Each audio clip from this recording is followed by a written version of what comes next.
This European Cricket Network event is proudly brought to you by HCL Software and Paramatch. Good morning, everyone. Of course, welcome then to the Modovalasle Cricket Ground here, just outside of Bucharest, here in Ivlov County, here in Romania. We're all set for another exciting day of cricket here in Bucharest. I know that this is going to be another big day of cricket. We've got 5 games coming away. Game number 1, it is, in fact, game 16 here of this European Cricket Series. It is Transylvania returning to the screens as they take on Bucharest Zalmi. It's going to be an exciting one. Let's go out to the middle. Tyrone Peters, who's back after a well-deserved day off yesterday. He's got the 2 captains for the coin toss. Transylvania, the call. Tails. Tails is the call. It's a hit. We are going to bowl first. They are going to bowl first. There you go then, news from the toss. Bucharest Zalmi going ahead and having a bowl first here. It's a good choice realistically, you feel, because we have seen a lot of teams batting first and going on to get the wins. Stats don't lie, but we do know that Zalmi do have some troubles when it comes to their batting, so maybe they're looking to try and restrict early on. We saw them bowl very well in both games yesterday, just ended up falling on the wrong side of the result for Zalmi.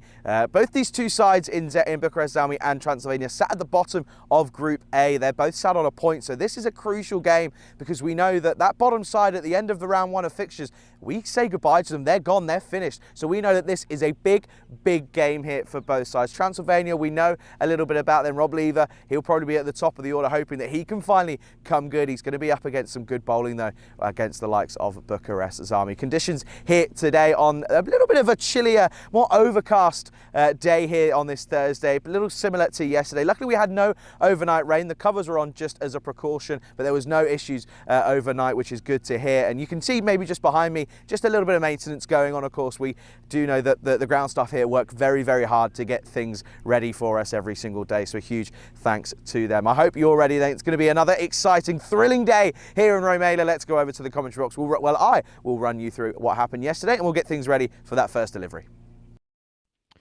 Yeah, of course, no Rico for alongside me today. He is having a well-earned day off, of course. So it's me, myself, and I as I run you through the action yesterday. Zalmi, they've had 2 early mornings, haven't they? They took on the Eagles in what we could have seen, what could have been an upset. We thought this was going to be a pretty one-sided affair, but the Eagles changing things up, maybe giving a couple opportunities a little bit more to the lesser of the usual suspects, but they were able to get across the line with just 4 deliveries to go. It certainly wasn't easy for them going in that first game. United TC Bucharest, they came back, of course, and we saw them take on the Eagles, and this one was a pretty one-sided affair for the Eagles. It was a good comeback after almost having a bit of an issue in that first one of the morning. They ended up coming back and winning again this one pretty comfortably. But it was an interesting one, of course. It was the first look at United TC. Good to see Satish Sam back out there, a fan favourite of many here on the network. Bucharest Zalmi came back and again struggled against Beneza, not getting enough runs on the board. And you can see they're 82 for 3. They were put into bat first. And I think, you know, this is a prime example as to why they've chosen a little bit differently here this morning. Beneza getting another comfortable win. But Beneza didn't have it all their own way yesterday. They certainly had ups and downs throughout the course of play on yesterday's during Wednesday's action. You can see there, this was one where they ended up falling short of the mark in every sense. Realistically, they almost got there, didn't they? They almost got them over the line, but they should never have been in a position when they were only put on 78. Well, I'll tell you what, Rico was not a happy chappy with the Royal Eagles, and especially the way that they were going about themselves. But we had probably one of the best last games of the day. Lankan Lions taking on Xenitis, and it was a thriller. Well, I say a thriller. It doesn't seem it, but you can see there they didn't get a point, did Xenitis. They needed 1 run off that last ball, and it ended up being a catch to remember. And it was one of those games where things get a little bit loopy, but the cricket was oh so good. This is how things stand in Group A then, of course. You can see there the Eagles at the moment sitting high at the top, soaring high and flying high. But Transylvania and Bucharest Zalmi with a lot of work to do. Of course, United TC Bucharest sat on 1 point after losing their only game, so we'll get to see them a little bit later on. Transylvania taking on Zalmi, as I mentioned. Someone has to get a win. Someone's O has got to go. But a very warm welcome to everyone tuning in around the world. Pleasure to have your company here. Let's have a look at the lineups for this match 16, of course. You can see there the usual suspects for Zalmi at the top, Nakvi and Saini. Saini this time with the gloves.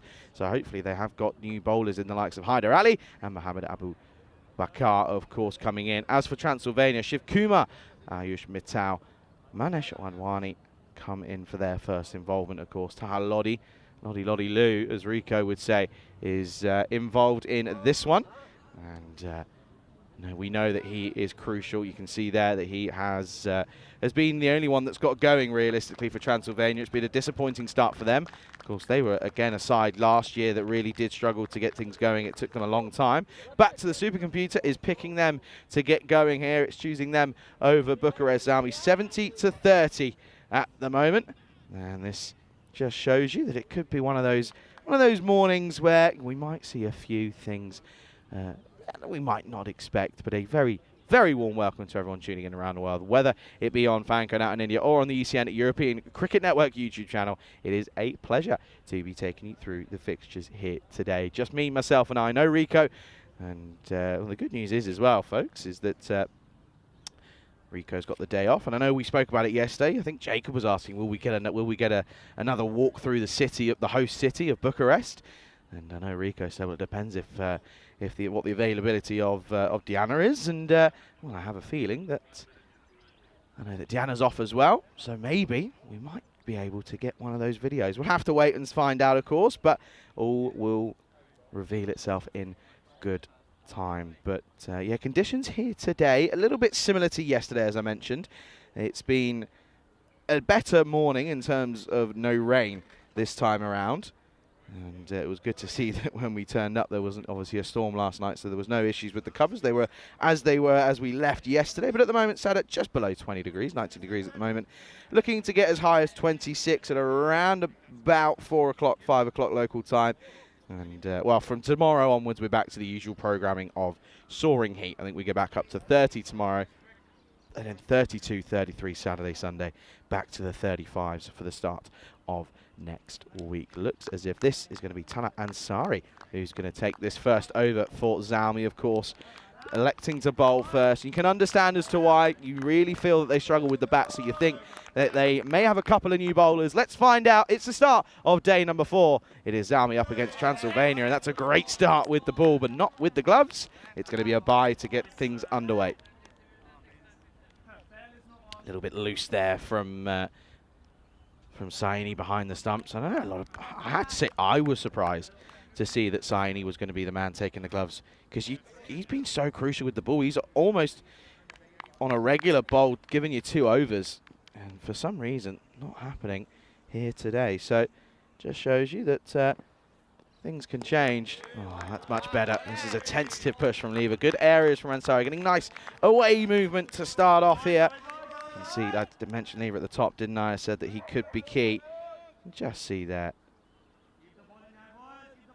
Just a little tentative push, but a very good morning to Shahak, to Jules, to Rob as well, and to everybody in between. It's an honour to have your company here with myself today. This time gets enough on it, and this will be the first boundary of the day, and it comes off the bat of Rob Lever as this one goes towards the rope. Backward a square on the offside, and this is a little bit too full, and he gets the treatment. This is going to be cuatro carreras to start us off. You can see there, just a nice trickle away over the rope. Nice start this for Transylvania, getting that early boundary just to settle the nerves potentially. Transylvania have got a lot of work to do, as do Zalmi. And this time just straightens himself up. That's a good comeback from Ansari.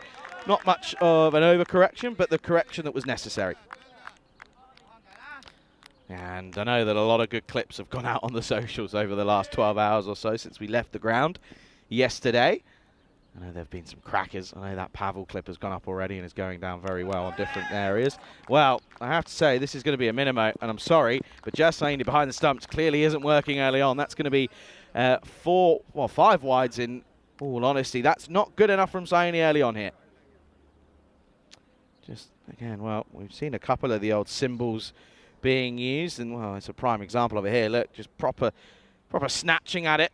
I'm afraid it's not good enough for this level. Doesn't matter where you are, that's not good enough.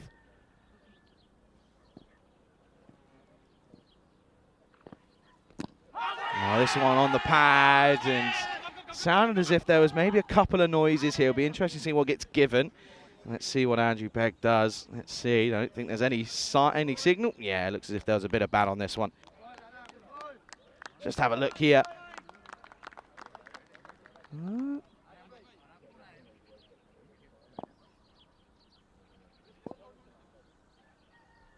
Interesting call. And this is going to be a wide down the leg siders. That's Lodi at the striker's end now. That one is a wide.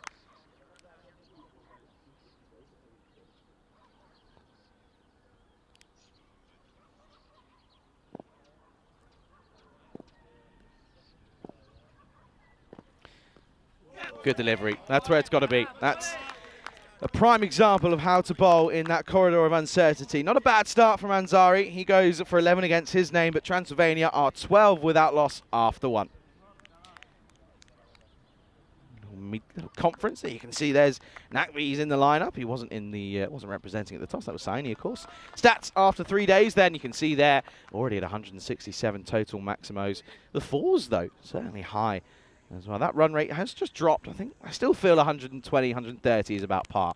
I think, you know, going at 108 is probably below par in my opinion, but I think that is just because we have seen a couple of low scoring thrillers, and yeah, I think teams haven't been too frightened of changing things up when they have to, or if they're allowed to, of course, depending on who they're playing in front of them.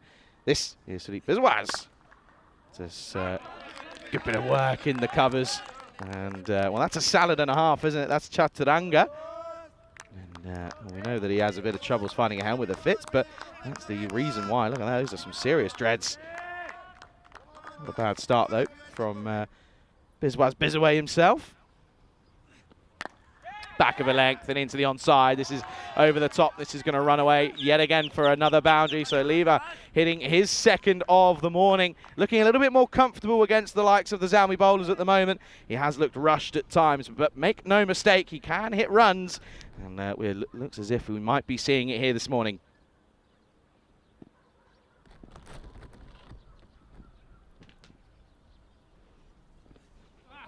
It's a pretty similar delivery. Just stumbles a little bit. We did see there in the intro there was a lot of graft being put in. There was the heavy roller was out on this AstroTurf wicket, just to try and maybe just squeeze some of that excess moisture out of it this morning. But yeah, no real issues. The sun's starting to burn off some of those overhead clouds. Fuller driven, and again that's a really good stop. Chaturanga once more, certainly keen. Listen, we know that Zalmi in the field are not terrible. They certainly will put their bodies on the line. They will give it everything they've got, and they'll love to really put their bodies on the line and not really let anything too much go behind them. Oh, this time back of a length. This is a really delicate, nicely played shot by Lodi. Chases on, gets the foot fielding out, and well, the old slip comes out. It's all happening. Abdur Rahman getting the foot out to stop that from going over the rope. Lodi gets his first runs on the board.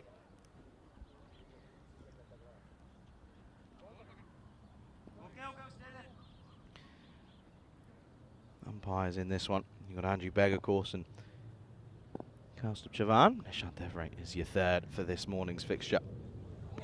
Short, and lets it go. Was thinking about pushing it, but there is a man at sort of fly slip or short third, but it's a dot to finish. And again, tidy overs these from the openers, not giving too much away. It's 19 for none after 2. Well, it gives us a quick chance to have a little glance at the standings yet again. Of course, these two sat bottom of Group A, Transylvania in 4th, 5th for Zalmi. And, well, it just shows you that, of course, the Eagles and Beneza have sort of led from the front. They really lost a game each. Eagles playing one more than Beneza. But Transylvania, 2 games in hand against Zalmi. Zalmi up against it, backs up against the wall at the moment. And this is where you find out who you can trust and who you can rely on as a captain. You sort of sit there and you say, right, well, who's going to come and do the work. This is unlucky. It's another good delivery from Ansari. He's not bowling bad balls. It's right in that corridor outside the off stump. And Leva just gets an outside edge, and well, the luck, fortune favours the brave.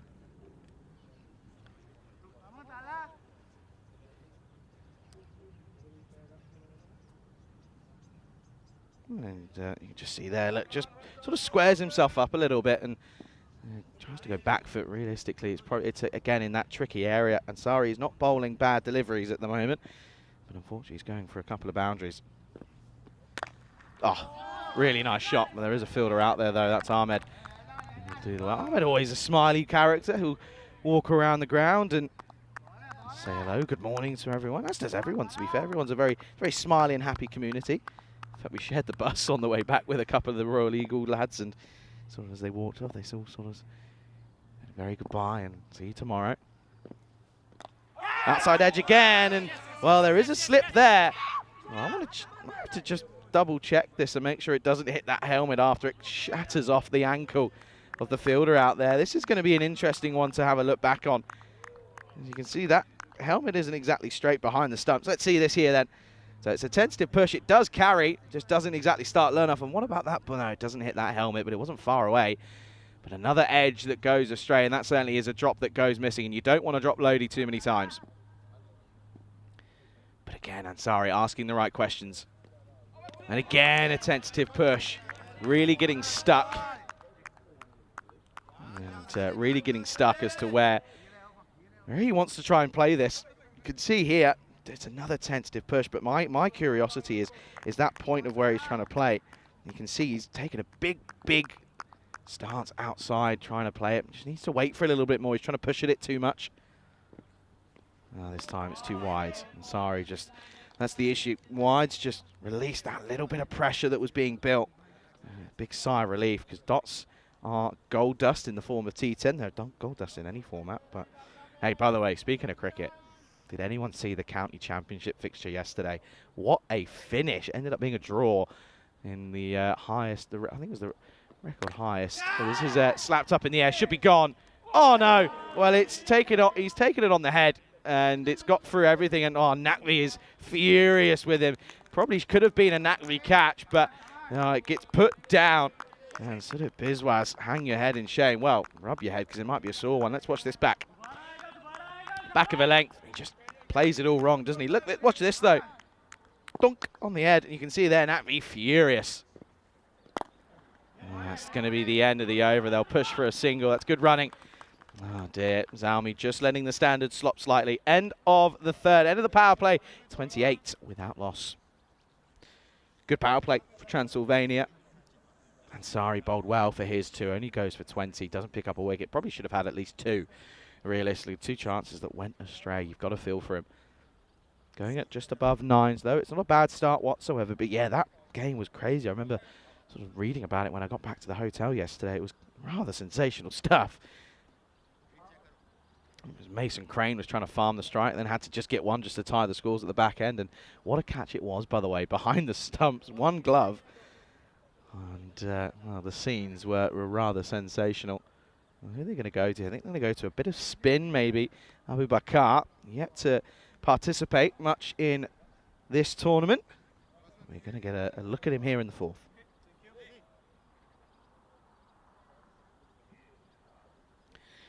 You can see their expected score bang on the average, 108 at the moment.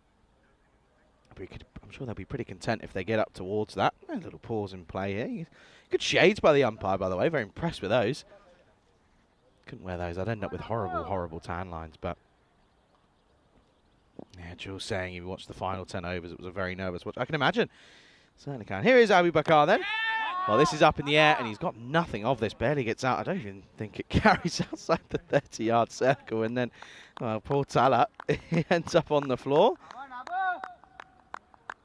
Abu Bakar, just umpire just saying, mate, you can't be going in front of me there. I can't see. If you want an LBW, I'm not going to be able to give it. Oh, dear. Wasn't a fan of that one, was he? Being a bit moist underfoot.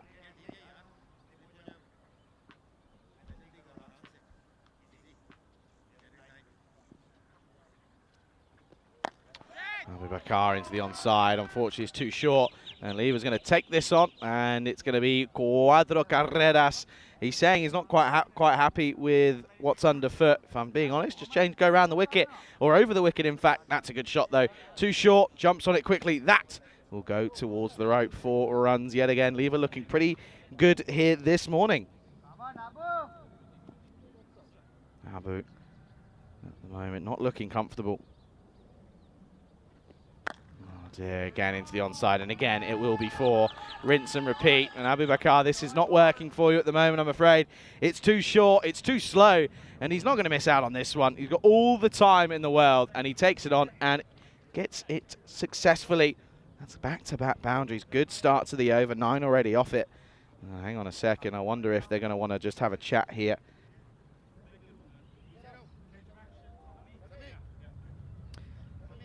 He's going to change to go over. Let's just have a look. Just look at the action here. I just want to see this. There's going to be one for Tyrone that I know he'll be watching with a keen eye. He's okay for now. As we come back to live pictures, change. And the result is probably going to be pretty similar. It is going to be another 4. Abu Bakar, surely you've got to learn at some point. Going backwards of a length as a slow bowler will not work. And that's back to back to back. It's a hat-trick of 4s now. And Lever, he's well, I called it at the top of the day, didn't I? I said surely he's got to come good against the likes of Zalmi. That's what we're seeing here. Well, Transylvania had to wait a long time last year to get a victory. Once they got one, they got a couple. Oh dear. I'm sorry, but he's paused again, but that can't be the wicket. That, you know, you've had fast bowlers that have come in and have been okay. Must just be something in his run-up that's maybe a kink or something. Well, that's better. Much, much better. See what happens when you get it full? Listen, we see enough cricket. You can kind of work out what works and what doesn't. Well, proof's in the pudding. First full delivery, dot ball. And again, this time it's another full one, and it can only be pushed for 1. That'll be the end of the 4th. 42 up for Transylvania. It is 42 for no loss.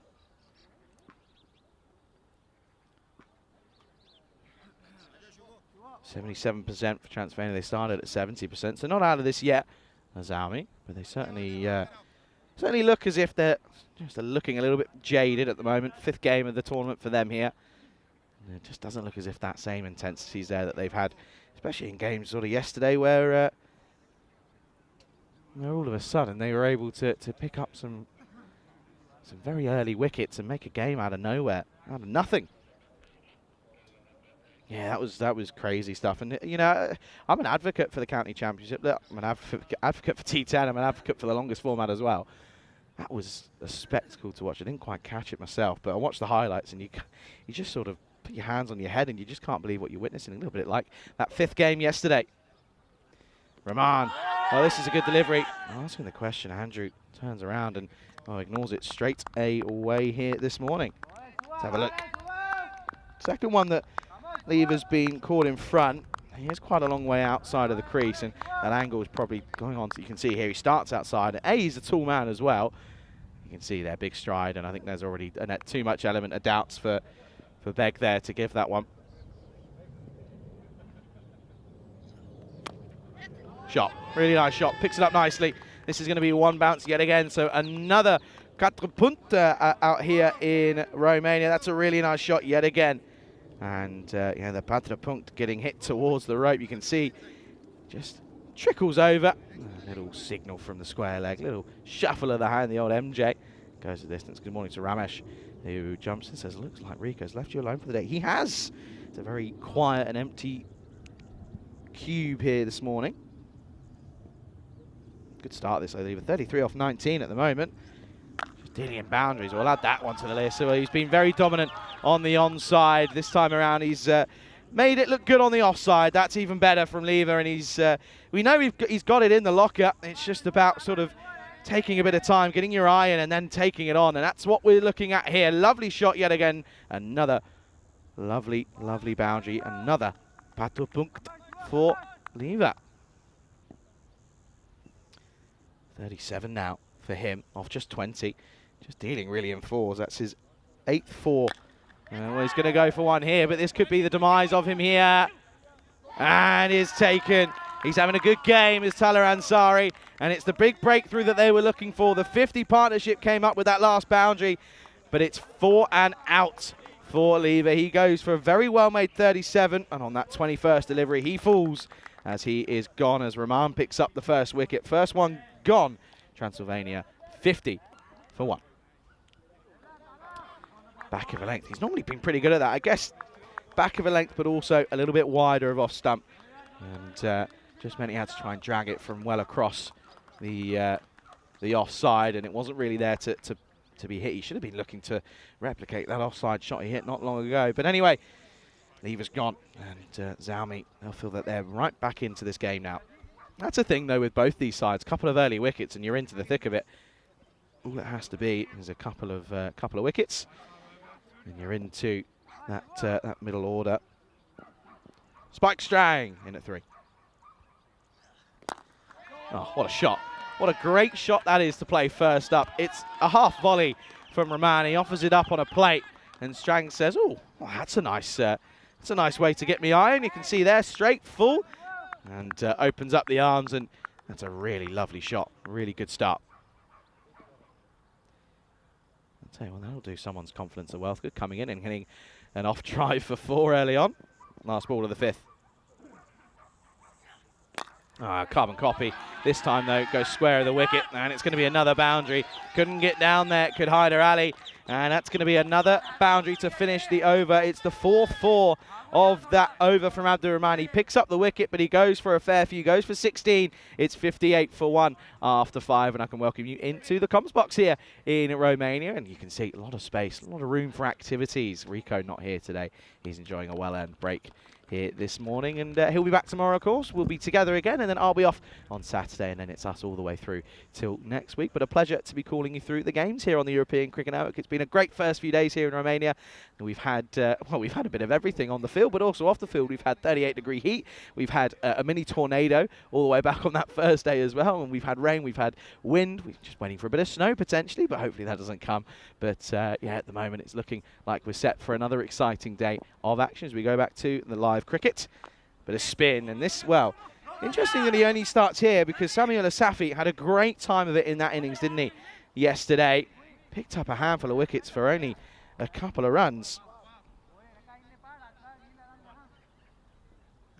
He really, in that game against the Eagles, he really was crucial in them getting anywhere near a point where was Almi. Again, nicely played. Straight to the fielder. You can hear that though. Look for 2. That's good, confident, positive playing. I like that. That's what we very rarely see at times. You only see that sort of at the highest or the higher levels, where they look to push for 2 early on. That's just a good sign of players that have a good understanding of how to run with each other. I mean, that's something in itself, is understanding how players run. Pushed into the onside, straight to the fielder, but they'll take on the arm of, well, the man who was just moved from out on the offside. Now moves on to the leg side. That's Hyder Ali. Good morning to Ivan as well. He jumps in, says good morning to everyone. Hope you well. What's the weather like back in the UK? You're coming just off the back of a pretty serious heat wave. I have to say there is nothing worse than London in a heat wave. I think it was like 30 odd degrees. I'll come back for 2. Could be more here. Buzzers and. Well, Xiaomi not at the races in the field this morning, and I tell you what, Nakvi, who sat at mid-off, he is not a happy chappy. And yet, it's I know for a fact that there was a heat wave, and I read an interesting fact. I've given you a couple of interesting facts here this morning. Oh, I have to pause it because that is a bomb onto the onside. Maximo, first one of the day, and no real surprise, it's Lottie Lou who absolutely collects this one and takes it to the cleaners. Lovely shot, 6 runs. Too short from Safi, and it's a hit me ball. It's Gundy, and he gets the treatment. What's the response going to be? Oh, reaches it from outside off yet again, and well, the fireworks are starting to come now as Lodi goes back to back. It's 2 6s in the over. This is outrageous hitting now. Lodi getting going. What a way to end it. Goes back to back, and it will be 76 for 1 after 6. Yeah, and you see, this is the thing. When I'm on my own, I lose my train of thought. I had a fact, and I can't remember what it was now. Oh, well, it will come back to me at some point. Strang, though, coming in at 3, 12 off 4. Good start for him. Lodi just taking a bit of time, but all he had to do really was just hold up an end. He had lever at one end going the other. This is a really well-timed innings at the moment from Transylvania. These two sides, pretty level playing field when it comes to skill sets and talent levels. So You do just think that this could be one of those, maybe, just maybe, an early sign of a tingle.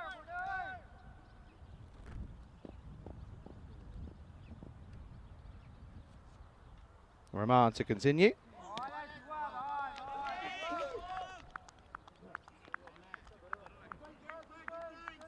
Good start outside the off stump.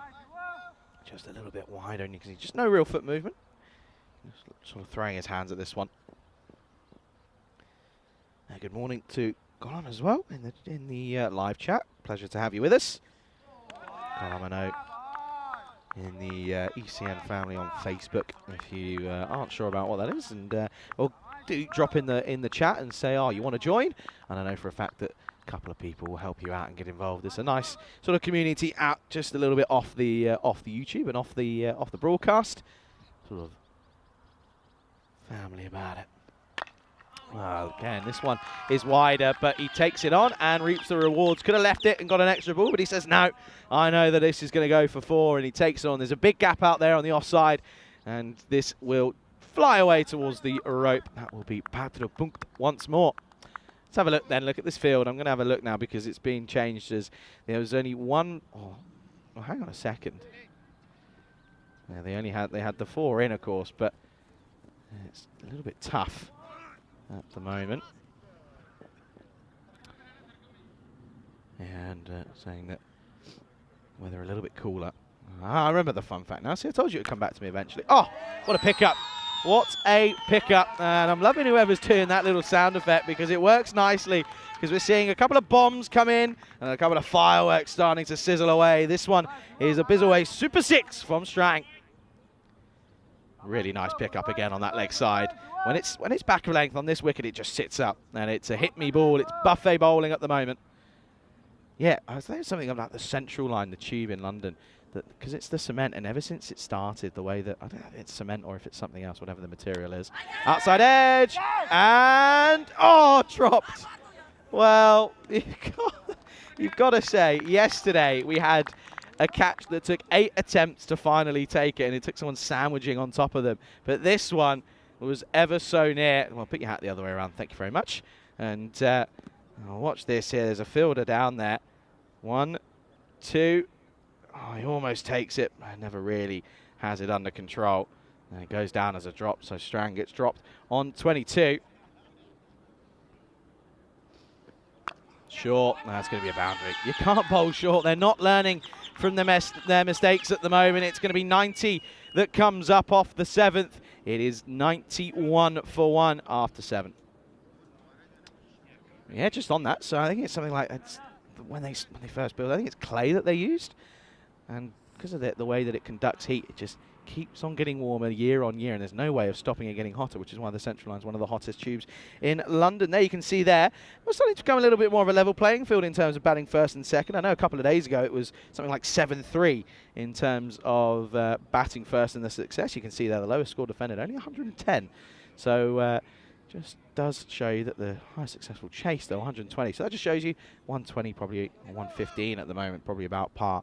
Yeah, highest of 191, but that lowest of 65. We've had a couple of scores in the 70s and 80s. Just why that average score getting dropped down. What a hand this is, though, from Strang. Both batters on 23 at the moment. 12 deliveries for Lodi, 9 for Strang. 3 overs to go. Manoj comes in. Gundy. It's awful delivery. It's an awful delivery. It's a loosener, and it will just get tickled down fine onto the onside, and this is going to be another Punkt, and I'm afraid this isn't good enough. Yeah, of course, man's saying at the end of the innings, I'll nip out to my polling station. Happy Election Day out in the UK. The 4th of July, of course. Well, happy Independence Day as well. But, yeah, in the UK, for me personally as well, it's polling day. And, yeah, make sure you go get your votes in. Wide up. And again, probably could have left this one, could Strang, but opts to take it on. Why wouldn't you? Hitting it pretty nicely as Spike.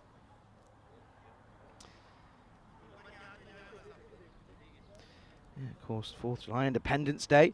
Of course, federal holiday in the States, which, of course, commemorates the ratification of the Declaration of Independence by the Second Continental Congress back in 1776.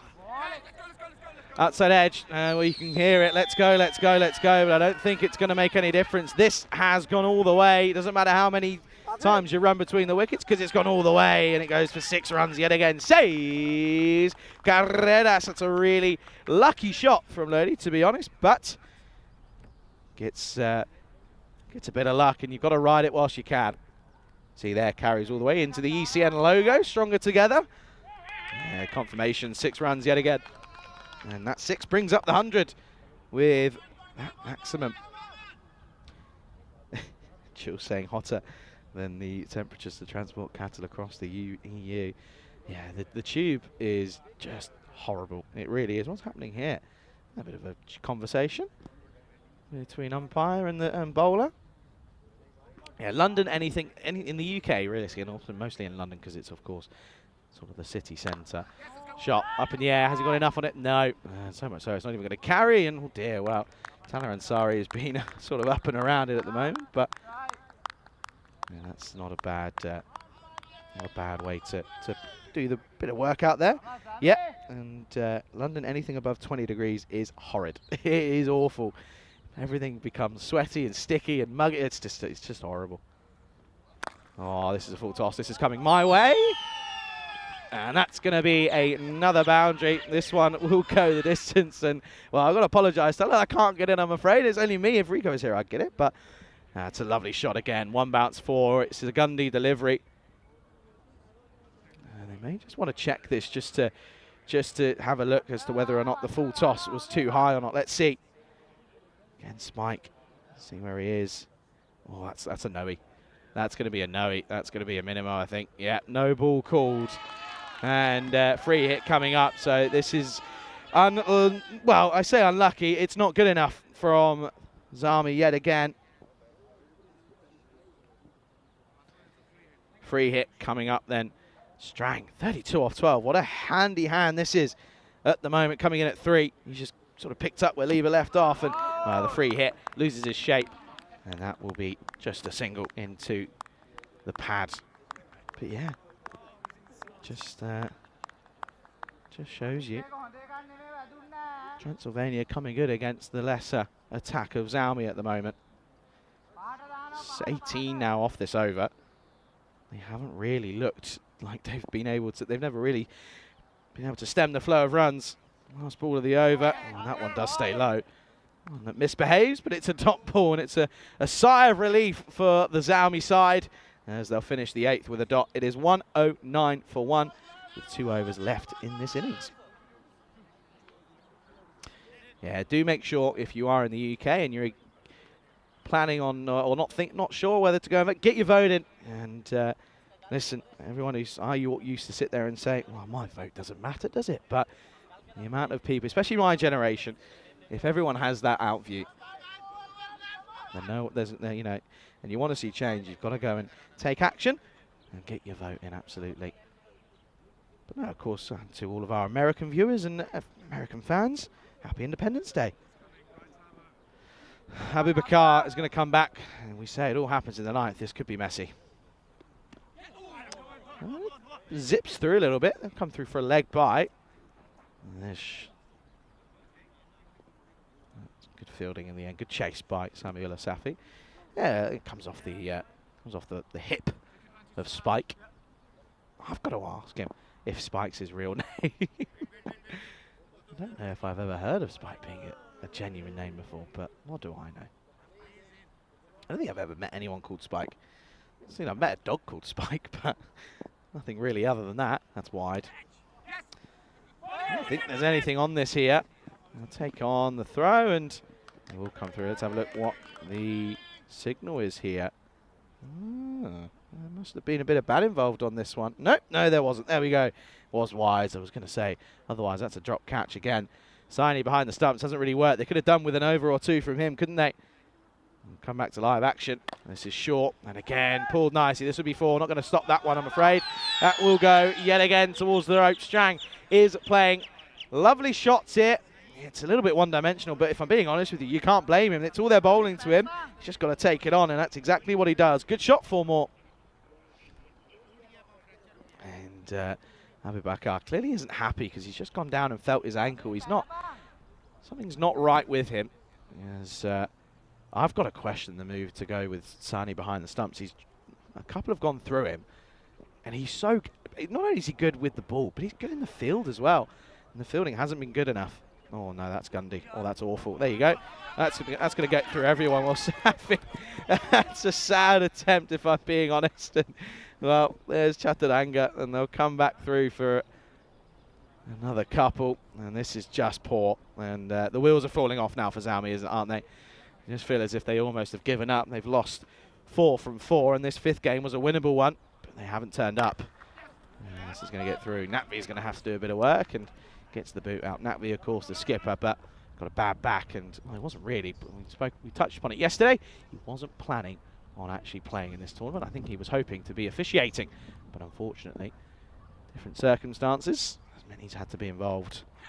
Well, goes back to a ball that he probably shouldn't have. Oh dear, Hyder Ali doesn't quite get there, but he'll just get something on it. And they come back for the second. Good running. Valuable runs as the 120 up now. And Lodi playing a good, healthy hand. Been there from the start. He's only faced just about a quarter of the deliveries, but he is certainly helping his side out here by sticking around and offering support for Strang. Well, now this is too short, but there's a fielder out there. Oh, no. Well, if you ever needed a delivery that sums up the morning for Bucharest Zalmi, and oh dear, the wheels, well, I said they are falling off. They're long gone. And I tell you what, this is up, and away. Gets through the fielder, and that is awful. That's not good enough. That's woeful. And, well, I look in front of me at mid-off, and the skipper Inativ Natvi is there, and he's got hands on his hips, hands on his knees. They're all flailing about. He doesn't know what to do anymore. Oh, miscue. Real miscue. Just rushes him a little bit. There's Abu Bakar. That's going to be the end of the over. 18 come off it. It's not good at the moment. Transylvania in the driver's seat. 1-2-7 for 1 with an over to go.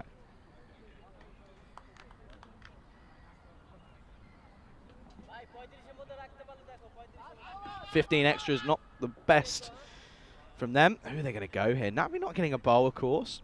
I think his back is just playing up and he's prioritising. The old Ben Stokes sort of prioritising the bat rather than the ball. I think they're going to go here to Sudi Biswaz. I mean, probably had a good first over and he went for, I think it was 7 off that over. Of course, no issues with time, so that's always a positive. I guess that's a positive to take out of it. But aside from that, it's not been good from Zalmi. They're going to have a lot of work to do with the limited batting resources. It's not going to be easy. Last overtime, they're 1-2-7, looking for 140 plus here. Biswaz. That's a wide to start. And Lodi tries to get on the, tries to get offside of it. Almost picks it up. And I tell you what, if he got anything on that, that was 4. Yeah, if we haven't got any American viewers, and maybe later on in the day we'll get a few, but you have to let me know how you're celebrating. Probably a barbecue. Oh, that is thumped up in the air at the tower, and that's going to be 6 runs. Maximo! Again, Lodi going large. Lodi. Who's up in the tower now? Rickers is up there. Okay. You could see he was starting to panic a little bit there. The camera got a little bit shaky at one point, but that's a really good shot. He fetches it from well outside off, and he slaps it down the ground. 6 runs yet again. What's the response? It's a wide down the leg side. Of course it is. Oh, Natvi as a skipper. He has been patient. Listen, this is something we want to mention. We sort of found out yesterday. Some of these players, this is their first time playing with a hard ball this week. So it's something you've got to take into consideration. It's never easy. But they're trying their best, but it's not working at the moment. I think I just saw the cap. Shot. And there's a fielder out there, though, so should stop it, and does. Well, he's dropped 2, hasn't he? As Samira Manoj. I'm pretty sure I just saw that cat that's coming back. I hope it's not going to bring me a nice little morning present. There he goes, this Dragger Shot, whatever it's called. I'm going to, oh, I might call it Rico for the day. Go on, Rico. It is coming over here. I don't mind, there's only me here today. Oh, missed out on everything. Well, there you go, there's the cat, just walking in front of me now. It's got no interest in me, it's going to go look for some mice. I'll tell you that for free. It's going straight over to that large Romanian cricket banner that's on the hill. And it's going to go look for a bit of a morning snack. Couple of deliveries left at the moment. It's all Transylvania. This is not good. There's no other way to put it for Zalmi. There's and often, you know, try and put a positive spin on things, but it's not worked.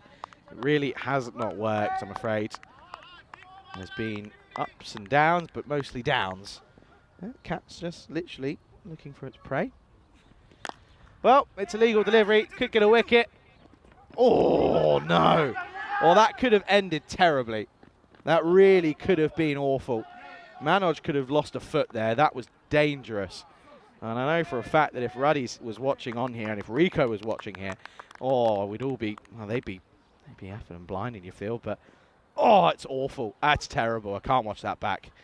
Now this one stays low and it's going to be a dot. Oh, that's awful.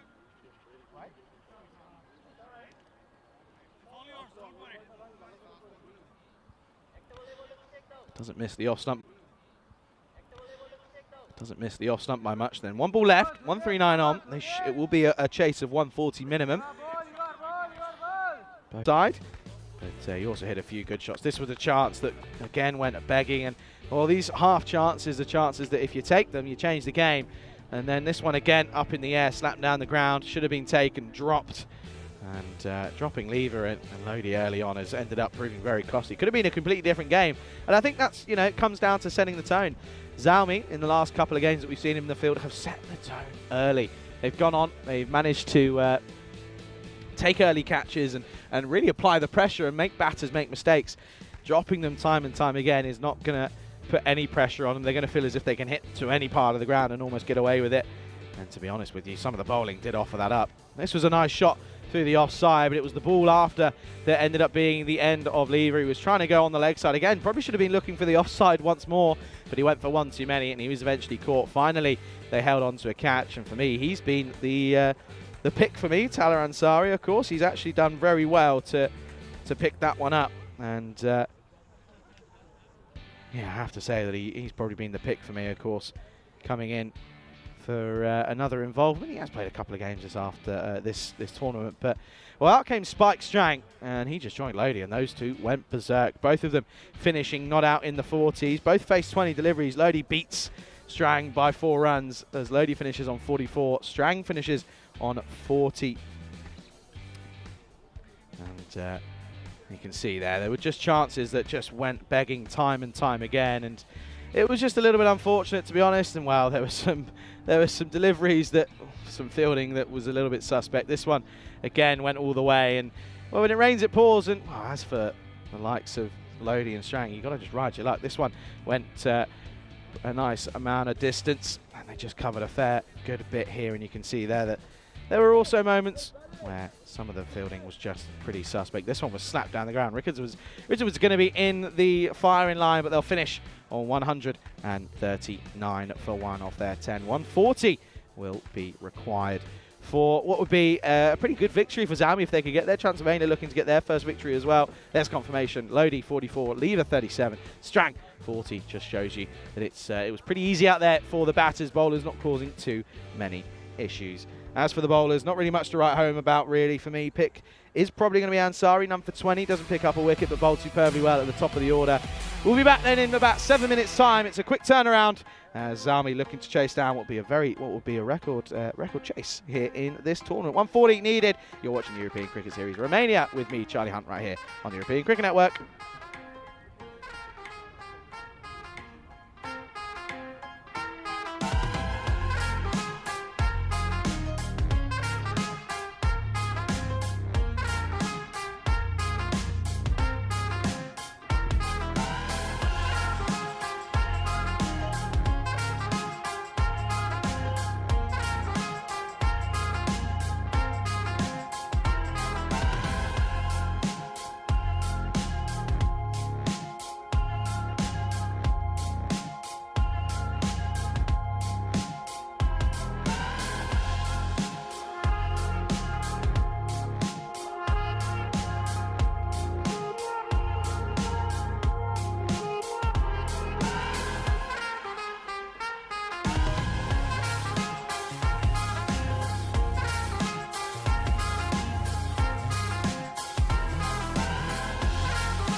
This European Cricket Network event is proudly brought to you by HCL Software and Paramatch.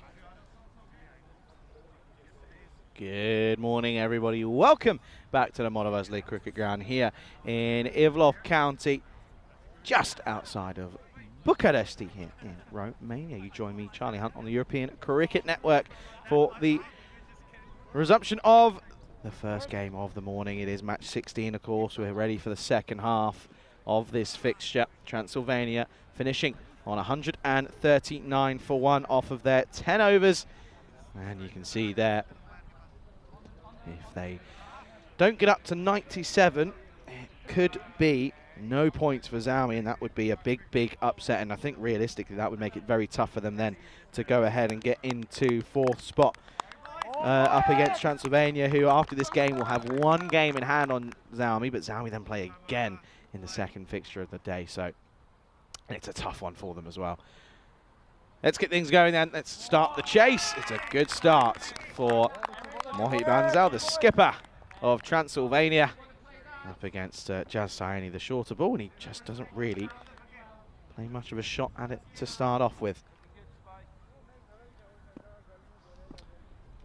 Nice to see you, Terry. Welcome to the current state of affairs, which is they're going to get runs here. I think it's just going to trickle over the rope. It's a teaser, and it will be 4 runs off the bat of Sayani. Good start for him. Gets first runs on the board. You can see here a little bit early on it. Just has to sort of check himself and stop the shot. But gets enough on it. It's a little teaser for the fielder there. You can see there agonising for Tahalodi. Very impressed with Lodi. He'll definitely get a bowl as well. They'll be using him nicely. Oh, this one's hurt. This one's a strange one. This one sort of lifts out of nowhere, and I think this comes off maybe the handle. Let's have another look at this. You can see there straight away on that bottom hand.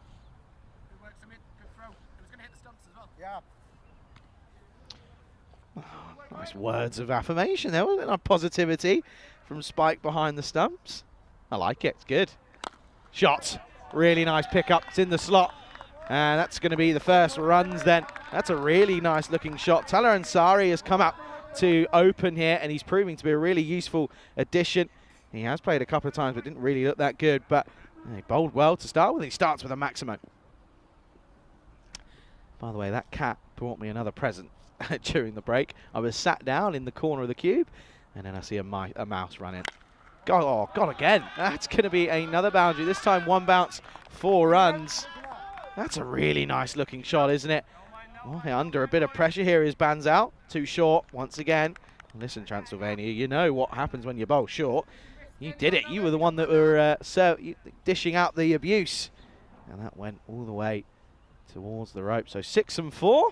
Hungry for more.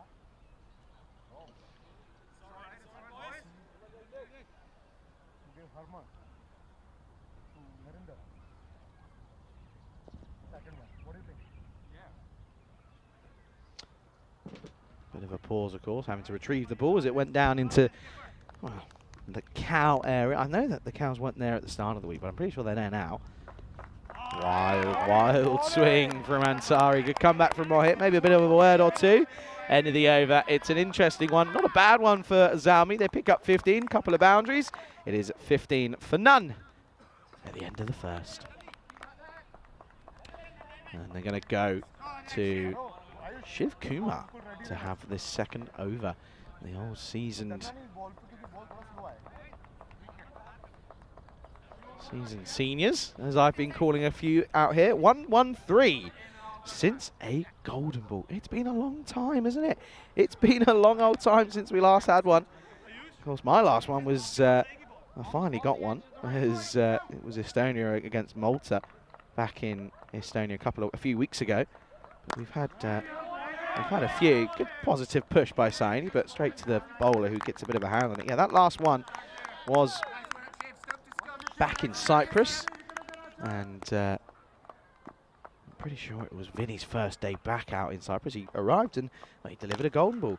Thumped, but there's a fielder out there, but he's not going to get there. That was pummeled down the ground, and Sari looking like he's finding a bit of rhythm here at the moment, but it just sits up from Kumar. It's a full toss, and he makes the most of the opportunity. That one goes towards the rope. Another boundary for Ansari. Yeah, it was back on the 10th of June.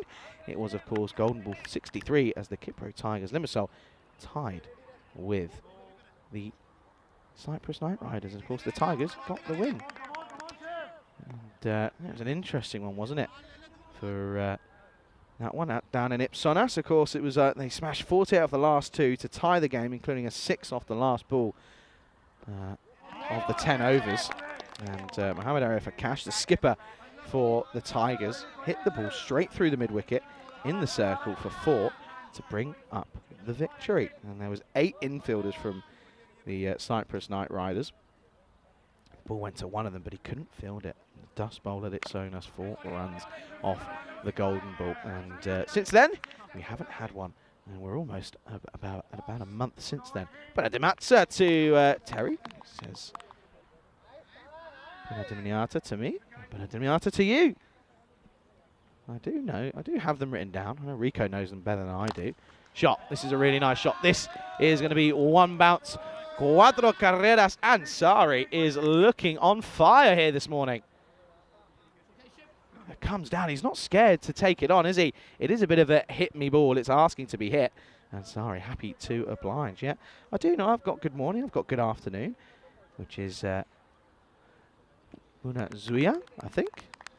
Deanna's not here today to tell me if that's any good or not. Comes down again, one too many. I'd like to see Spike standing up here. So they take it on. Oh, that wasn't far away at all, was it? That would have been a huge, huge wicket if they could have just found those stumps. Let's have a look at this again. Spike's got to be doing better here. He could definitely be standing up. You can see this was not far away. Oh. And now another full toss. And just pushed down the ground. And again, it'll just be a single. Close of the second. Not bad this from Zami, getting boundaries at constant rhythm. 11 off it, it's 27 for none.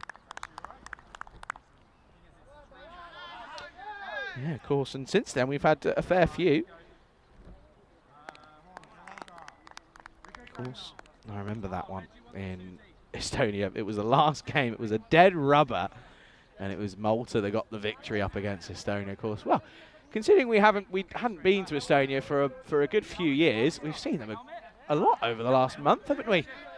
Or maybe 2 months, as I think Spike wants his helmet. Anyone think he wants his helmet? Yeah, we've seen Estonia a lot. We saw them in, we've seen both the men's and women's in the ECIs out in Estonia. Of course, we saw a lot of the men's playing in the ECS. And then we, of course, saw them in the ECIs and the T20Is out in Cyprus at what was a lovely new ground for everyone to visit. That could be up there for some people's top 5, just the location of it all. Happy Valley. Here is Lodi Lodi Lou.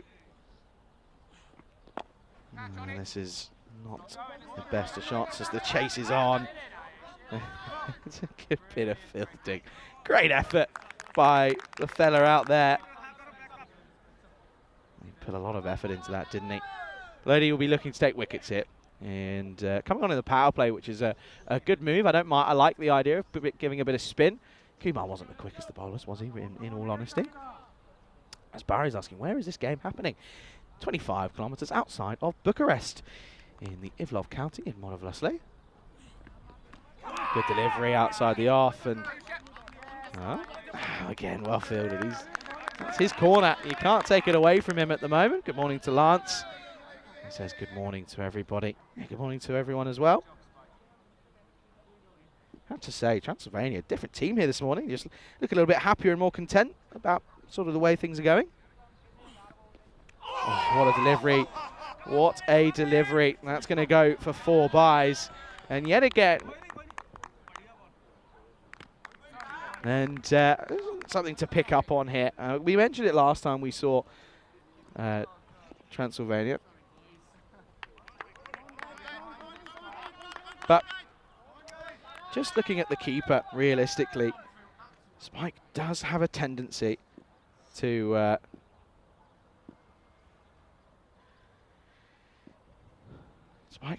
just to come up a little bit early. That's why, again, he gets something behind it, which is good. And he made a conscious effort to try and stay a little bit lower for a little bit longer, but he just has a tendency to rise. Maybe just get a little bit more excited.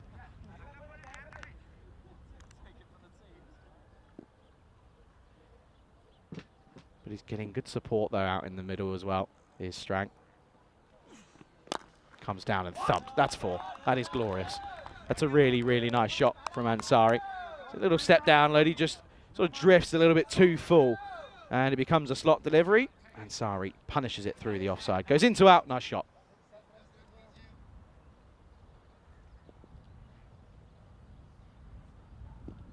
I don't mind the move to go with spin in the power play, finishing it off with spin, in fairness. Ansari, though, is the big wicket at the moment. Wow, that is huge. That is massive. That is all the way at the top of the hill. And that is 6 to finish. 4 and 6. Looking slick is Ansari. What a time he's having. He bowled well, now batting well. He's keeping Zalmi in it. 42 for none at the end of the power play. He's got to ride the wave here, have Transylvania. They know that he will give a chance at some point. It's just all about taking them. 42 for none, plays 28 without loss. So, but it's that acceleration that they had in the back. It was a good start for Zalmi with the ball, but after that was where the issues started to come in. And you can see they're 18, 15, 18 and 18 off the 6th, 7th, 8th and 9th overs were not exactly what they were hoping for. That ball went a long old way. Well, Harman is going to have a bowl here, and we haven't really seen him too much of him with the ball. Hamu is his nickname. But Harman.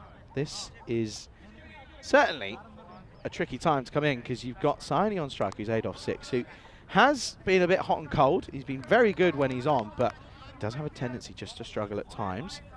Does Saini. Ansari, 28 off of 12. All Saini's got to do here is get Ansari on strike. That's all he's got to be looking to try and do here. Bat on ball, negotiate a single, and get Ansari on strike. Let him do the hard yards.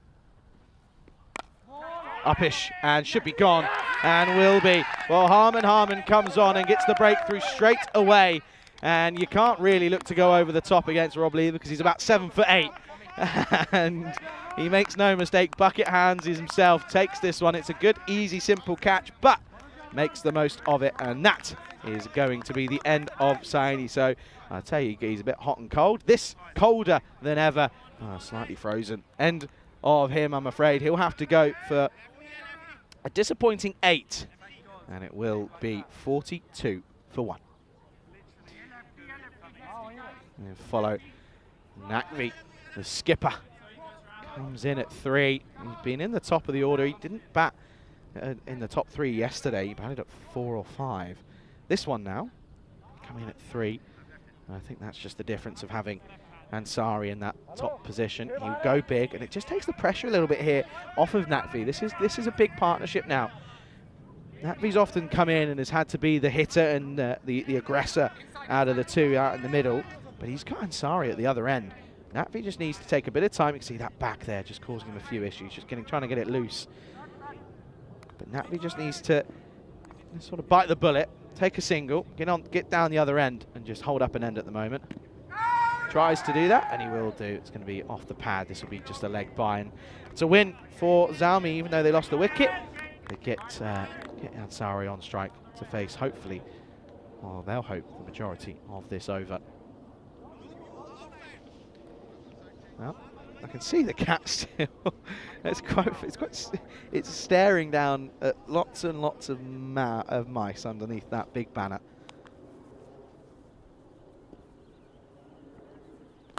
Shot. Oh, what a pickup that is. Ansari is seeing ball and hitting it far. That is a lovely flick off the pads, and it doesn't get much better than that, folks.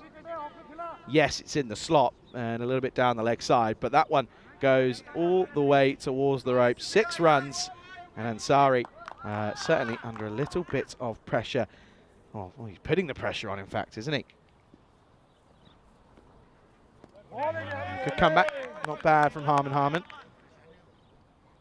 Nice comeback there this time around.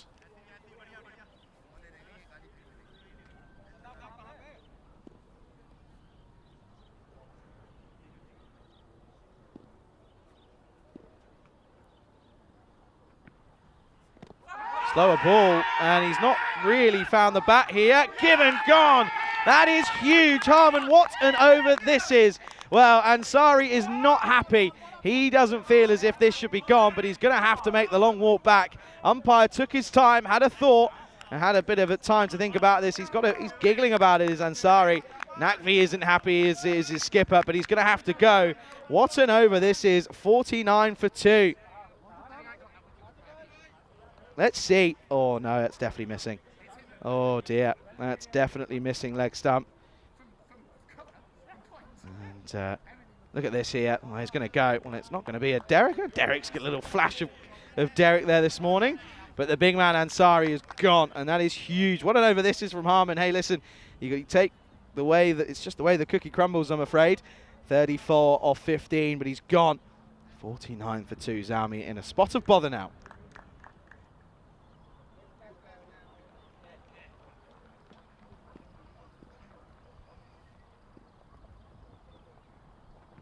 Roman then in at 4.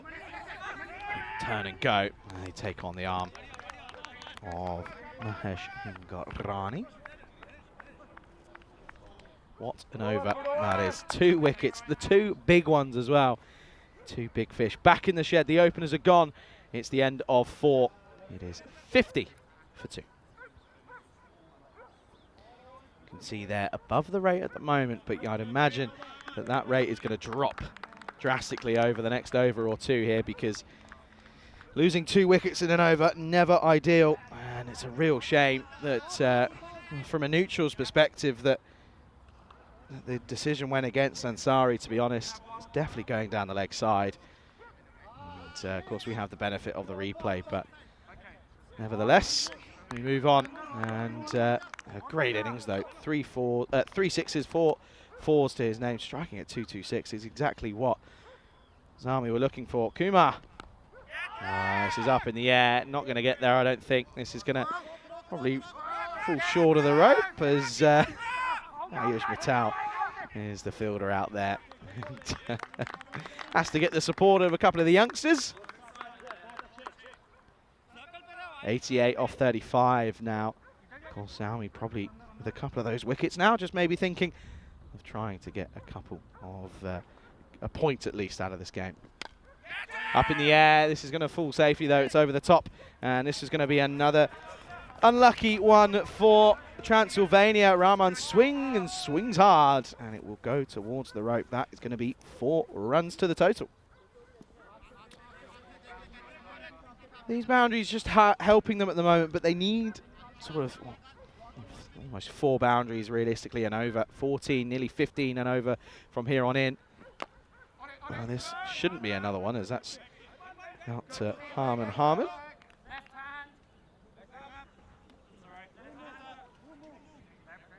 Nakvi, he's got to be feeling the pressure now, isn't he? I said that he came in and he was playing probably for the first time with a bit of freedom, no real issue in terms of maybe having pressure on him, but now it's the complete polar opposite. He's going to have to really just try and bat with a bit of freedom. If he goes, he goes. It is what it is. There's no point going down without a fight. Gundy. And, well, Spike's got a bit of a glove on this one, but it's going to go yet again for a minimo as Kumar gets this one all wrong. He forgets he's got to adjust to the left hand in Nakvi. And he goes down the wrong line. Probably would have been a bad ball if it was against the right-handed Rahman.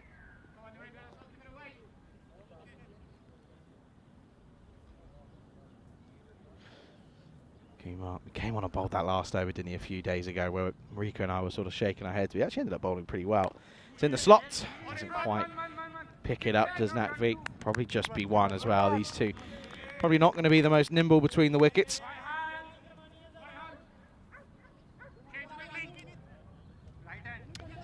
You can see Nakvi, he's really struggling with that back. Really is finding it tough. I know he is listed to be involved in the next game, but not surprising if he takes a bit of a hiatus. This is going to be 6. This is a nice pickup. And well, he takes the catch, but you can see there that doesn't really matter. Someone down at deep extra cover thought that was going to be a wicket. I think he needs to go to Specsavers. Who's that down there? That's Shiv Kumar. Name and shame. Shiv thought that was a wicket. He was up and away. It ends up being 6 runs. Good catch, though. Just doesn't mean anything. Needs to do it on the other side of the rope. That's wide. That's really wide. Good stop from Spike. Kumar. What is it about? What bowler's saying that it's wet? It's not wet. All the slow bowlers are being wusses, aren't they? They're coming in saying, I can't do it. Oh, the skipper, Mohit Bansal, came in and bowled some good pace and was okay. Good delivery. Good comeback. Finishes with a dot. 16 come off it, though. It's an expensive one.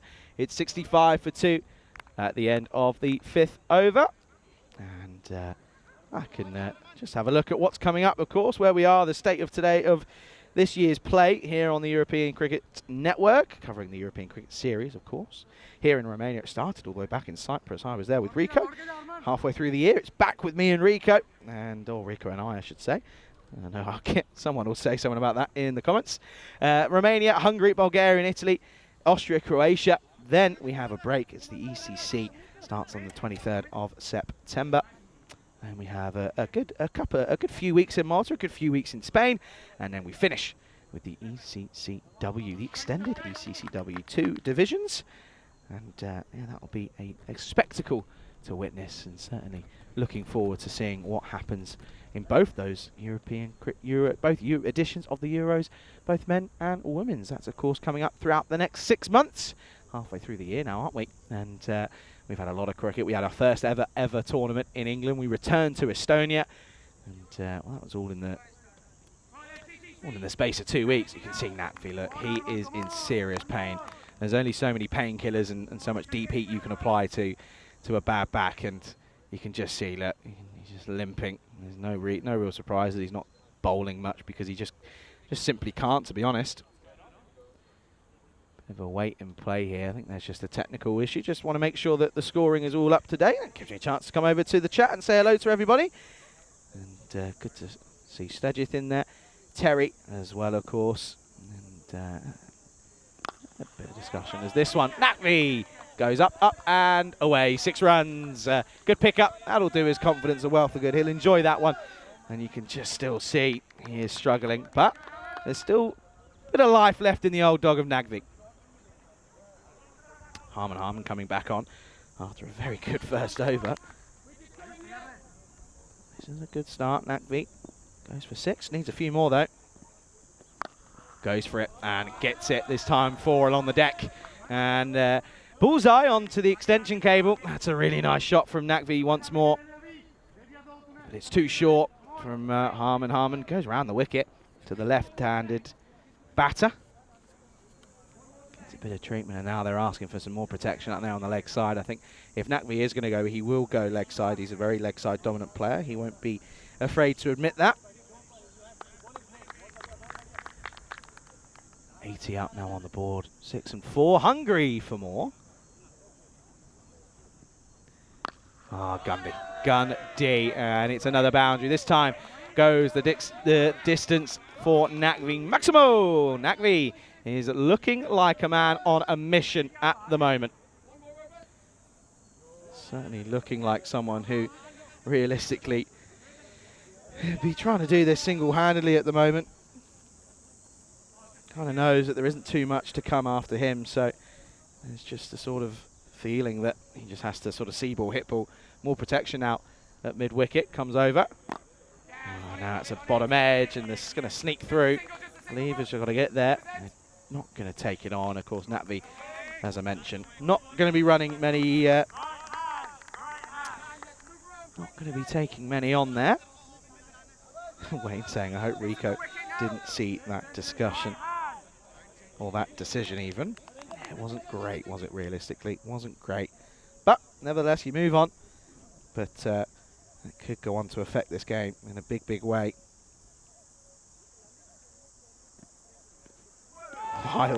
Wild from Rahman. Bit of a loose swing of the bat.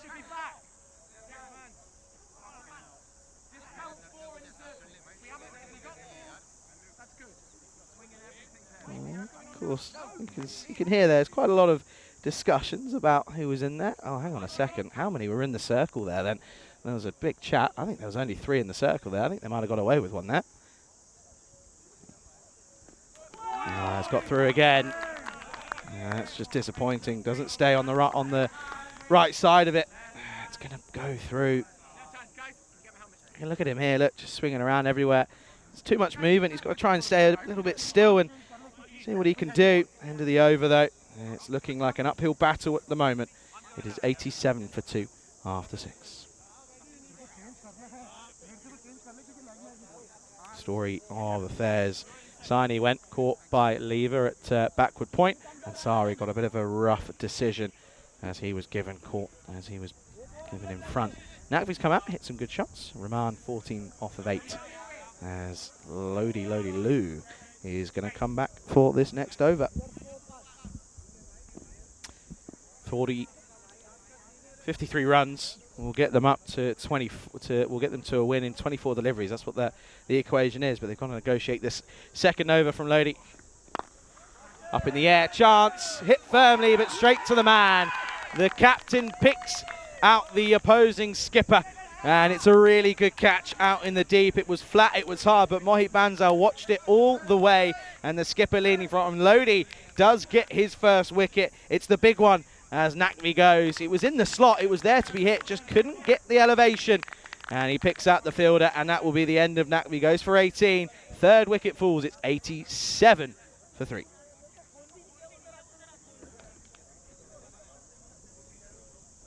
And I fear that it could be one of the last times we may see Nakvi. He looks as if he's really struggling with that back of his, which is obviously horrible to see. Nakvi's been someone we've seen on the network for the good portion of the last few years.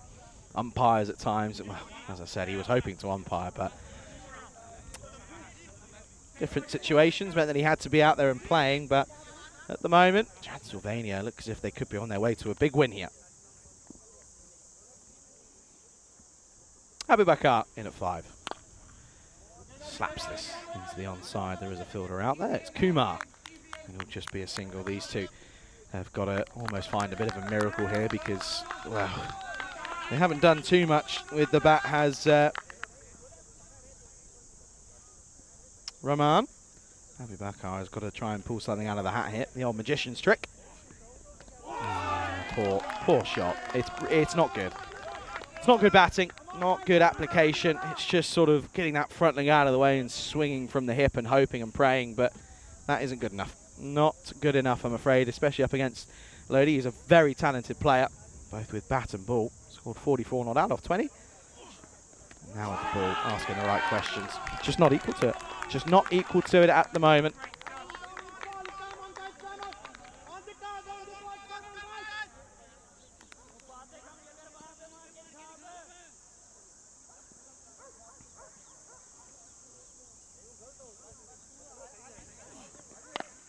Well, picks this up, but it's up in the air. Should be taken. Kumar drops it.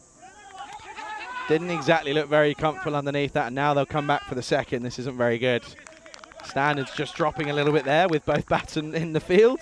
Lodi will be a little bit frustrated with that one. It says he's not, but I'm sure any bowler who gets a drop off their own bowling will be furious. So a bit of an early life as Rahman gets dropped. But he's not causing too many problems that they may end up ruining that. I don't think it's going to be too much of an issue. This is again up in the air. Doesn't quite carry. And oh dear, oh dear.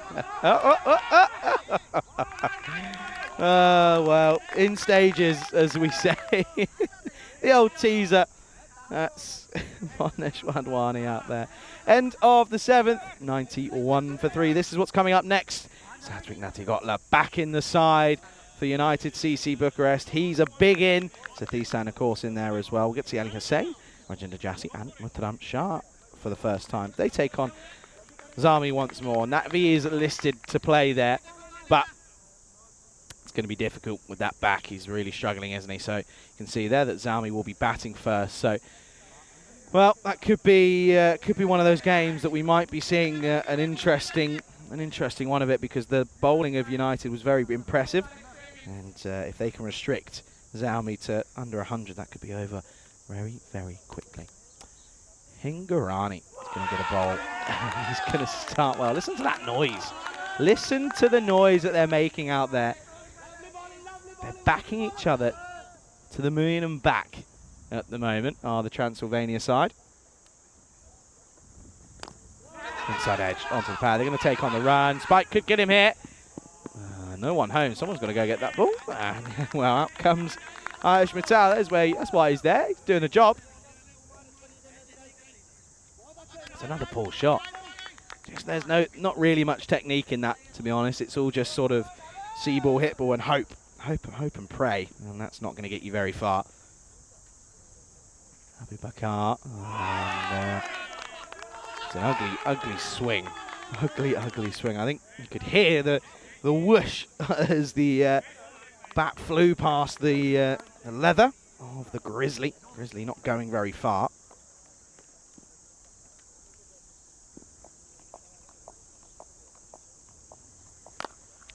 Pick up. And this is going to be 6 here, I think. It is. It just gets over the line, and it's a sigh of relief, showing that there is a little bit of life left in the Zalmi side, but realistically, a little bit too late, if I'm being honest. Good shot, though, from Abu Bakar. Picks up his first boundary of the tournament. And back to the scheduled programming of swing and a miss. Not good. Not quite good enough at the moment. Bit of talk about sort of temperatures where everyone is. I can tell you that here in Romania at the moment, it is a cloudy 20 degrees, but in all honesty, it's very humid and muggy once again. It's at 80% humidity at the moment. Get over from Ingarani, goes for 7. It's 42 needed off the last 2. It's an uphill climb. It's going to be 98 for 3 after 8 overs. You can see there. He should get to a point. In fact, I think that almost. Let me just double check on that one. I'll do a little bit of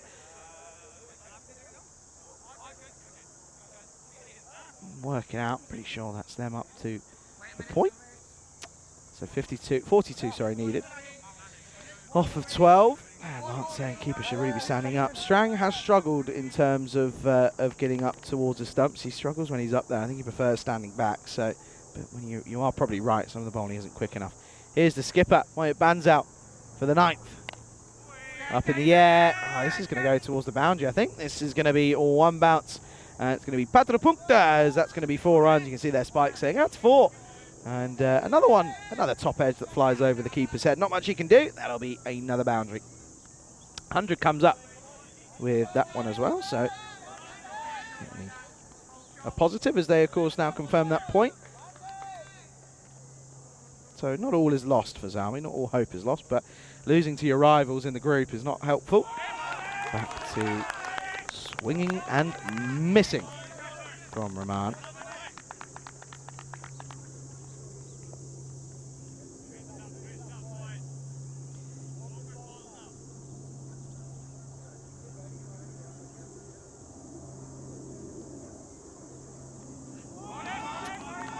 Yet again, another swing and another wild one.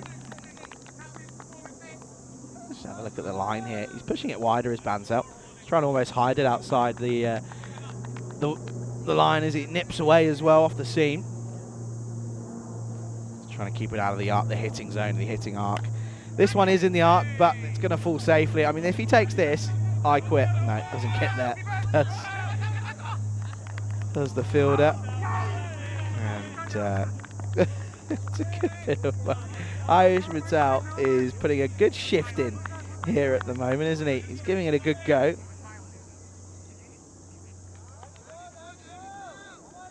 Irish Metal.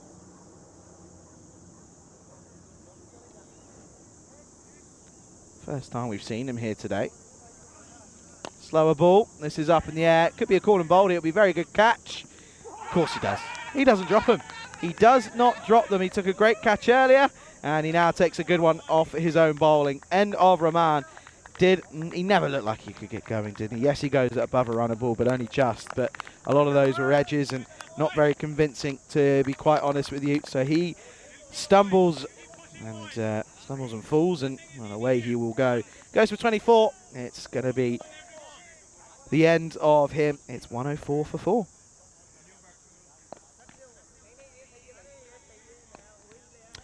And well, that means we now get to see Chaturanga.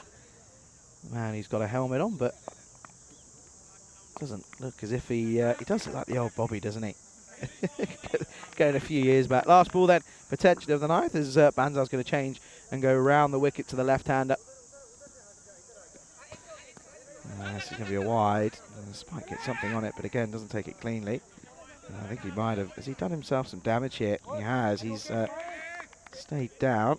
I think his hand is a little bit. Oh, he's okay. He's back up again. He's just being a bit of a so-and-so, just keeping everyone on their toes.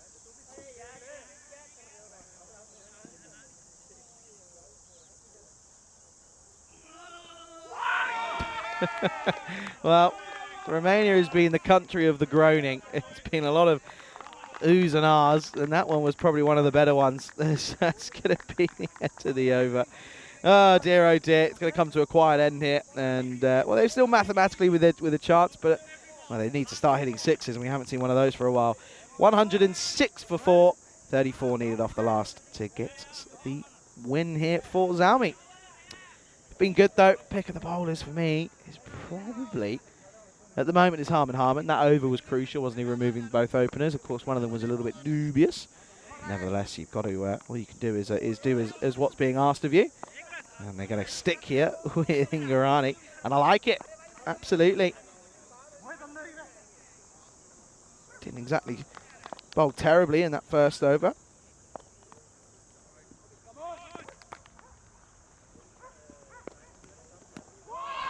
Oh, asking the question, impact out in pitching outside, so they'll come through for a leg bye, but pretty much all but confirms that it will be 3 points for Transylvania. They don't have to wait as long as they did last year. They're going to pick up a win here. Of course, Zalmi were a stronger outfit, which is why when these two probably met last year, it wasn't. It was more Zalmi that was going better. Again, good delivery, full straight, stump to stump. That's all it has to be. It's a simple game of cricket. You don't.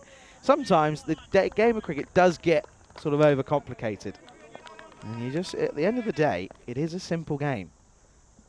It's a game of bat and ball. Oh, this is up in the air. Where's this gone? This could be a chance, maybe. Oh, and it is! Ingarani will get a wicket, and that'll go down very nicely for a lot of Transylvania fans out there. I know that they did build up a bit of a fan base last year after waiting to get a win, but they're not going to have to wait too long here. It's kind of going to come to them on the 4th day of action. Good catch, though, out there in the deep. Made no mistake, it had snow on it as it re-entered the atmosphere, and it's another one that goes. Another one bites the dust. It's 5 down. It's 107 for 5. Out comes then Suri Bisway himself. Bisway, of course, our travel partners, helping us get from A to B seamlessly as well. And I love all of our partners, of course, that help us on our adventures. That's another good delivery again from Ingarani. It's a lovely little spell, this, from him.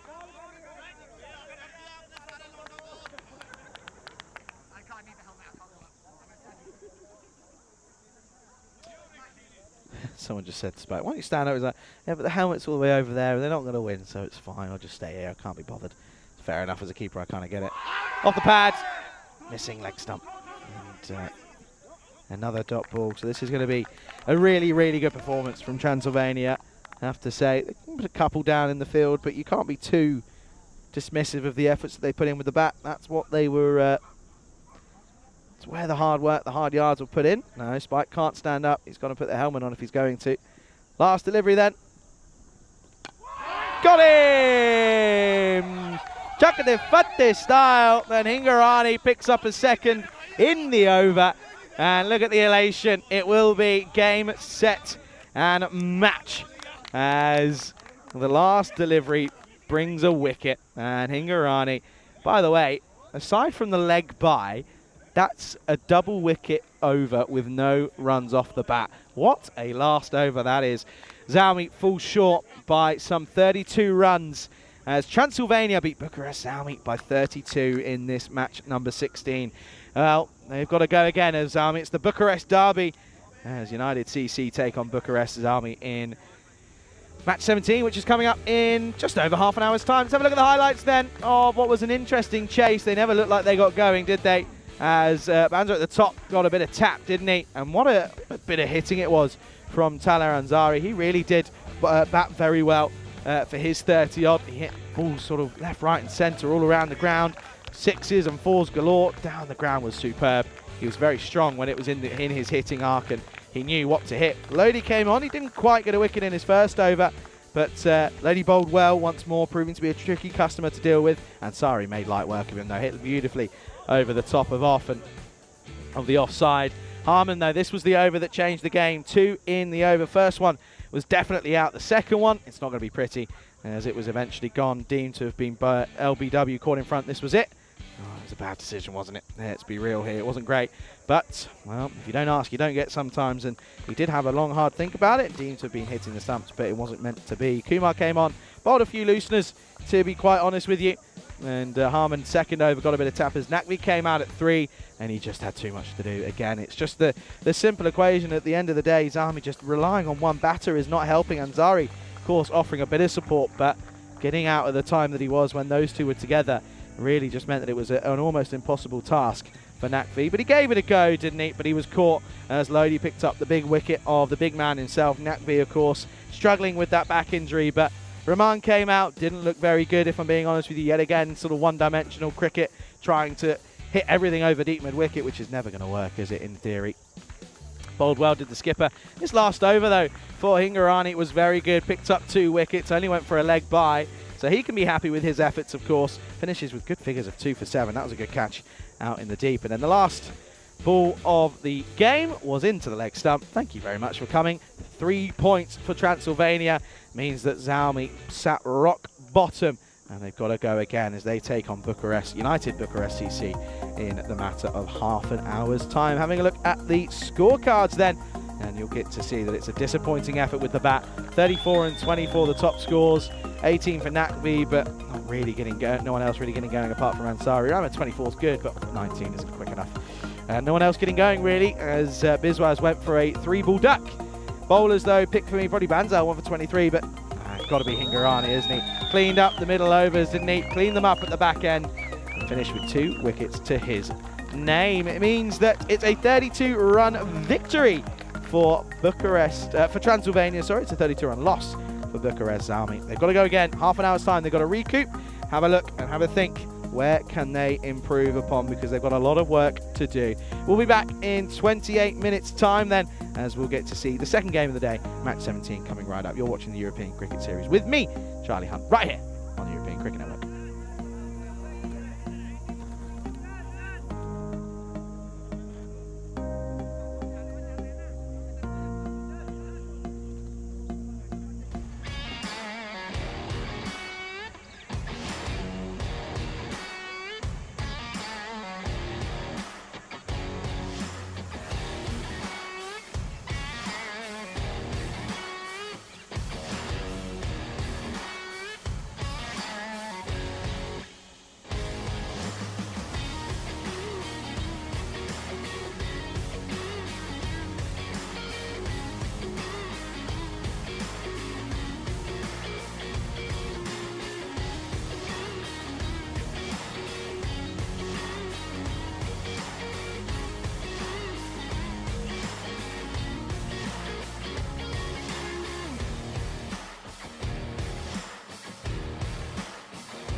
This European Cricket Network event is proudly brought to you by HCL Software and Paramatch.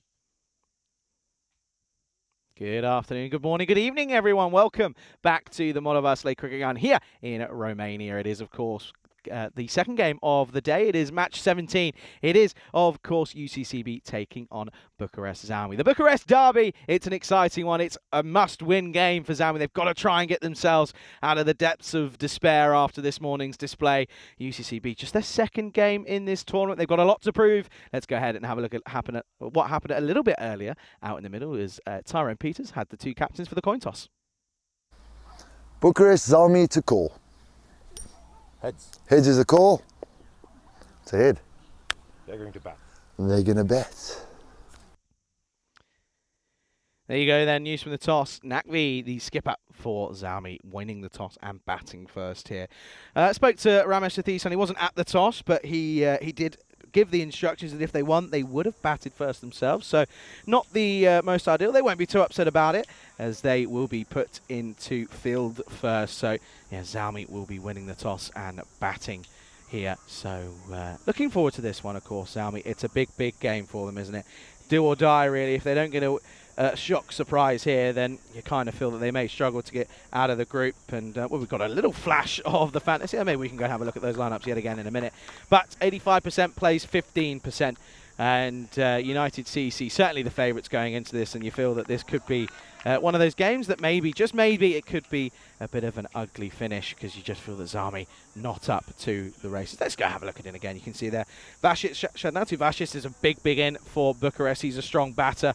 Ali Hussein as well comes in, as does Jassi Anshar, and Nathi Gotla is behind the stumps, the Romanian international wicketkeeper as well. Bucharest Zalmi, no real changes for them apart from Abu Bakar, who's still involved this time around, but they're going to continue, of course. Tala Anzari had a great game in that last one. He really did bowl well, he batted well, and he got a little bit unlucky with the decision that he received. But you can see their players got a little wave there from, I believe, that is Rohit Kumar, and it is. He gave a little wave. How nice of him. But a warm welcome to everybody tuning in around the world, whether it be on Fancode out in India or on the European Cricket Network YouTube channel. It's a pleasure to have you with us here today, as we're almost getting set and ready for an exciting fixture here this time around. It's going to be one of those where you just have that feeling where if United CC get 2 or 3 early wickets in the power play, this could be over before it even begun. Good to see a couple of the players making their way out there though, and you can see there opening with Jassaini, who struggled with both bats. Well, with the bat he didn't bowl, of course, and he's also listed to keep again, which is a little bit unnerving for Zalmi, to be honest. But we're waiting for that clock to tick over the hour mark. Almost 11 o'clock local time, of course. Sun getting up to a good point. The sun is out. It is certainly doing its job. Burning through those clouds, getting up towards the high 20s. They're ready to get things underway then. It's match number 2 of the day. Match 17, starting off with a dot ball. Vashis, I told you, he comes in, he offers a lot with the bat and with the ball. And he starts nicely here, outside off. Good, slight little nip away.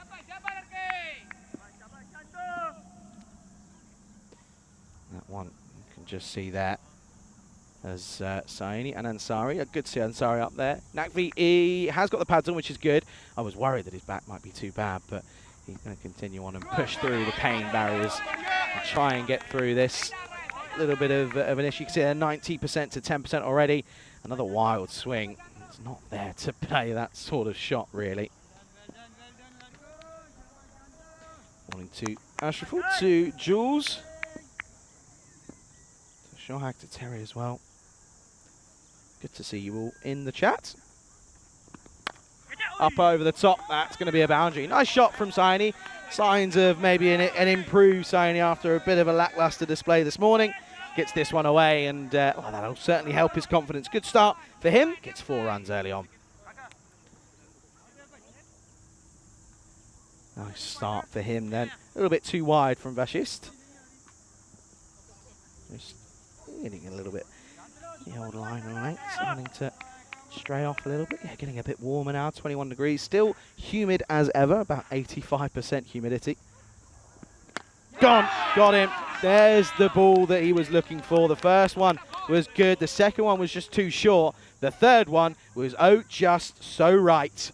And the first wicket falls. Saini goes 4 and out. And it is 4 for 1 as Ashish picks up his first wicket of the tournament. See there, nice and full in the block hole, and well, plays the complete rock shot, doesn't he? The front leg gets out of the way, but just swings for the hills, and I'm afraid you can't play that sort of shot against good bowling. And that will be the end of Saini. Here he goes. It is 4 for 1. The skipper, Naqvi, in at 3. And you just got to feel as well that due to that back injury, he's probably walking a little bit gingerly out to the middle. He might struggle for time. Of course, the veteran of Romanian cricket is Naqvi. Just keep an eye out, because I know that that's taken a good amount of time to get out there. Wonder if Tyrone Peters, Tizer himself, maybe just... you can see there Andrew just saying, you got to be quick, and he doesn't even take a guard. He says, okay, I'm ready. So I think he just gets in. I think you've got to be a little bit nicer, of course. You know that he's playing with a very injured back. Good lead. Very good lead. The old no run about that one. Watch the back flick as well. This is the best. Look at that. Very good. Very good. Welcome to the Test Match Special. You're watching it on the European Cricket Network. Thing is, with Rico not being here, I haven't got anyone to see if there's any bugs on me. That's the more concerning aspect of it all. Outside edge, gone! And well, there you go. It's a 2-ball duck. And that's going to be the end of Naqvi. Little slight nip away off the seam, and he just plays down the wrong line of it, falls over this one, and it's going to be a great opening start this for UCCB. 2 big fish back in the shed. Golden, oh, not a golden, just a white Derek, a normal Derek, a 2-baller for Naqvi. He goes 4 for 2.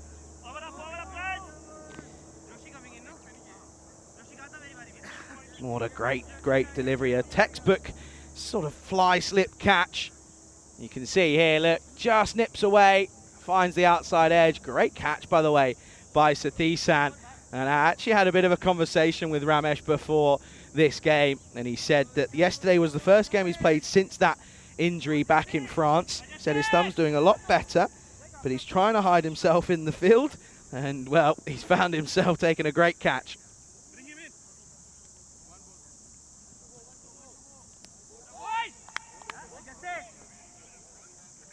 Not very often you see a slip catch in the European Cricket Network, but that one was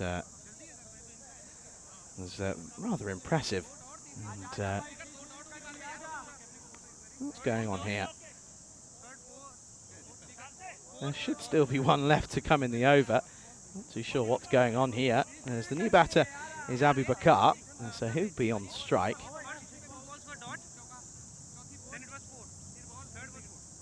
I love how Vashist is trying to convince him that that's the end of the over, but we've got scorers who are doing the job, and telling you, it is he's still got one left. The over, .4 wicket, wicket. We've got 1 ball left to come. What's going on here? Or is it not? What's going on here? Vashist has still got a ball. No? What? I have no idea. What's happening here then? I think that's going to be the end of the over then, because they're changing the bowlers. This is going to be Rajendra Jassi, but I'm pretty certain there's a ball left, unless I've missed something, which is very possible. What's going on with the wickets and everything tumbling? Wow, okay, we'll have to take a second, but anyway, Jassi. Side edge, onto the pad, and well, Abu Bakar was keen to get down the other end. Salah Ansari, rather the opposite.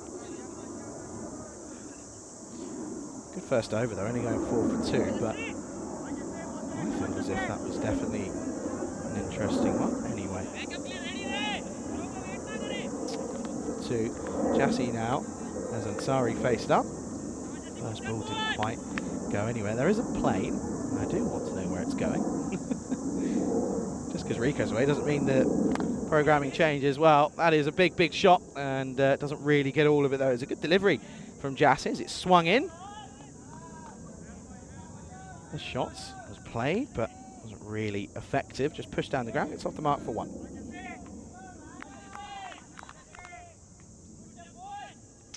Umpires for this morning's second fixture is Andrew Beganishan. Devry this time, Imran Haider is the third umpire. Dragged into the onside, Abu Bakar. This is really, really concerning now because Abu Bakar, Rahman not coming in. He'll probably come in next, and you probably see Reza, Safi, and then Chaturanga also up there, but again, not really a lot to come in. And I think the bat might have broken with that one, Abu Bakar. I feel like we're going through quite a lot of bats at the moment. More than the usual amount. I wonder if anyone watched Wimbledon. Of course, news broke yesterday that Andy Murray asked Emma Raducanu to be his doubles partner, and well, Raducanu gave a nice interview and said, well, she remembers growing up and watching the Olympics and was very keen to say yes to the offer. Of course, what could be the swan song for Andy Murray? That's a little bit too wide. Starts off wide and keeps on going even wider.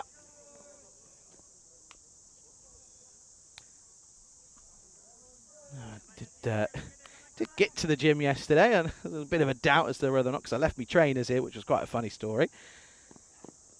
Oh, what a delivery. In swinging again. Always angling in. Sathisan there once more. He'll be pretty happy being in the slips now. He'll probably stay there all game. Yeah, did get to the gym. I actually did end up leaving, so of course Rico brought it up yesterday. Did bring an extra pair of shoes because I wasn't sure on the state of what the state of the ground would be after the thunderstorm overnight. So I brought an extra pair. Forgot the pair when I left yesterday, so forgot them at the ground. But did get to the gym. Got him, gone. And well, this is disappointing because that's going to be the man who got many, many runs in the last game for the likes of Zalmi. He goes, and I'm pretty sure that's just going to be 1 run for Ansari. Jassi with the in-swinging delivery, and that will be the end of him. And I feel that that's probably going to be 5 or 6 for 2. Apologise for the lack of on-screen graphics, just a couple of issues here on the ground, but top of leg stump, and Jassi gives it the old double arm raiser. That's going to be the end of Ansari. So now all trouble for Zalmi, because they're going to look at the likes of Abu Bakar, and Abu Bakar hasn't exactly done too much himself this tournament. Out comes Rahman. Score, I believe, 6 for 2. 6 for 3 even. Not too much noise out there at the moment. Relatively happy. You can see there the experienced campaigners of Nati Gotla and Sathisan. Sathisan spoke to a little bit as well, and he sort of said he was so upset to not have made it to the World Cup qualifiers. Jassi once more up against Rahman. Oh, what a ball. What a delivery. Just drops the bat on this, drops the anchor. That'll be the end of the second of what I believe is 6 for 3. And he was saying he was so upset not to be there, but he was oh so proud of his team that he's led for year upon year. And so he was so proud to see them do so well in the World Cup qualifiers. Talking about the world, this is the state of affairs for the next 2 months. Before we get to September, we're here in Romania. We'll be off to Hungary and then Bulgaria afterwards. I'll be there in Bulgaria, I believe, for a week or 2. Croatia is where we've got an extra things. We've got some internationals, both ECI and T20s. Spain will be taking on Croatia in those ones. Then we've got the first ever European Cricket Series Women's Edition. And then after that, we've got the Meltle Shield. The, of course, Women's Edition of, well, we had the Western Shield at the start. Then we've got the Meltle Shield. That'll be very exciting. Team Europe taking on the British and Irish Roses, I believe. Here is Shantani Vashist again. Chance. Oh, well, this might just be an amazing catch. They're going to have to double check this. And the batters do realise that they're going to have to see this. So they do make sure that they hold their ground. You can see there, Akash not too sure. He says he thinks he's got something underneath this.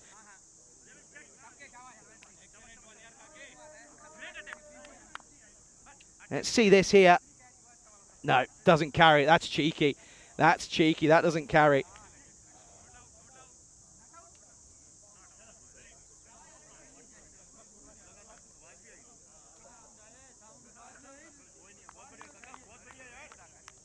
You can see there, look, not really any fingers underneath it, and he won't. That won't be given. So great work by our crew at Spring, helping us out with those replays and a good call. And he thinks he had it, but it just shows you not quite there, but really good replays.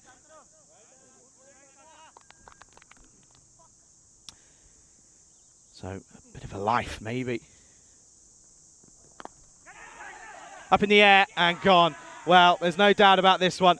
And that will be the end of Roman. And that's a really good bit of work, as that will now be the end of Roman. And well, this is just this is a little bit unnerving here. Zami struggling up against the strong lineup of United here.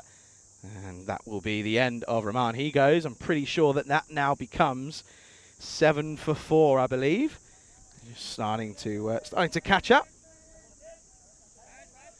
But that's really unfortunate. It's another mistake, and this could be a really low total. This for Zami. This really could be a little bit of a struggle. Well, there you go. Out comes Chaturanga in at 6, I believe. I apologise for the lack of the on-screen graphics. We're getting them up as soon as possible, but anyway, Vashis picks up another one. Like a revolt, feels a bit like a revolving door at the moment. In comes one, out goes the other, and this is well, he's not exactly taking his time to get his eye in.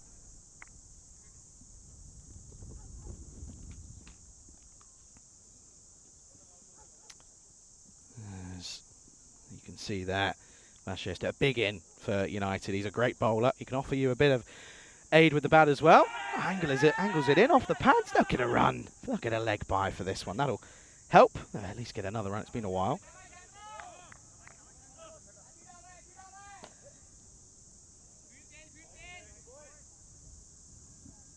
Yeah, again, do apologise for the lack of the on-screen graphics, but just making sure that we got them right. Look, to be fair, quite a lot's actually gone on, in all honesty. A few wickets and a couple of runs. So I think that's now 8 for 4, I believe. We'll see. Good to see Daniela in the chat as well. How are you? Good delivery, outside edge. Could be another one. No, this one doesn't carry either. And it came at him pretty quickly, but he's in the walls, his old Akash down there. And another outside edge. At least they're giving it a go. That's Abu Bakar, but that one definitely doesn't carry, and he almost takes one on the chin this time around as well to get a hand to it more than anything.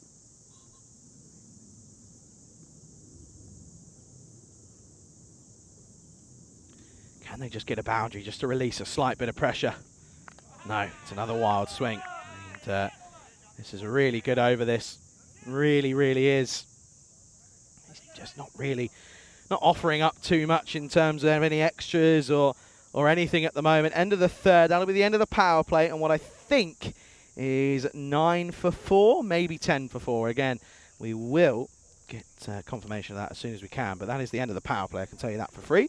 And what a spell that is for Shantanu Vashis. Does very well, bowls superbly, and bit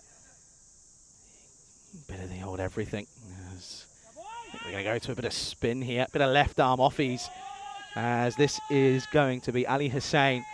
And this is why United CC are a great side in this tournament. They have been a little bit unlucky at times over the last couple of years. They haven't made it to a final. They haven't had a chance to win it. But could this be the year where all of their players just click at the right time? They're doing a good job of it at the moment. Onside. There you go. There's going to be a bit of release of pressure as the spin of Ali Hussain gets a little bit of a tap to start. You can see this. It angles in. It's in the slot. And Abu Bakar takes it on. And it will go for 4 runs. That will certainly be a release. A big sigh of relief from the on-watching Zalmi squad.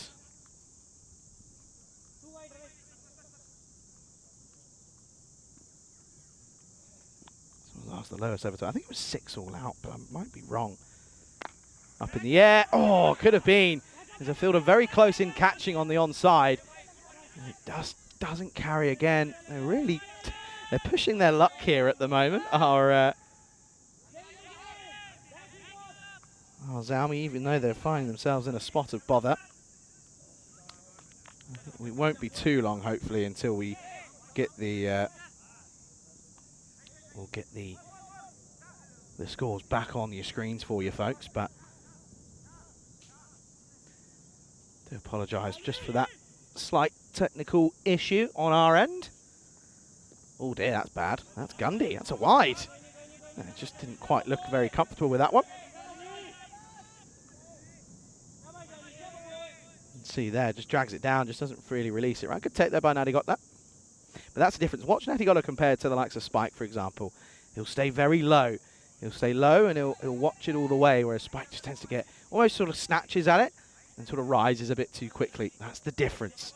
Of course, Natty Gotler is a very good keeper. He's been doing it for years for this Romanian outfit and for club and country. That's a third wide in a row now. So the scorers have got it all today. I've lost count, so that's always fun.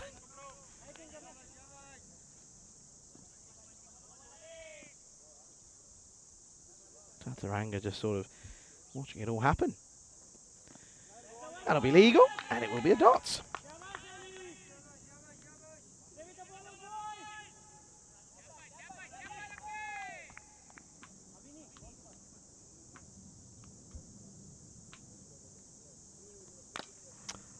Slapped down the ground. This will just be a single. Vashist will do the hard yards.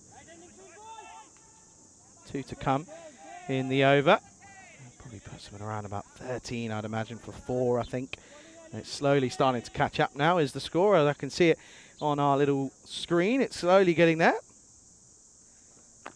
Oh, off the pad and bat, and again, just another dot. Abubakar not looking very comfortable with the bat, as well, no one else really has in this entire game, to be honest with you.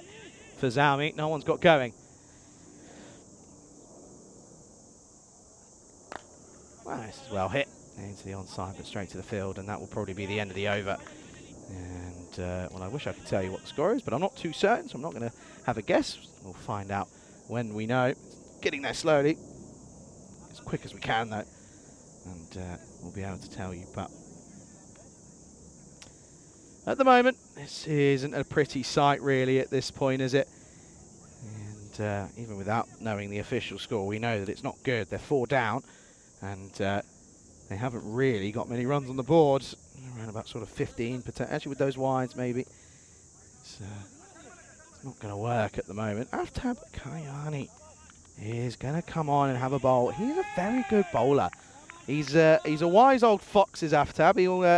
He puts it on a spot 9 times out of 10, and he asks the right questions, and it often goes his way. He picks up wickets at difficult times.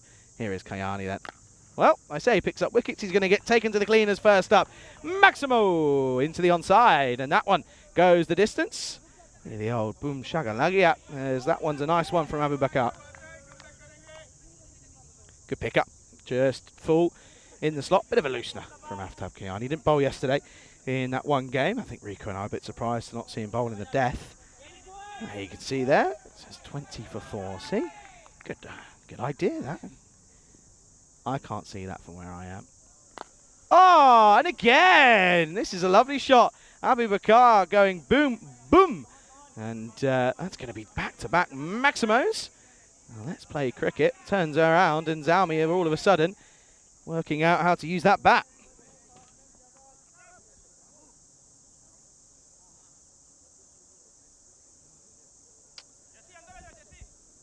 Kiani has gone for 2 already here this morning. 2 6s. Look at this again. It's in the slot though, isn't it? Literally is asking to be hit, and it's gone a fair long way. So needs a response as Kiani. He's got to try and find that length that's where it's got to be. Oh, this is up in the air, and this is 6 again over the top of me. It's going to be another Maximo, and well, this has been 6, 6, 6, 18 off the first 3. This is a good over. This is almost doubled their score now. This is certainly helping proceedings here. I think that makes it 38 now for 4. So getting up to near and around the 50 mark.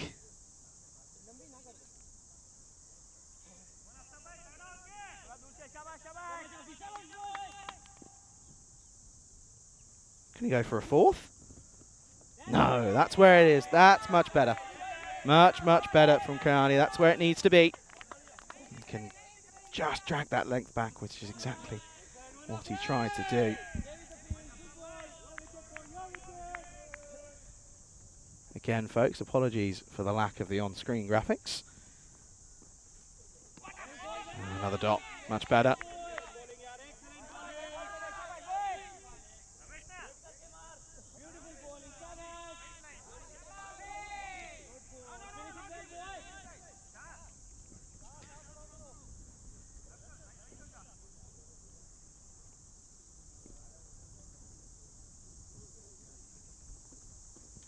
Last ball of the over, and this one is just going to be slapped down the ground, and they will get a single, so Abubakar will keep the strike. It's a good over.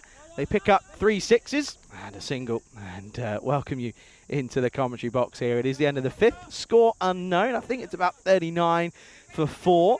That's off the top of my head, but Lord knows. Pleasure to have you alongside me here today. It's starting to get a little bit warmer. The jacket probably won't be staying on for too much longer, but it is looking like this is going to be a pretty comfortable one for UCCB. One thing I will say about them, though, as much as this has been a positive start, very one-paced. Kayani does drop it back a little bit. Of course, they do have the spin of Ali Hussein, but you can also go to Sadisan if he really needed to. But at the same token, there you go. Maybe I was wrong. 29 for 4 after 5, supposedly. And we'll, of course, have to double fact-check that one, but that's the way it is at the moment. But, oh, well, there you go. Getting a bit funny. Well, there you go. There you get a little bit more than you bargained for that time. Well, there you go. Up, up, and away. This could be a chance. Taken. That's an excellent catch. Really good grab out there in the deep. Makes no mistake of this one. Really, really well watched. And that's going to be the end of Abubakar. So a little flourish for him. He's got 16 on his cap, but it is, in fact, not 15. But a good catch, nevertheless, out there in the deep. Well, still can't believe that you got a little bit more than you bargained for there. But hey, good old live television, as they say. Imans is having me for fun here. Anyway, another one goes then, and that's 5 down now. And in theory, going off that scoreboard, it's 5 for 29 at the moment.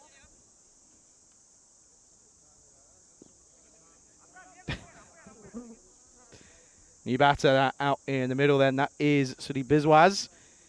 Probably will get a couple of overs at some stage. With the ball, that is, depending on how far along we get. This is sharp. This is off the glove to start with. He'll just fend this away. It'll be a single. I think, yes, what does that say? It says 29 for 5 now. Of course, we're in the 6th over. Chaturanga's still there. He can give it a whack if he tries, but he's faced a good amount of deliveries, and I don't think he's actually got off the mark. Again, I'm guessing at that one, but I'm waiting for the comments to come in about that little slink. Not a clue. Not a clue, and just sort of doesn't really move and just sort of drops a dead bat on that one. Not too much you can really do. Ranga just saying, that came off a bat onto me helmet, I'm okay.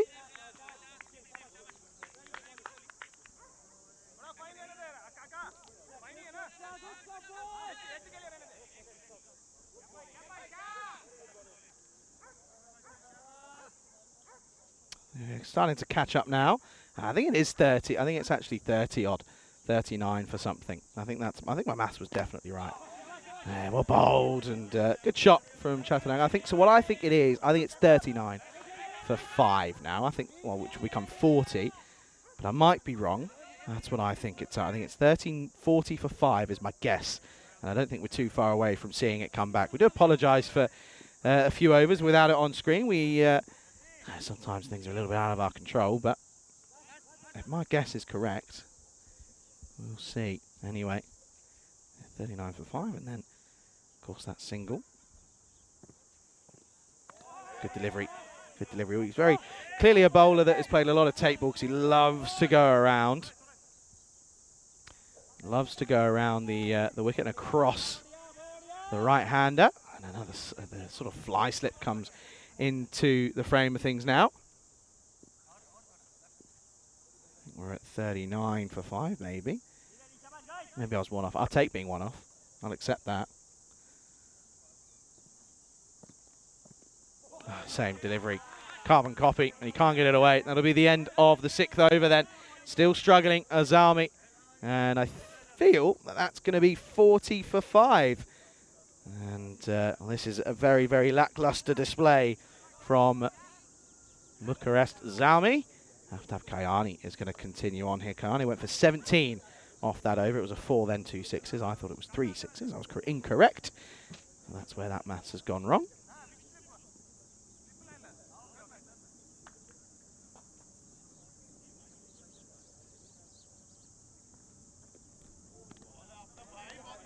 Good start. Against the lefty, of course, at the moment. Moments away, folks, I feel. There we go. Ring the alarm bells. We're back. We're back in business. 40 for 5 for Zalmi, confirmed. It's down the leg side. That one is going to be a wide. There he is, Kiani. You've seen him for time and time again. Loving the kits for United.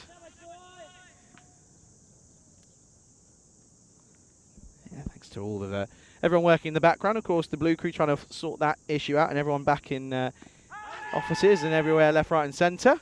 Appreciate your hard work, of course. I'm surprised my maths was. I was going to say 29 was a bit of a stretch. I thought there was a few more, but yeah, 41 for 5 as it's well, we've caught up and then lost the last couple of balls, but we'll get there. Expected score around 70 at the moment, which isn't very good. Shot, but he hasn't quite got it. And, oh, well, what could have been? It was almost a great catch by Mutadam Shah.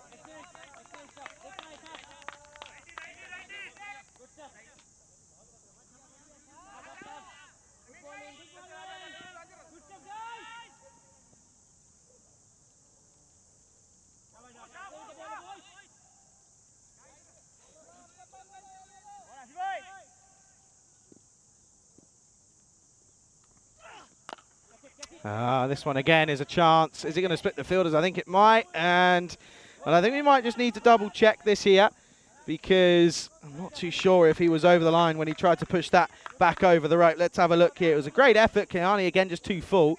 Allows the batter to get underneath this. Let's see. Is he within the field of play? Is there a foot? Oh, I'll go back a couple there and see when the contact's made with the ball. Let's see here. It's when he pushes that ball back.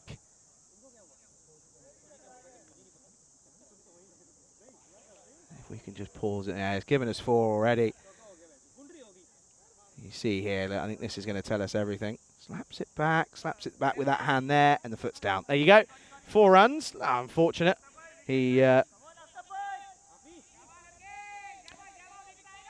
little bit unfortunate. It was a great effort, though, but that'll be 4. So that's again another sigh of relief.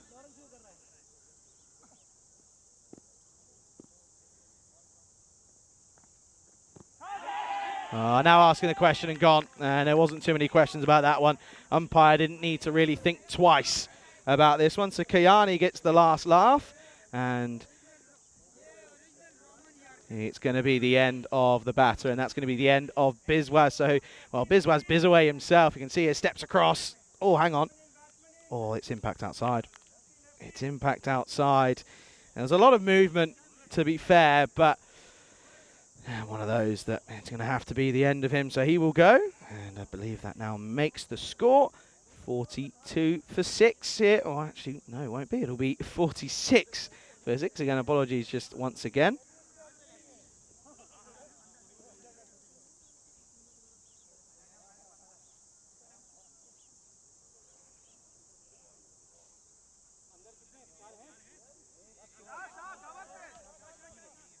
New batter, Haider Ali.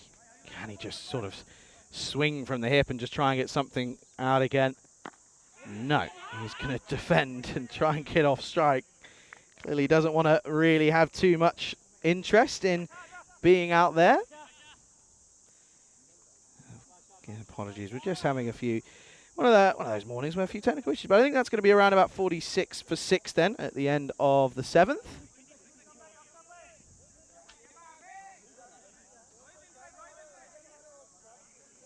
And they're going to go back to the bowler, of course, that is, I believe is Sharp, but we'll double check. I think it will be, yeah, it is going to be Mutadam Sharp.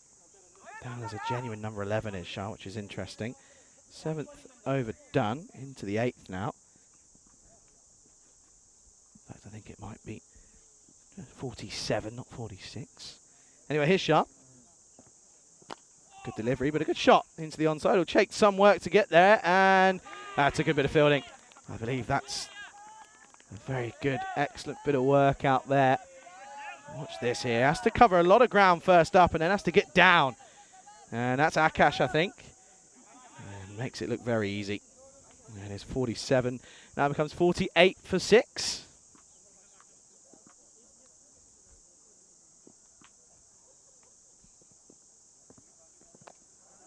Around the corner, Ramesh Sathisan's got a bit of work to do. And Sathisan does well. And the thing is as well, it's more of a confidence thing. I've broken my finger pretty badly at the start of pre-season. And then when you try and come back, anything that comes your way, it's almost, especially the first couple of games, it doesn't take much to sort of get back into it. But the first couple of games are horrible to come back to because you're just a little bit wary. You never know. You're sort of scared for something to happen. You almost just sits in the back of your mind and you've got to almost contemplate, well, what's going to happen if it does? So, yeah, it's going to be the 50 up off this one as well. That'll be 50 comes up in the 8th over. 50 for 6 now after, I think, 7.3. Again, apologies, folks, without the graphics on screen. Understand it's not ideal.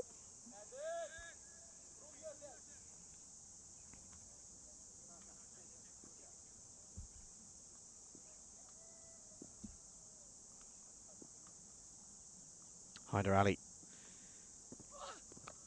Oh, this is up in the air. Sathisan, yeah, still makes no mistake. And good catch this time around. Watches it all the way. And Akash comes over and congratulates him. Says, well done, Skip. And it's a good catch. And Hyder Ali will go for a couple.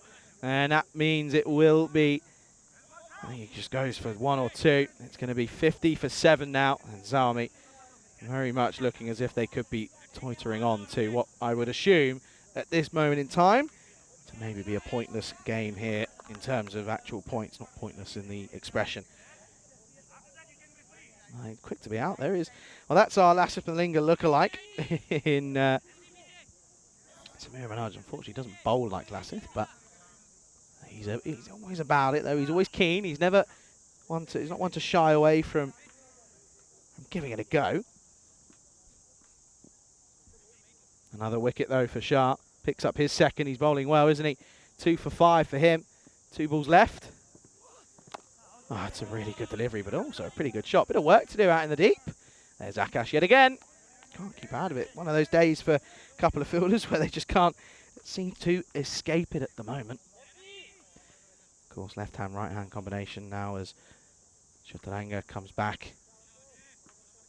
I think we're all fixed and sorted scoring-wise, and appreciate all your patience. And appreciate it's never easy trying to keep up with it. Trust me, I know. Appreciate all your patience and everyone's work to get it back and working. Nice shot. This is up in the air. I think he's going to split the gap. Unless he gets there, he won't. It's actually a really good-looking shot from Chaturanga. Yes, he's sort of chewing up deliveries left, right, and centre, but that's a really good shot into the onside. Clip off the pads. It's a classic left-hander shot. And that's going to go 4 carreras. End of the over. And that's going to be 55 for 7 after 8. After 8. Now, is that a good chocolate or not? Give me your thoughts. I think it's an underrated one. I think you could eat a fair few of them. They get quite sickly there after a while. There you go. That's how this has played out. Not very good for Zami is the answer. And I think it's a blessing in disguise for United. Ramesh said they were going to bat first. I don't know why you would against the likes of Zami. Full toss. Carved away. Sathisan. He's been busy down there at the moment. That will be just a single yet again. It's Chaturanga back on strike. This is Jassi returning. 1 for 3 off his first. Good spell for Shah. mind you, in this sort of game, most of the bowlers that bowl are going to have good spells. 2 for 10 off his 2. It is Jassy returning.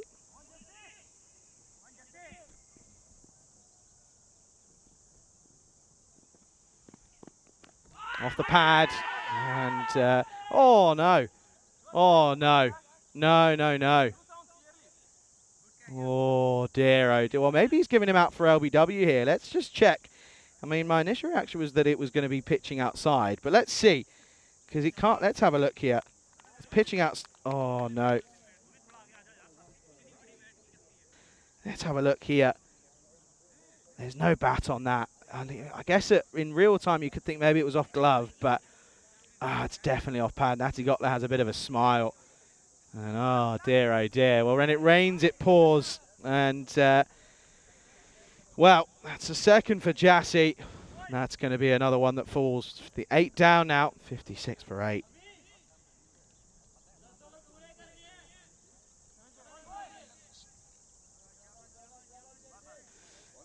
And that's a big shame, as I don't think that's come off any. Don't think that's come off the glove or anything like that. Anyway, we move on as a new batter steps away. Looks a little bit concerned with the extra bit of pace of Jassy. I don't think there was. I didn't hear 2 sounds. It looked as if there was quite a big gap between the 2 areas that it could have potentially hit, but. Anyway, we move on, as this is Safi. Steps away. Almost a bit too much swing. He'll push this away. Could be a chance. Oh, direct hit would have been gone for all money. Don't even think he would have even... if he would have dived, he would have been about halfway through. He doesn't look like a batter at all. You can see here the way he runs. Yeah, he was gone for all money, but he survives. He'll get a single to his name. Of course, coming in at 10 and...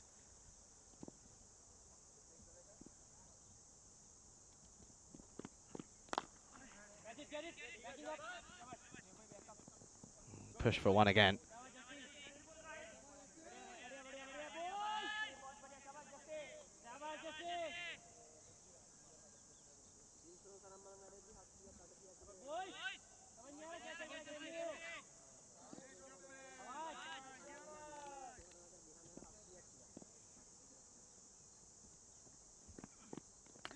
Gone, got him. And that will be a 3 for Jassy. And that, I feel as well, by the way, I think that is actually going to be all out. I think just due to, there was a slight niggle that happened maybe in that train in the warm-up. I don't think that Reza is actually going to be able to participate. I don't think he's going to be able to come out and bat, so that'll be all out, I'm afraid. But credit to United CC Bucharest. They have bowled superbly well.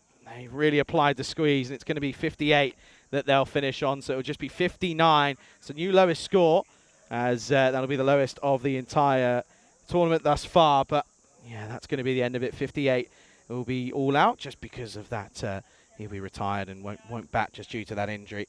So it will be a very, very simple chase, just 59, and you feel that they could do that relatively quickly with the batters that they have at their disposal. And yeah, not the best of displays from Zami, but at least they're laughing and smiling about it, and they don't take it to heart. Let's have a look at the highlights then of this one, and you feel that it's not going to be a pretty sight if you're a Zami fan. And well, the first one you see is the stumps on the floor. This is how it happened.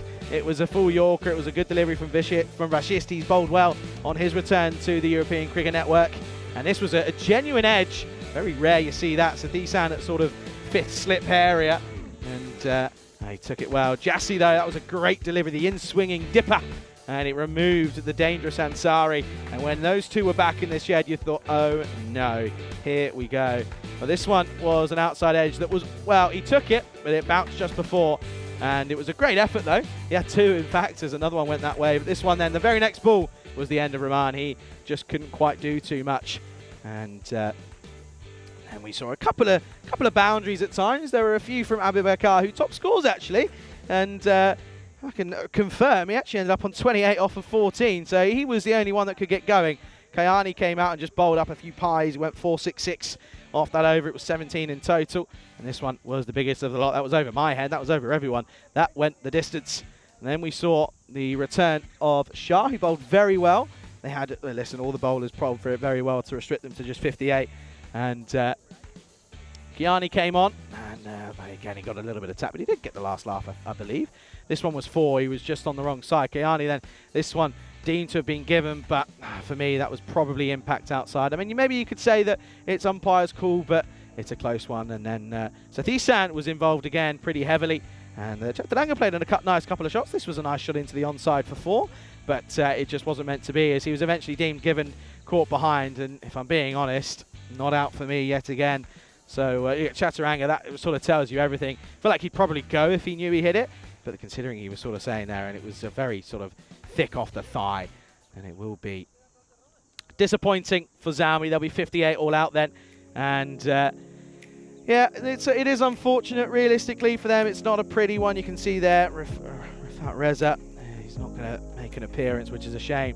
But Zalmi, it's going to be tough. United TC, though, they've got a big chance here. Of course, they're on the charge for the top 2 as they look to close down the gap between themselves and Beneza and the Eagles, as they look to try and get 4 points from this second match of the morning. Of course, it's their second match of the tournament. It certainly will be an interesting chase. You can see there 3 for Jassi and Vashist, 2 for Shah. Kayani kicking up 1. Ali Hussain, the spinner, only going for the 1 over and getting 10 runs off his name. We'll be back then in around about 10 minutes time as we will see the response. As United CC looking to chase us down within 4 overs. They've got a big game coming up afterwards, though. They take on Beneza, so a bit of a warm-up act for them. Looking forward to this one, though. They've still got to get the runs as they look to chase this down. It'll be 59 for victory. You're watching the European Cricket Series here in Romania with me, Charlie Hunt, right here on the European Cricket Network.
This European Cricket Network event is proudly brought to you by HCL Software and Paramatch. Bună dimineața. Welcome back to this Moira Blase cricket ground in Ilfov County, just outside of Bucharest, where we're ready to get things underway, as we know that this is going to be a tricky battle, as Zalmi ended up 58 all out off of their 10 overs. Well, I think the more likely of the two out of those is if United CC Bucharest go ahead and chase that in under 7 overs, as they look to try and take 4 points. Now, we saw yesterday a total that should have been chased in 7 overs that wasn't, and it ended up going down to the last over. Will we see something similar here? Pleasure to have you with us. Welcome back. Thank you for choosing us here on this lovely Thursday morning, near enough to midday. And there's a bit of a change at the top. No Sathisan. I think he's going to sit here and say, lads, go and do it yourself. I'm quite happy sat in the shade. I'll put my pads on. I'll keep them on, but I shouldn't be needed, really. Just the 59 runs needed for a win here for United CC. It's their second game. It's only their second game. Of course, there's only one other side that we haven't seen yet. That's the reigning champions. It is Cluj. They will be here tomorrow.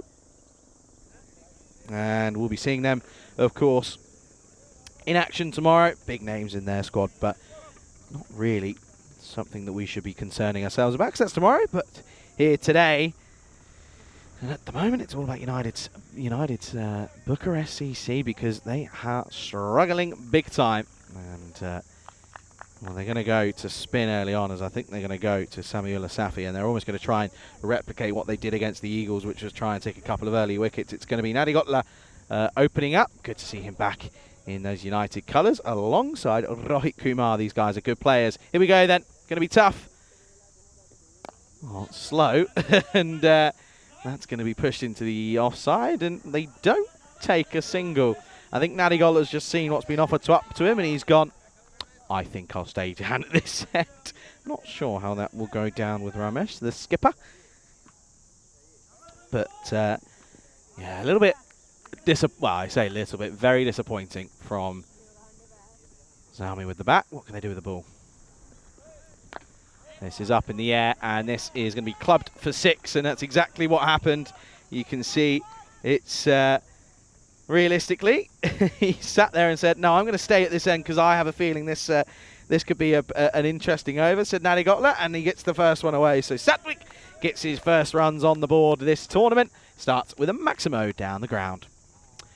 Peter saying, be fair, not going to be difficult. In theory, it isn't, but we've seen weirder things. Rushes him a little bit, and this is into the onside, and this will be 1 bounce 4. So 10 up already, 6 and 4. Well, tiene hambre, pero poco más. That's the translation. He's hungry for more. Sounds better in English, actually. Good shot, really nice shot. Just waits on it. Of course, they are out there at the moment, and he got looking to do this pretty quickly. You feel clubbed. Doesn't quite get all of it, but there's no one there. And that's going to be another boundary. So 4 yet again.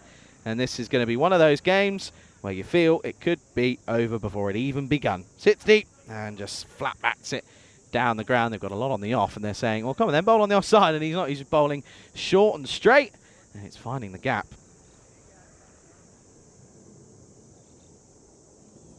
Goes again, this time over the top of the offside. There is a fielder out there. Abu Bakar this time will do the work. And Nadigotla will take a single. Gives Kumar 1 ball of the over. Kumar, if you take a single here, I'll laugh, because Nadigotla will probably turn it down. So this is a good over to start off with. Already a chunk out of the runs. 44 off 37 for a bonus point, of course. That's what they'll be thinking of. And it will be good bonus point to get, because they're, of course, chasing down Beneza and Royal Eagles. Of course, they... it's a big game in that 3rd game as the United take on Banasa. That's going to be a big game. But they're trying to chase them down, of course. They've got games in hand. Taking 4 points here will be a big win. Last ball of the over. Respected by Kumar. End of the over. 15 come off the first. It's 15 without loss. 114 now. It's getting up there, isn't it? It's creeping up. Of course, the longest we've ever gone was 4:05. That was all the way back in 2022. where it was, of course, the Lisbon Capitals who broke the streak up against the Gorka 11. And it was, of course, the Lisbon Capitals who got the win in that one, and it was me who called it. I know. How lucky was I? That was all the way back in August or June 2022, if I'm not mistaken. And yeah, we have seen a few big-ish sort of weights, but this is one of the longer ones. Here is Ansari. Well, that's Gundy, and that's going to get through everything. Saini yet again behind the stumps. Oh dear, oh dear, oh dear. Well, Samira Manoj can't cut that off. That's going to be Minimo, 5 wides, and not a great start for Ansari. Bowled well in that first game of the morning, didn't he? They all start sort of blending into one, but yeah, he bowled well. That one, not a good example of it. It's almost off the wicket. Saini sort of giggles and says, "What do you want me to do?" That's another wide. So 6 with that first Minimo without a ball being bowled. This isn't a good start for Ansari at all. Complete polar opposite to what we saw from him in the first game this morning. He was hitting runs and bowling great deliveries. Now he's bowling dross, and well, he got out early, didn't he? Off the pads and going off to miss the leg stump and probably going over. A dot ball, a rare dot ball. Jules saying 6 and 4 hungry for getting this done in 3 overs. Yeah, absolutely. They'll be looking to do this pretty relatively quickly, won't they? It's almost at a run a ball just for a point, or the bonus point even. Nice shot, confidently played. That's going to find the gap, and that'll be 4 runs. That one, they've almost got to try and just move someone over, I think, but it's just a question of who. It's nice, confident on drive. Doesn't quite time it, but it's enough. And that one will go for 4 yet again. Jules with the joke of the century says, anyone got a golden ball tingle? No, not one single bit.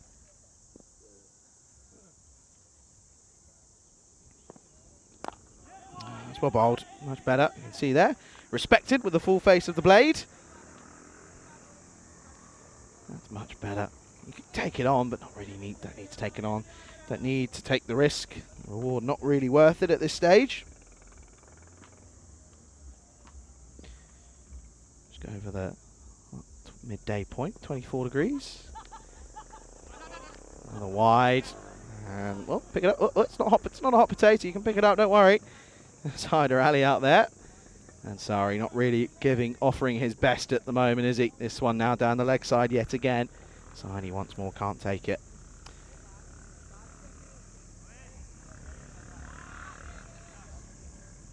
Of course, we see Banais take on Bucharest, again UCCB, and we see ACCB take on the Lankan Lions, and then ACCB Zenitors. So Zami will be hoping that this game will be finished with, and they can go back and sort of say, well, thank the Lord that's over, because it's not been a great morning for them, as that's just pushed for 1. Of course, let us know where you're watching and tuning in from. Of course, if you are watching on YouTube, do make sure you subscribe to the YouTube channel. We're trying to get to 410,000 subscribers, and make sure you like the broadcast. Lets us know that you're enjoying what you're seeing. That's what bowls. It's really well played. Oh dear, oh dear, oh dear. It's going to get through the fielder. That's Samuel Asafi, who's having a bad day at the office in all three areas of the sport. But unfortunately, it gets through him, and that's going to be Cuatro Carreras.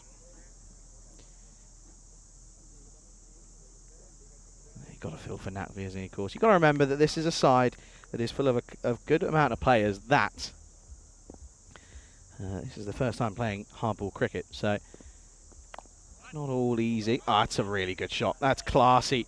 That is superb from Nadi Gottler. That is going to be 4 runs, and yes, it's not exactly a big target, but you still got to play some nice cricket shots. He just plays this backward a point, and that one is going to be another boundary, so a good way to end the over.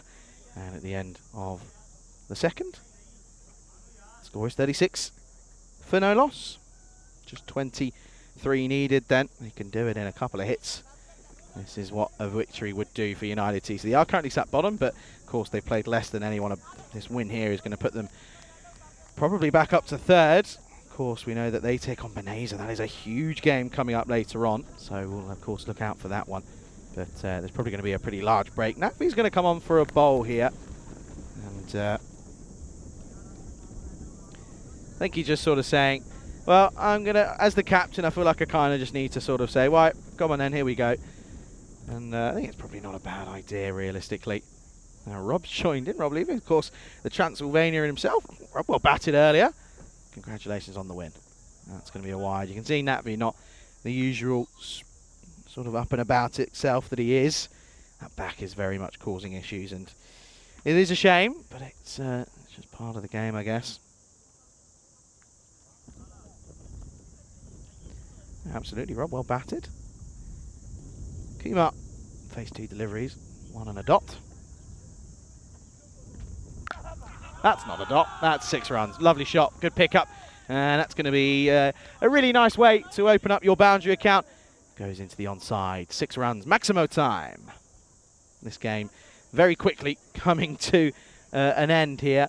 And you've got a feel for Zalmi in the soaring sun. They're just struggling, aren't they? And didn't apply themselves with the bat, I'm afraid. Oh, misses out on this one, but it's going to be 8 wide anyway. And that we can't quite find the money at the moment. It is too wide, I'm afraid.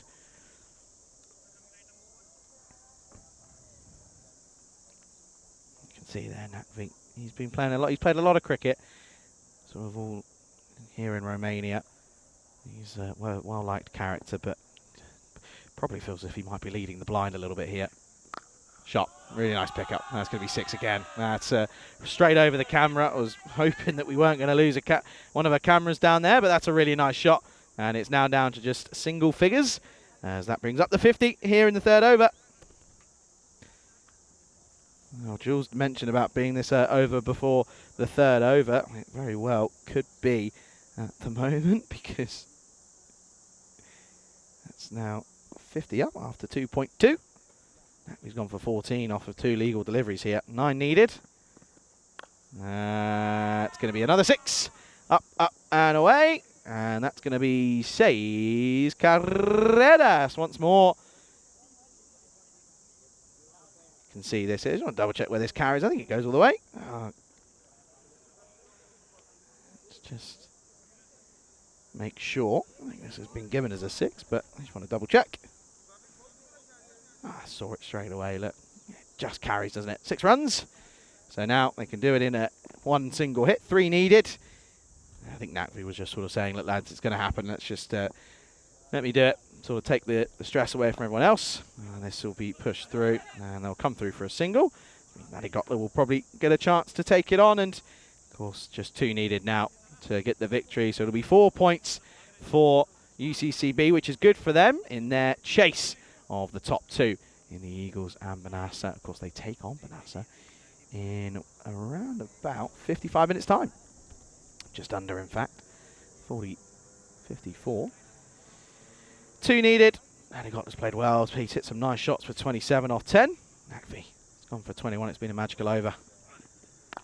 And this will probably be it. And there you go. Well, the game was over before it even begun. And we don't even reach the end of the 3rd over. We don't even get out of the power play. That will be the end of the game. They do it with 44 balls to spare, and it's a 10-wicket victory for UCCB. Unfortunately, Zalmi, a horrid day at the office. Good news for them is that they're not playing 3 today. They can go away, and, well, it's one of those where you can kind of sit there and say, oh, you've got to go back, got to go away and look at what's gone wrong. But if, being totally honest, I'd go away and just ignore cricket for a day. I'd sort of turn around and go, I don't want to know anything. I don't want to see anything about cricket. I'm going to go away and turn my phone off and not look at anything. But a good couple of shots, though, from Matty Gottler. This will probably be one of the shortest highlights reels you'll ever see. But let's go ahead and have a look at them. As we started with some dodgy spin. Safi didn't look very good, to be honest. Trying to bowl too slow and too short. Matty Gottler was, well, turned down a single after seeing what was on offer, and he said, I am going to take this on, and he did exactly that. It was awful as well, then again, from the likes of Ansari, and then Natvi just sort of came on and just said, well, to be quite honest with you, I think I'll just sort of maybe just let everyone else sort of breathe and just sort of the captain's way and just go, listen lads, I'll do it. Listen, to be honest with you, the fielding wasn't good enough either. There was a couple that went through. But listen, and Rob's put in the chat as well. He said Atif is a great player and a good guy. It's just a shame about those back issues. It is. He was never due to play He had to get signed up quite late on because of other issues that went on. There were some nice shots, but Natby just sort of was just bowling and just for the sake of bowling, really. But it's a big, huge 4 points for UCCB. And I bet they're glad that they didn't bowl. They didn't win the toss and bat first, because realistically, they'd still be out in the field probably in the soaring heat. But there you go. And what's that there? They've got a camera there. Is that one of those 360 cameras? Very impressive. Anyway, end of the game. And they win by 10 wickets. It's a pretty comfortable one. And, well, it'll be an extended break. It'll be about 40 minutes between now. In fact, actually, it'll be more than that, won't it? As, of course, the next game coming up is going to be at 1:15. So, in fact, it's over an hour until that game. It's going to be a bit of an extended break, but there you go, confirmation. 10 extras, not helping, considering they only had 58 on the board. But Xiaomi, yeah, if I'm them, I'm just sort of turning around and saying, I don't feel like playing any cricket anymore. So, turn the phone off, turn the TVs off, don't even bother. And, well, I'm not going to talk about the bowlers because not really too much to talk about there. Good win, though, for UCCB. It's a lot for them, and it's a good 4 points for them. So we'll be back in over an hour. Another extended break. Do make sure you make the most of it. Come back and be ready, because the next game is a thriller, as we know that Xiaomi will be watching. Well, they won't be watching, sorry. United CC Bucharest, they take on Banasa. We'll be back in over an hour. Make sure you return. You're watching the European Cricket Series here in Romania with myself, Charlie Hunt, on the European Cricket Network.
This European Cricket Network event is proudly brought to you by HCL Software and Paramatch. Good afternoon, everyone. Welcome back after a very long extended break. Welcome back to the Monovazle Cricket Ground here, just outside of Bucharest here in Romania, where we're ready to get things underway for the third match of the afternoon. Of course, it's the big one. It is realistically going to be a big match. It's United CC Bucharest as they look to take on Băneasa here. Of course, United looking to chase them down here, and what would be, of course, a big win if they can get this here in terms of the grand scheme of things, and of course the group stages, as they're looking to get as high up and close towards that top position. Băneasa, of course, on a bit of a disappointing defeat yesterday, looking to change their fortunes. Let's have a look at what happened a little bit earlier as Tyrone Peters caught up with the two captains for the coin toss. Băneasa, it's call. Heads. Heads is the call. It's a head. We're betting. Betting. Nice for hands. There you go then. You can see there the skipper, Ducky, winning the toss, batting first. No real surprise there. It's almost a given. Every time he wins the toss, he'll put his side into bat. But the good sign is that there are a couple of an opposition here that could certainly cause some problems for the likes of Băneasa. United CC coming off the back of a very dominant display against the likes of the Bucharest Army side, of course, and well, they've got to put that one to bed, put that one in the back of the mind, because it's now all about this match 18, of course.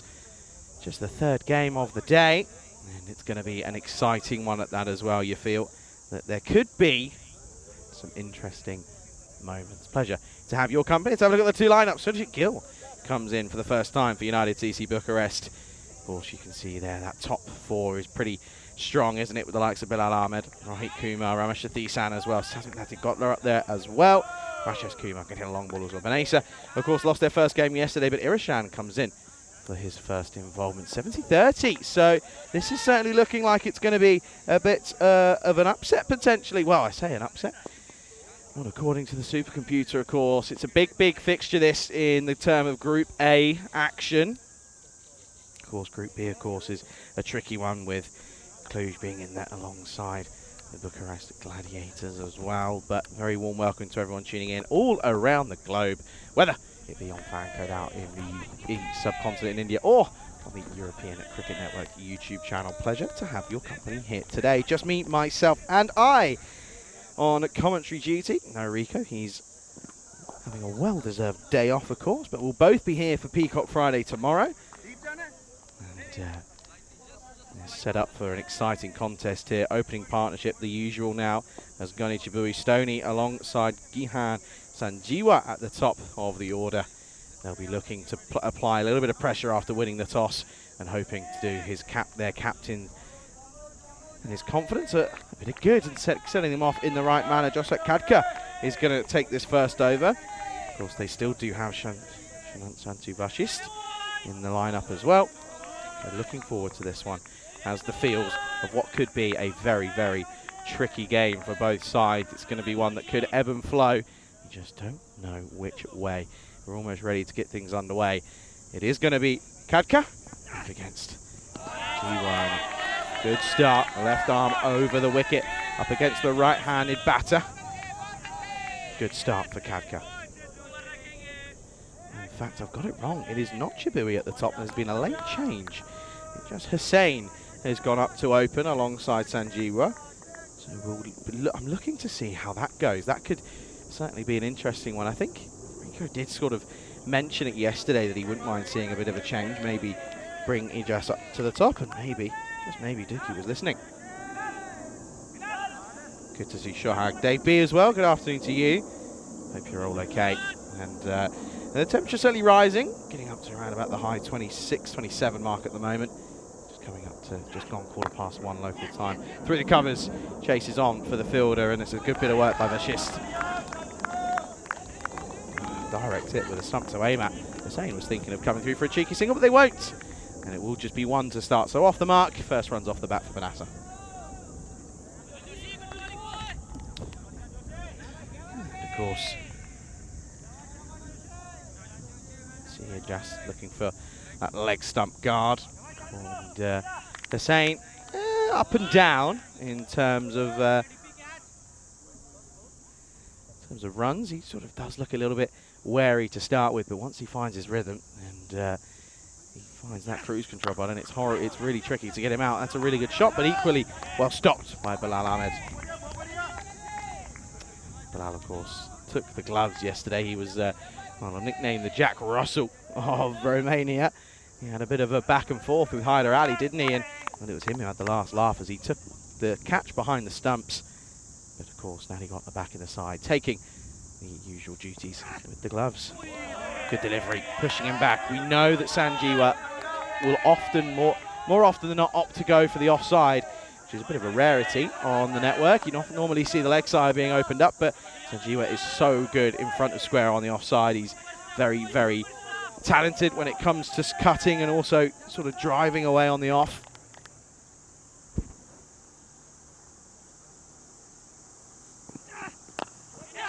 And this could be his downfall. Oh, no, it won't. It just falls out of reach for Rohit Kumar. He just couldn't quite get there. Got a bit of a story to tell as well, by the way, during that break. Lassie Saini, of course, part of Cluj, but he's scoring here. Of course, part of the blue crew at the moment. And well, he went out in the middle, had a bit of a hit. I believe it was Ali Hussein who was sort of bowling him a few offies just to give him a bit of a hit.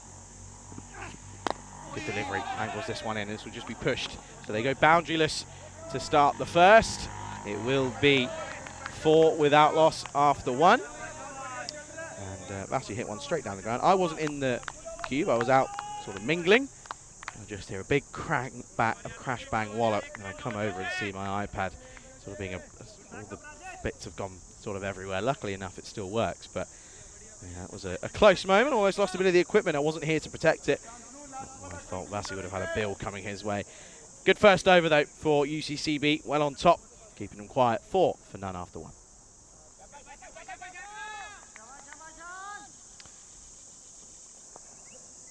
Go here with Vashisht. He bowled well in that last game, didn't he?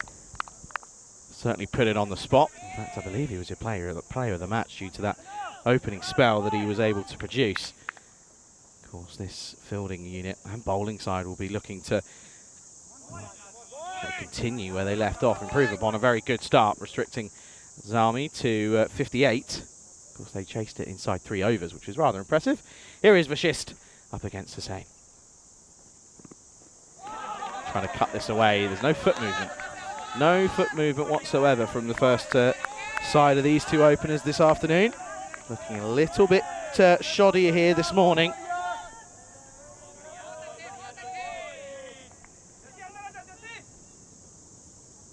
Can they find a way of getting an early breakthrough here?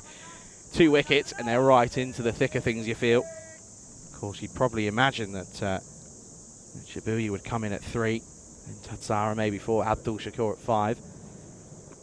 Shot, that's going to be 4. That is rocketed off the bat of Hussain. That'll be the first boundary. It's taken 8 deliveries to get there, but we do have the first 4 along the floor. And it's off the bat of Iqbal Hussain. 4 carreras.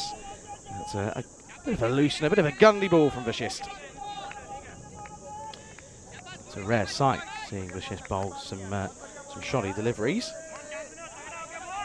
Just dragged it down. Listen to the noise, though. United certainly up for this, of course, led by Sathisan, who's currently at point. He's a well-oiled, well-seasoned campaigner, isn't he? He's played a lot of cricket. Up in the air, and now, talk of the man, cometh the hour. And, well, there you go. There's Big Ramesh, and he's involved in the action as he removes Iqbal Hussain. It's a simple catch, really. Just had to point the hands up in the sky and everything was going to sort of work itself out. And Vashisht has the last laugh. It's 4 and out for Iqbal Hussain. He'll be frustrated. The move to have him at the top of the order does not pay off. And it will be the end of Hussain, who goes for 6. Vanessa 8 for 1. And it is going to be going Stoney himself. Shibui comes out at 3. Speak of the devil, and he shall appear. Ramesh Sathisan. Pretty simple catch. Had to watch it all the way, though. It was certainly I'm expecting that ball had a few revs on it. What a start this is for United. Vanessa, we saw them struggle against the Eagles yesterday. They came to a very unfortunate defeat. They were lucky to get a point out of that game. Bit of an early tremor in the camp. This is pitched up, should be gone here. Golden Duck surely, and is. And Vashist makes no mistake of this one. This is a great bit of bowling. Angles it in on the pads. He's obviously done his homework. He knows that Chibui struggles early on to open up the onside. And well, Exhibit A of it right there. And it's 2 in 2, and it's a golden quacker for the batter. Chibui makes the long walk back. Well, that's not going to be a fun heat map to look at. Golden Derek is out, and it's the end of it. Chibui goes for a first baller, and it's 8 for 2.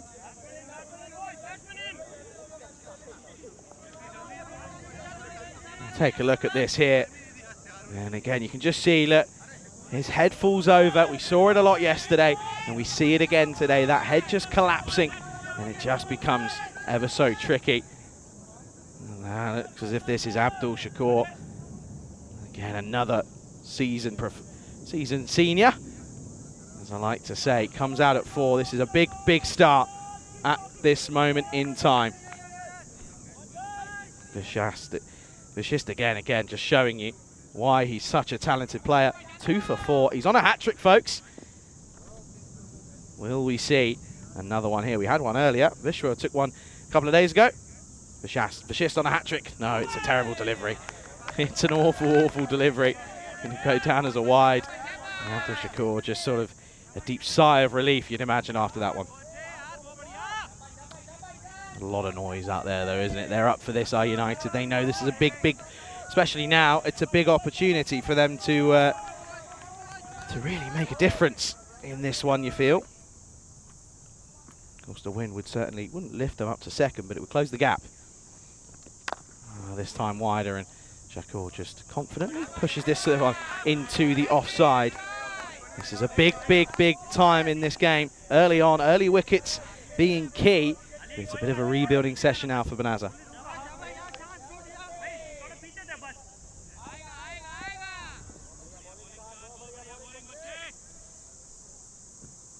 Well, how much pressure is on these two? Sanjeewa, 2 off 4. Slower ball. And straight to the fielder. Oh no, that's going to get through, and that's going to go for 4. Well, that's not good fielding. That's going to be very disappointing to see. It was a superb over that just gets tarnished by a bit of loose fielding at long on. That's right, Kumar, he gets that one wrong. And that will be the end of the second. Still a very good over, though. 2 4s in there, but 2 wickets more importantly. And it's the end of the second. And Ace are 14 for 2. Nice bit of breeze finally coming through. Did have to make the amends to... to the cue, open it up, more open plan of course. We often do that this afternoon. And that sun goes up high and let the breeze flow on through. This is what it would mean then. You can see there a victory would close that gap, of course. They would have they have 2 matches in hand. And of course they'd be looking to build on those 4 points they got in, back in match 17. And a nice spot of lunch as well during that break. Nice chicken burger as well. Being very well looked after, has to be said, by the Federation here. Jassy for the 3rd. Good delivery in swinging. Shakur just drops this into the onside. Tense moments these for Banasa, because we're seeing them sort of unfold at the moment. There's a big failure against Royal Eagles. They'll be aware of that if they were to do it 2 times against probably the 2 strongest opponents in this group. They'll be furious. Of course, they know that they're probably not going to finish last, so they'll get through to the next round no matter what. Good delivery, good take by Nadi Gotler as well. Jassy, of course, coming off the back of the 3-for in that last game as well. You just, I mean, at one point, it was to be said that they were certainly looking like they could have topped the group, but a couple of stagnant results has probably halted that momentum for them, and now we're seeing it yet again. But a couple of overs of rebuilding here, and then they can look to take it on. This one now, just back of a length. Shakur just drops some runs. There's good understanding between these two.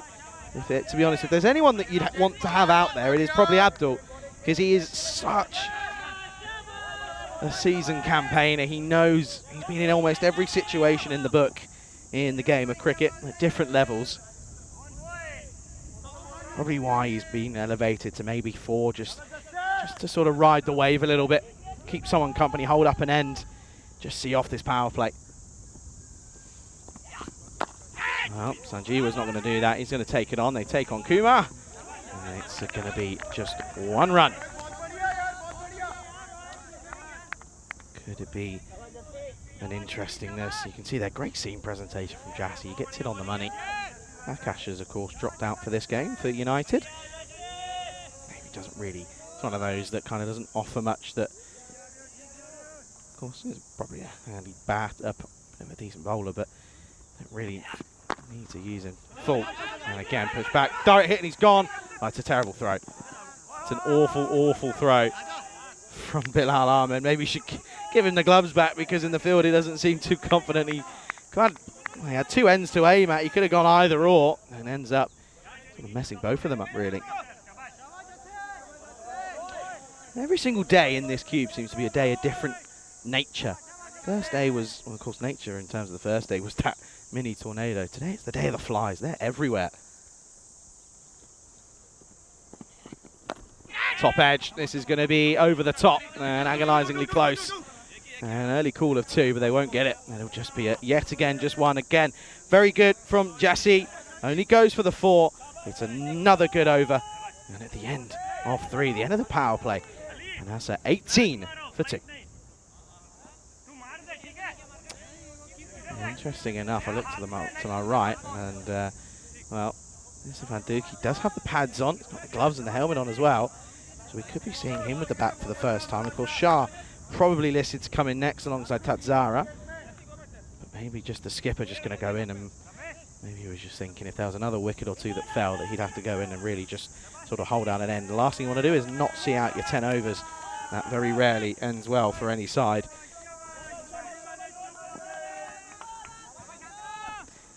Rajesh Kumar in front of me at long off. He was in charge of protecting my equipment after Vasu took it on earlier. Here's Rohit Kumar. It's nice for Shish, sorry, that's a bit of a wider delivery.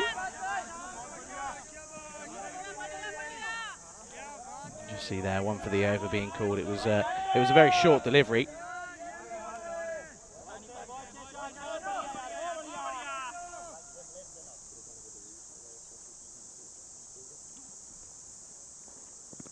Got him, gone, and Vashis maybe just has a little conversation there with Shakur, as there was a little bit of back and forth, and it continues on a little bit, but it's going to be the end of Sanjeewa now, and he will go.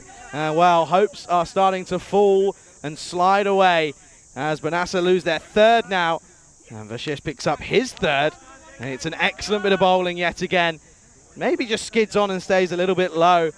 This wasn't the right one. That was a few deliveries ago. This was the wicket, though. This is how we saw the end of Sanjeewa. Full straight, top of middle stump, and it's going to go, isn't it? That'll be the end of Sanjeewa. You can see there, look, middle stump out of the base, and a little bit of conversation between Vashist and Abdul Shakur. 19 for 3.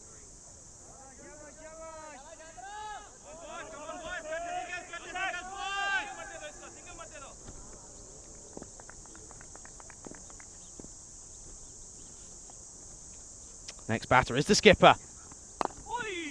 Dookie will just push this into the onside. Gets off the mark straight away. That's a set of hair and a half, isn't it? Who is that? Wow. That, my friends, is Surjit Singh. That's a serious head of hair, isn't it? You won't get to see that again at some point throughout the day. That was a serious, that's a barnet and a half. What a spell this is, though, from Vashist. 3 for 12 at the moment. We've got 2 seasoned seniors in Dookie and Abdul Shakur out there at the middle. Yeah, Dookie maybe just turning around and saying, look, maybe if Shah goes, we're going to lose another one. And could just do with settling and steadying the ship slightly, maybe. But you've got to take it on. You can't sort of bat within yourselves here, especially when you know that United have got such a good batting lineup.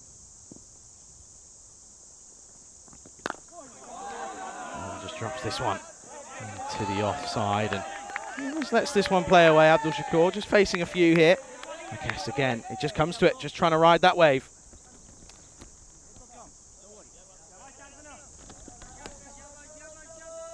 Ducky, of course, hasn't batted yet in this tournament. Bowled and fielded very well, but he hasn't batted yet. Ducky, of course, he's Dutch and of course now plays his cricket here in Romania. Wide. Too wide.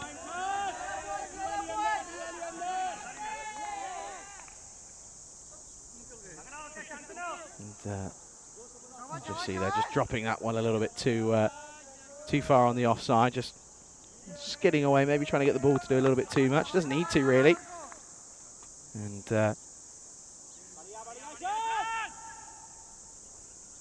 bowling well there, isn't he? 3 for 13 at the moment. This is up in the air, and this should be gone.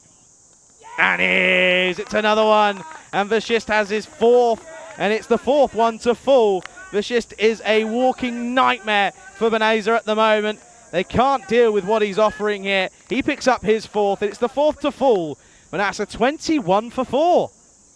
Abdul Shakur, well, I thought he was going to sit there and just try and ride the wave and maybe wait to see out the overs from Vashist, but he just gets a rush of blood, falls over on it, similar to how Chibui went earlier. And oh dear, finding themselves in heaps of trouble. 21 for 4. Yet again, United taking wickets and taking chances when offered to them.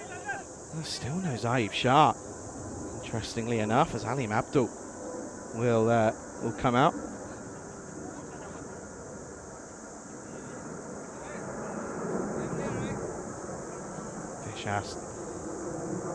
She's playing superbly here, isn't he?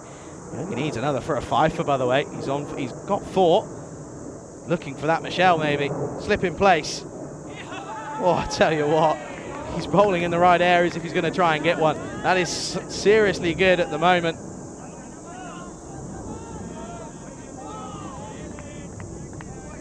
Bowling in the just perfect areas, isn't he?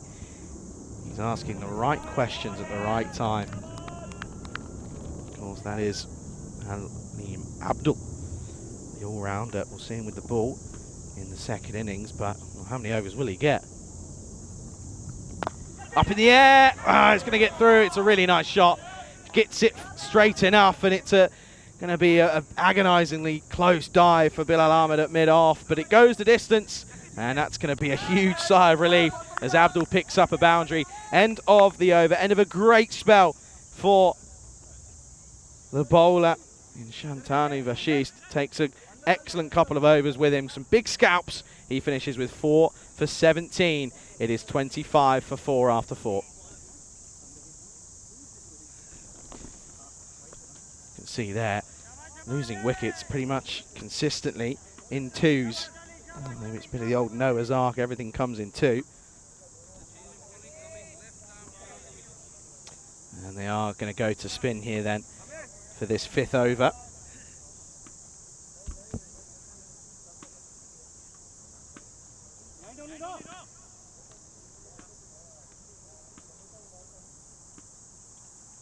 And the spin's going to start. Well, there's a little. Oh no, there's a tickle on this, I thought.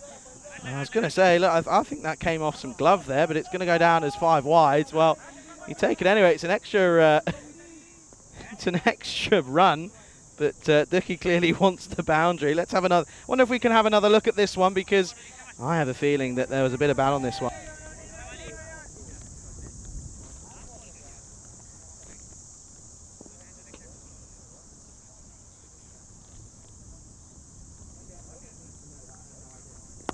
Just pushes and fends away at this one.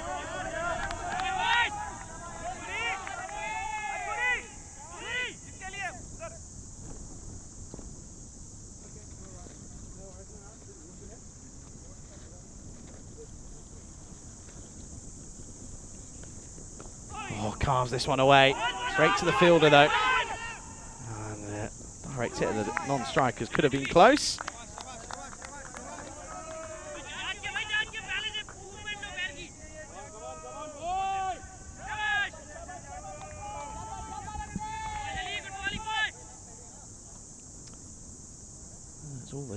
wildlife in the cube at the moment.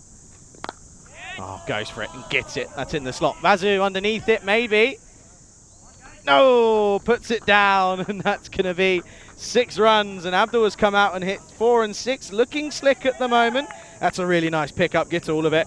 And Hussein, yet again, struggling when he comes on to bowl. Just sort of doesn't really offer too much, if I'm being honest. He just sort of puts it in the slot. Needs to work out the right length to be bowling because it's not working at the moment.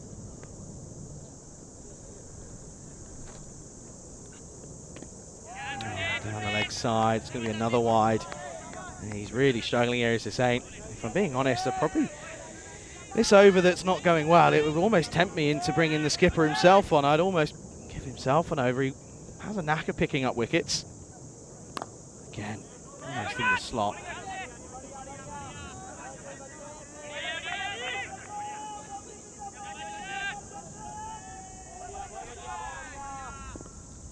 Loads of noise at the moment, keeping them going. In the slot again, and this is going to be 6 runs. You can't be bowling there, I'm sorry, it's just not good enough. It's just pretty average left arm slow bowling. It's not really offering anything else. Hussein is just putting it up on a platter and offering them a chance back into this game. The pressure's still there, but he's certainly giving them a chance here. Another boundary goes to the way of Banasa. It's a good pickup again from Abdul. Last ball of this 5th over into the offside, and gets through the skipper. So maybe just a slight release of pressure here as Abdul will keep the strike. It's the end of the 5th. It is 45 for 4. And I can welcome you potentially into the commentary box here. And me, myself and I potentially. It's very warm welcome into this box. You see the jacket's gone. It's very warm here today. Has to be said. The sun's sort of coming in now, which is really nice, but that breeze just isn't quite there. Humidity level's still very high, it's at about 75%. But welcome and pleasure to have your company here in Romania, of course. This one, though, what an upset this. Well, not an upset, but what a surprise, I think. I don't think anyone's expecting such early wickets to fall in quick succession. I mean, Vashist has just ripped through that top order. And at the moment, Banasa are in a bit of a rebuilding situation, as it looks as if Rajesh Kumar is going to come back on then and take this next over. Again, really confidently played into the onside. Yes, fielder out there, but it's a good shot.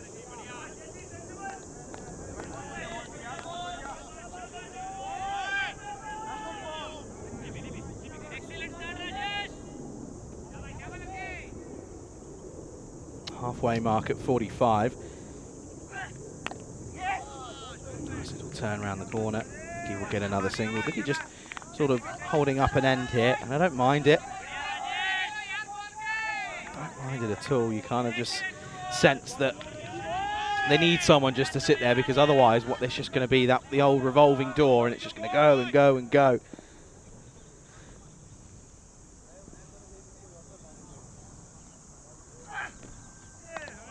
Down the leg side, just pushing it a little bit too much there, Kumar. Good afternoon to Kingston. Says the fencing and netty is putting in some work today. It gets abused on that leg side. You are correct. It certainly does get used and utilised to the fullest of extents. And without it, I think we'd lose a few more Grizzlies than we do. Of course, we know that down that hill is the old cows. And I certainly won't be going into that field to get them. Better. Much better. Doesn't give him any room. And Abdul, not the most confident of players when it's sort of at that area. And you know that that was a big dot ball, because that just builds the pressure up slightly.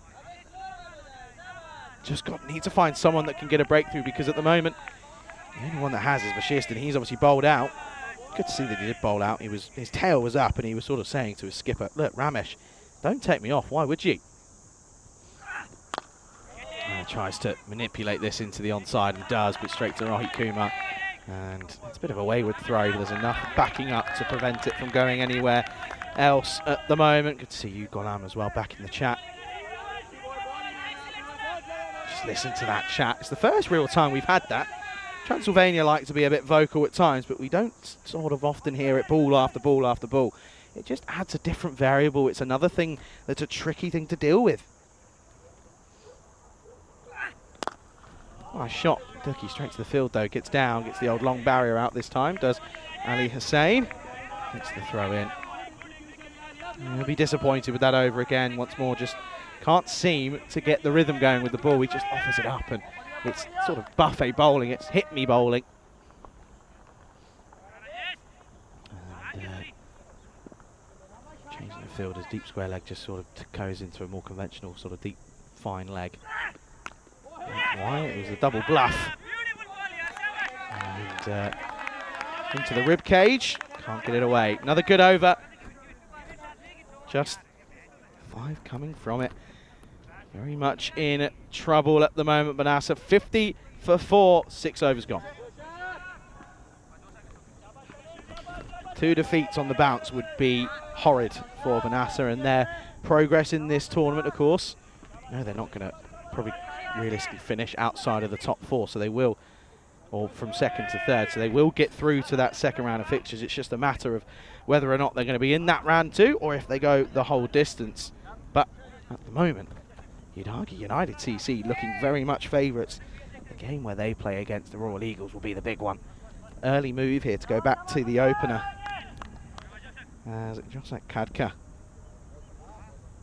is going to come back on here.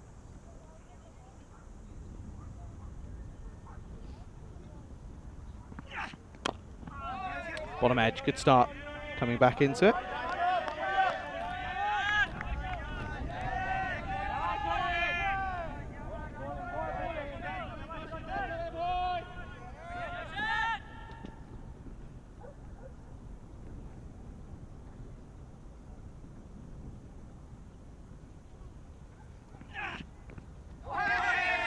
Slower delivery, doesn't pick it, swings all around it as Dookie.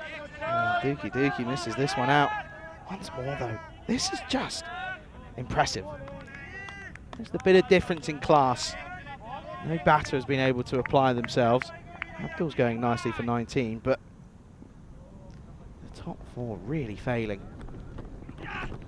Another wild swing, anything wide of the crease, they're not going to miss out on it. No, that's sloppy.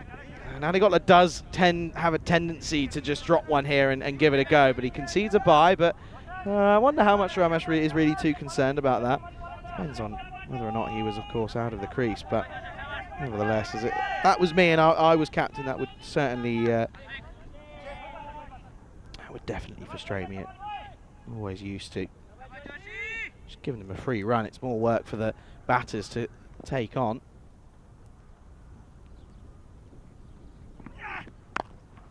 Short, no foot movement, just punches and drops into the offside for 1. 6.4 overs down, 52 up of course, but got to get to a 120 somehow, but that is going to take some serious doing if they're to get there. Just over 3 overs to go in what's been a tricky first innings for Banasa.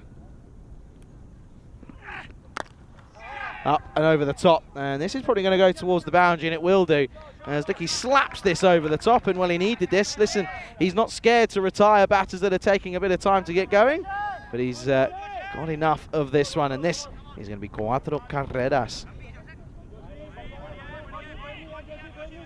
See, offered width, and he's not exactly scared to take it on, is he? He's always going to slap at this one. All he's got to do is get it over the top of cover, and it will run away. He's got protection at sort of extra cover, but we're going to get that. Gets a boot on this one. Now they will come to. That's good running. Dookie was pretty keen to set off. Of course, Abdul was sort of putting the skates on. It means Dookie will keep the strike, though. Probably not a bad thing in hindsight, leaving Abdul at the non-strikers for the UCCB. End of the 7th. It is 57 for 4.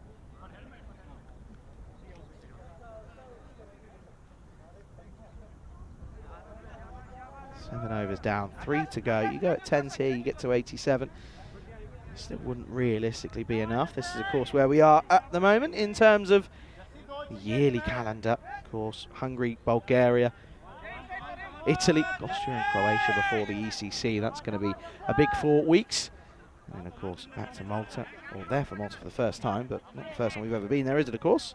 Very well known to those on the network. Spain, back there again. And then we finish off the ECCW. And then that's it, 2025.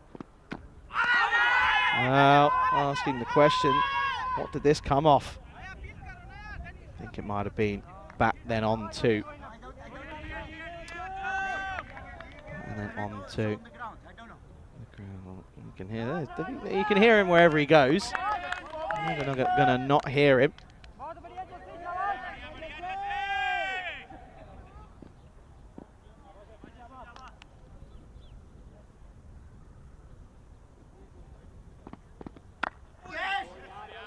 Just drop some runs. Oh dear, a bit of a misfield there for Navinder Singh. A bit of a giggle. So there's Ramesh. Now, the last thing you'd want is for someone like Zaib Shah not to face a ball, or come in and just face 6. That would be the last sort of thing you want. Now, I'm wondering if Ducky is thinking about retiring himself here because, well, yes, he's hit a boundary, but he's going quite a lot less than a run of ball. 10 off 12. And Abdul is going nicely here, but he could be gone anyway. And here's Rajesh Kumar takes the catch. Well, maybe, just maybe, that might be a blessing in disguise. But to be fair, though, it was almost it was a question of who did they want to go. But it's going to be not going to be Ducky. It's going to be Abdul who goes this time around. And wow, you feel that that could just be another big win for the United side.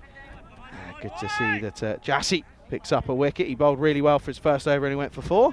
And now picked up a wicket for his troubles. It is Zaib Shah who comes out, as Banasa are now 58 for 5.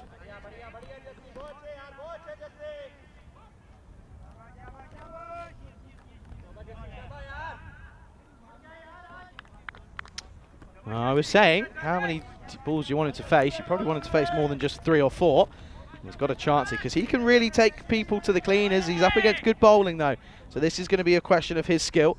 He comes out and joins his skipper out in the middle. Jassy, his tail's definitely up now. Goes for it first time. Has got enough on it, has he? No, good work out in the deep. Slaps it back over. They'll only get 1 as well. That's poor. That is poor running. Should have been.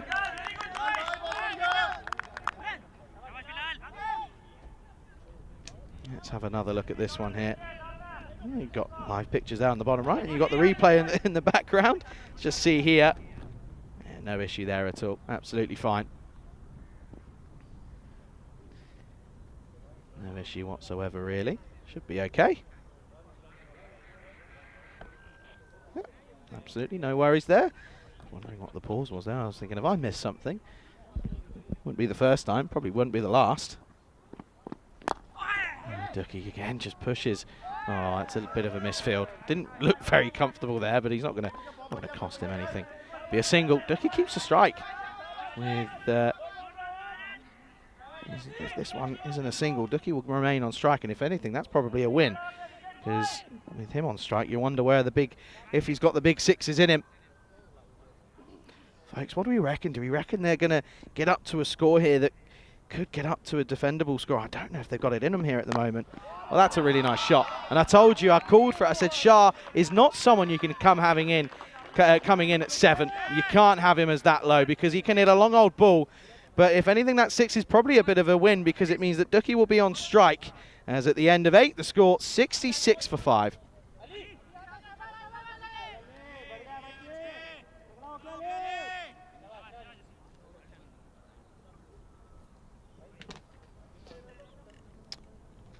Of course, Ducky 11 off 13.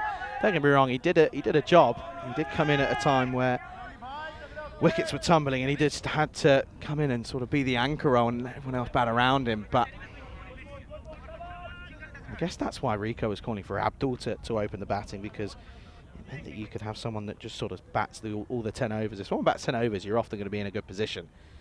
Anyway, the spin comes back. Shot horror starts with a wide again. It's just not good enough. The worst thing is that they're going to get a single as well, which means that Shah will come back on strike, who's 7 off 2. And then they're just struggling with those down the leg side a little bit. Maybe just rust, blowing off a bit of rust.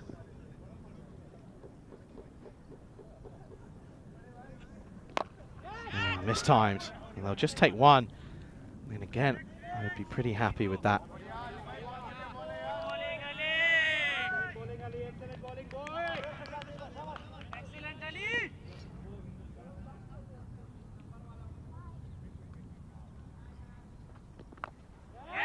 up in the air. It's a good idea, but could not work here. It doesn't. It's a really good catch by Surjit down in the deep. That's a great catch by Surjit Singh. And Duki's little cameo comes to an end as he'll go for 11 off 14. I guess he did a job, but in the grand scheme of things in T10 cricket, that probably isn't good enough, I'm afraid. But he'll go. First time he bats in the tournament. Got a boundary at least, but dealing in singles mostly. 69 for 6 now. I don't know why he really tried to take that shot on, really. There's a fielder there. I guess he was backing himself to maybe get over the rope, but couldn't get it over the line. Out comes Mihainik, who can hit a long ball. They bat deep. It's just not really clicked for them this time around. It's the second time in 2 games that the batting lineup has failed.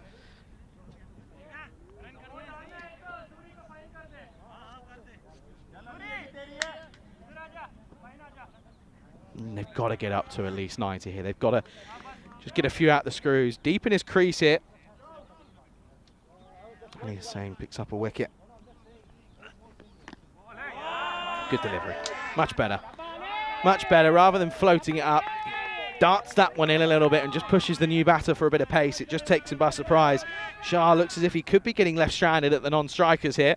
He would have been jumping at the bit to have faced a few from Hussain. Outside edge. This is going to go towards the boundary, and it's going to be 4. It's a little bit lucky, but I guess fortune favours the brave, and I guess it's time for a bit of luck to maybe go against United for once. They've had the rub of the green for the last sort of 2.5 hours. As this one is an outside edge, and we'll go towards the rope for 4.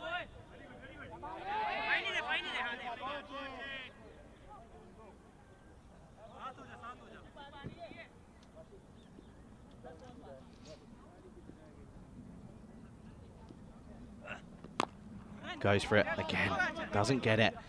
And it does mean that Shah's just going to get one delivery to face here. Wouldn't surprise me if it does go towards the boundary. But again, having Hussain here, who is having a better over this time. He picked up a wicket. He's only gone for the single boundary, but Shah probably going to look to take him on here. Need to get up towards 90, 74 on the board. Oh, and he's not going to get a boundary, but he's going to get a single here. Could be a run out. Oh, that could be an excellent bit of work from Nadi Gotler here. This is going to be very, very close.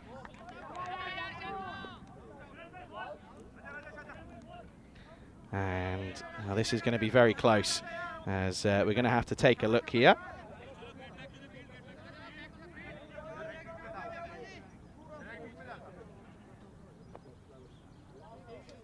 And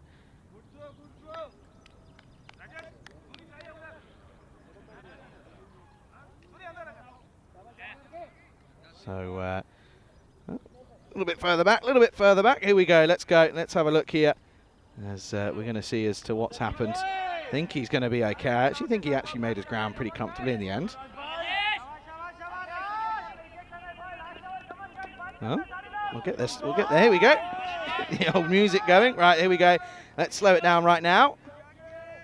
Yeah, it does get back pretty comfortably, doesn't he? So he'll end up getting back for the 1. So it'll be 75 for 6. Does mean that Shah also keeps the strike. So it's a good end to the over, as they do get Shah to face up here first up. Rajesh Kumar, last overtime. Good delivery to start. Just sneaks it in. Shah will probably feel as if he might have missed out on one there, but that's a good delivery to start for Kumar. And with this field, you can maybe like to see cover just drop back, or maybe even extra cover. If you're going to keep it there, you can hide it out there and bring one of your men in on the right, on the leg side. Well, that's why they don't, because he's got the tendency to drop one a little bit too straight. I think he might have got a hand onto this, by the way, did Surjit Singh. Could be out here. Is going to be out. No question of this one. And that's an excellent bit of work. I actually think that Surjit Singh down at on the 45 has got a hand on this, which has meant that it's not going to go towards the rope. And then they end up getting a really good bit of a good throw in, and it means that Shah's going to fall short.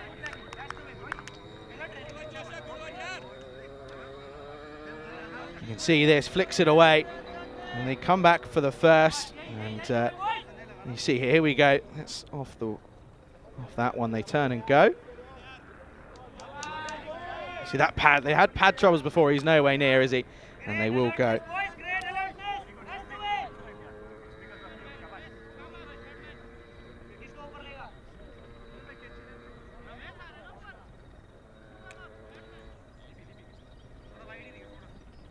And well, that will be, of course, the end of Shah, who will go. And, it will, of course, be 76 for 7 now for Banasa. And it means that Tatsara will come in. He's batted as high as 3 at one point. You can give it a good old whack at times. What's happening here? A bit of the old tape going on it, maybe. Sorting it out, giving it a look over.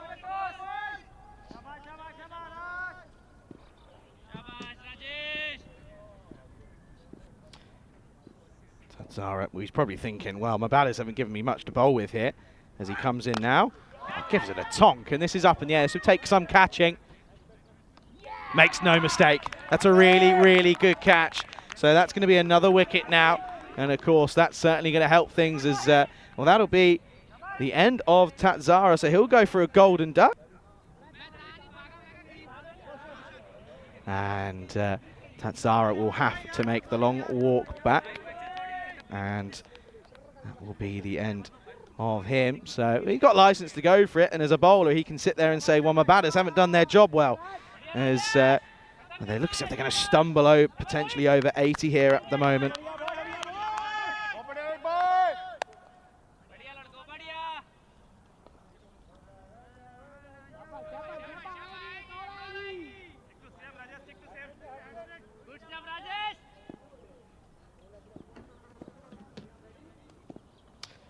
Irishan starts with a dot. This is, of course, his first time, and not really too much he can do here, coming in at a time where, again, the top order just haven't done their job for Banasa here. Adrian David probably coming in next, which is, of course, a youngster.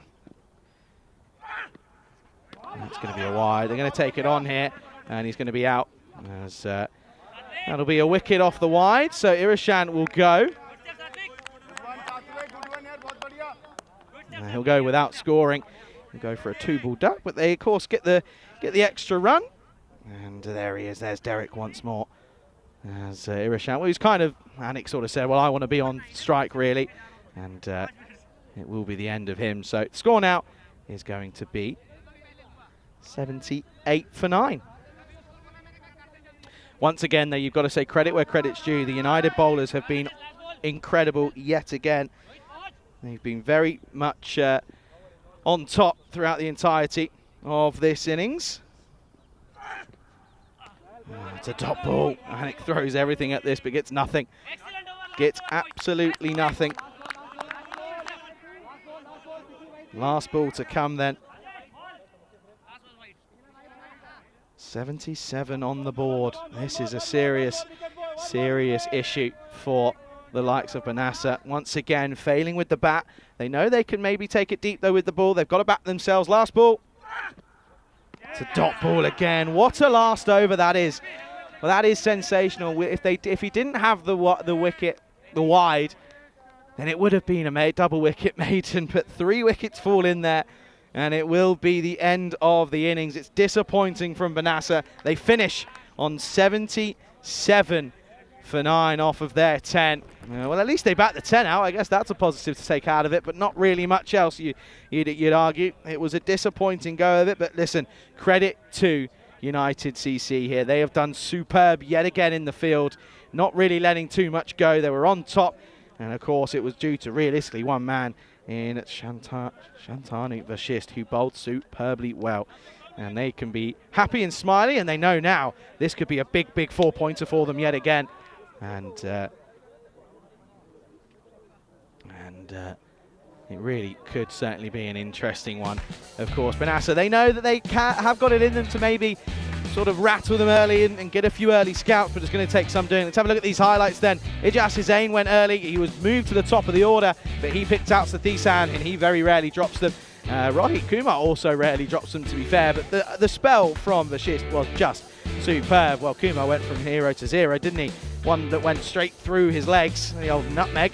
And Vashist had a bit of a laugh with Shakur, saying, hey, you keep the talking to yourself because I'm doing my job, you do yours. And well, Shakur tried to, but he went for one that wasn't there, and he ended up picking out the fielder. And again, it was a good catch. Kumar doesn't drop him. His ground fielding might be a bit suspect at times, but very rarely do you see him drop him. That was a good shot though, as we saw Aliam Abdul come out, and this one was a really nice shot as well into the onside. And this one was into the offside.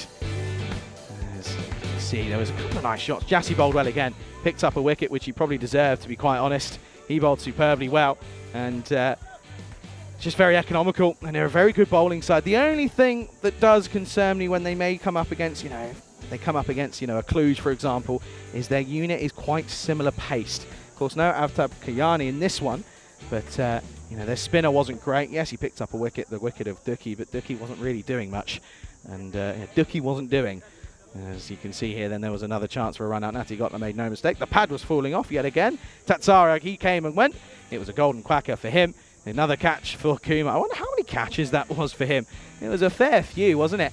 1, 2, 3 catches. Of course, Rajesh Kumar took a catch as well. But it meant that they were finishing on a disappointing 77 for 9 off their 10, meaning 78 for victory for UCCB. It should be another comfortable chase for them. Of course, you can see their confirmation. You can see it's an ugly one. For extras 14, second highest top run scorer up against Abdul, 20 off 12. No one else getting going. Chibui going for a golden. Tatsara going for a golden, as did Irashan. Of course, he was run out off that wide. Bowlers, though, there's a lot to talk about. You can see the name 4 times on that score sheet. Shantani Vashist picks up a 4fer for 17. It was sensational stuff. Kumar, very good in the field. Rajesh Kumar was bowling well, and he also got a run out and a catch for his troubles as well. But aside from that, it was very, very impressive. Yeah, 4 for 17. There you go. You can see it on your screens. Jassy 1 for 13. Very impressive as well. Rajesh Kumar 1 for 7. Also very, very good. And Khadka at the top, very impressive with no wide. So that's always what you want from your openers. 78 is the target. Should be a simple one, but we often say the small targets often cause the big problems. We'll be back in 10 minutes time as we'll see United CC Bucharest look to chase this down within 7 as they look to chase 4 points from a possible 4 here in this game. Make sure you return. You're watching the European Cricket Series Romania with me, Charlie Hunt, right here on the European Cricket Network.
This European Cricket Network event is proudly brought to you by HCL Software and Paramatch. And welcome back to the Montavasley Cricket Ground, where you join me, Charlie Hunt, here on the European Cricket Network for what is set to be an exciting game here. This one certainly could be one that, realistically, you imagine that just a couple of wickets and they're going to be right back into this.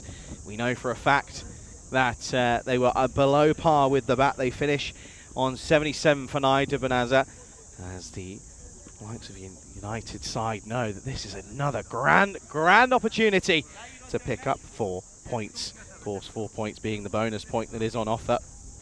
And it would certainly be a good chance to do it. It would be better than 3, but the last thing they also want to do is sort of go a little bit too hard and lose a couple of wickets. You know that players in the field are always up and about it. You know, you've probably got to negotiate 2 overs from Tatsara, and then it's going to be a little bit interesting.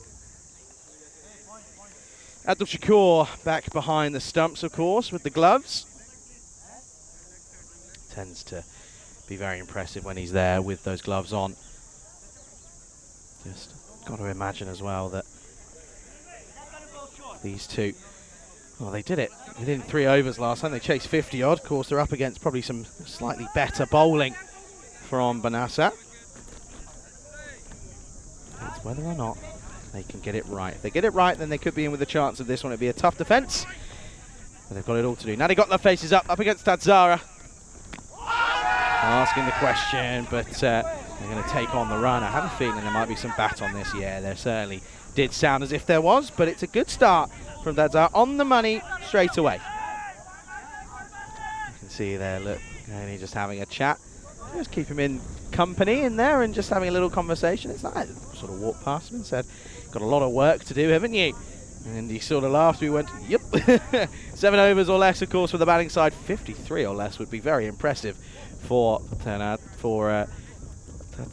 and the Banasa side. Of course, now up against the left-handed Rohit Kumar. Of course, probably looking at the likes of Bilal Ahmed in at 3, Ramesh at 4. Devender at 5 it's a long old batting lineup. Rajesh Kumar at 6. Vashish can hit it at 7. A bit of a wild swing from Kumar this time around. Maybe just opting just to free the arm slightly. Bit of a rush of blood. Don't need to take unnecessary risks. The runs will flow. 2 overs are probably where you'll lose a bit of momentum up against Tatsara, but everywhere else, there'll be offers of opportunity. Up in the air, gone. Oh, no! Oh, Goni, Stoney. And now there could be buzzers here. There won't be. That is a big, big moment in this game, as Kumar gets dropped on naught. It was cloth, wasn't it? Right off the toe. Oh, Goni. That's really, really tough. And, well, listen, he's a professional sportsman. He's a professional rugby player, so he's got the mental aspect of it. Cricket's a tough mental game, though. It's all about how you come back. And now this is going to be... Oh, no. Oh, dear, oh, dear. Well, when it rains, it pours. You've got to feel for Tatsara here, because the drop ends up proving costly already as he goes through the covers, and that will be 4 runs.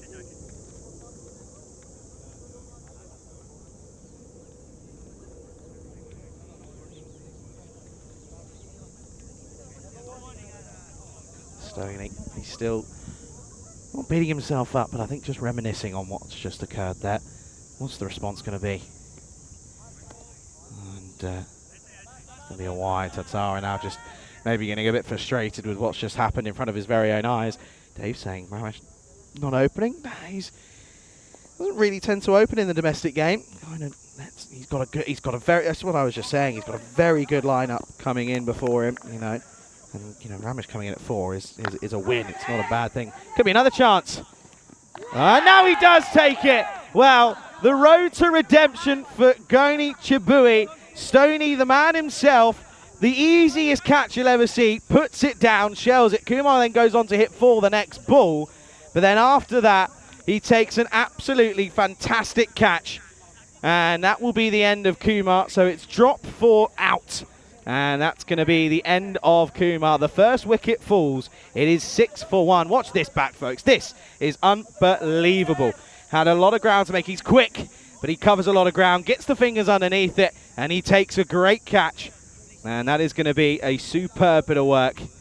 And what a way to just redeem yourself.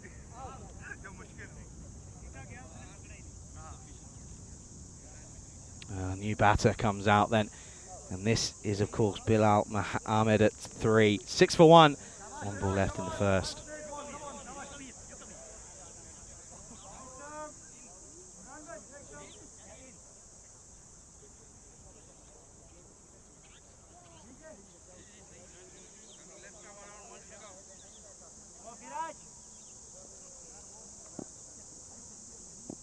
Okay, last ball then. It is Ahmed on strike. Well, he's not scared to take it on.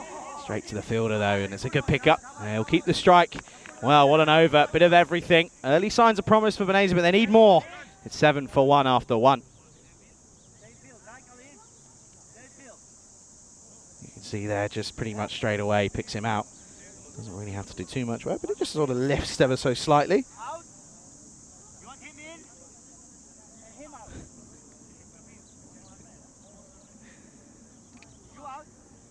115 since the golden ball. Of course, back in Cyprus.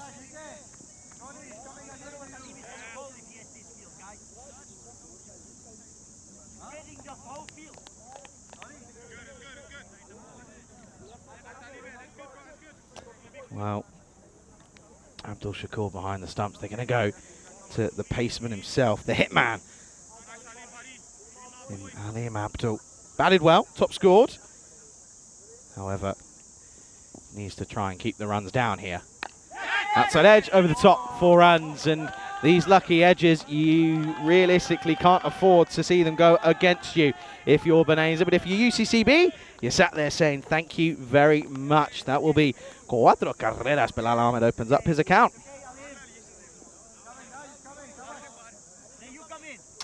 Good afternoon to Dave, to Emmanuel, to Terry, to Helix as well, to Golam who's in the chat, to Jeff, I think I mentioned already. But good to see you all.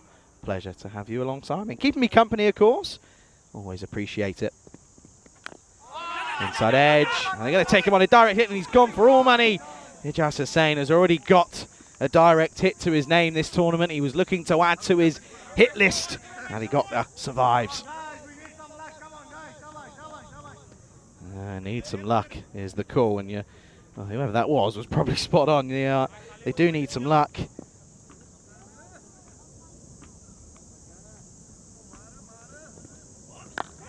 Up in the air, and Goni again, can he? Yes, he can! Goni Chabui! That is unbelievable once more. It's another low diving catch, and it's the other opener now back in the shed. Nadi Gotla gone. Big fish, they're back in the shed, and that is a huge, huge wicket once more off the splice of the bat. Got no way near it, and I've been saying that Chabui is so much more effective out in the field than he is with the gloves, and he's proving to be exactly that. That's a brilliant bit of work from Stoney, and it's another one that goes. Another one bites the dust. Staring down the barrel of a bit of trouble here. 12 for 2. Here is Ramesh Sathis, and if there's ever a man you wanted to come in and just settle the ship a little bit, it's him, isn't it, in Romania. He's got the ability just to settle a few nerves, hit the bad balls, any good balls on your stumps. You don't need to take on. I told you, Alim Abdul, he is the hitman himself.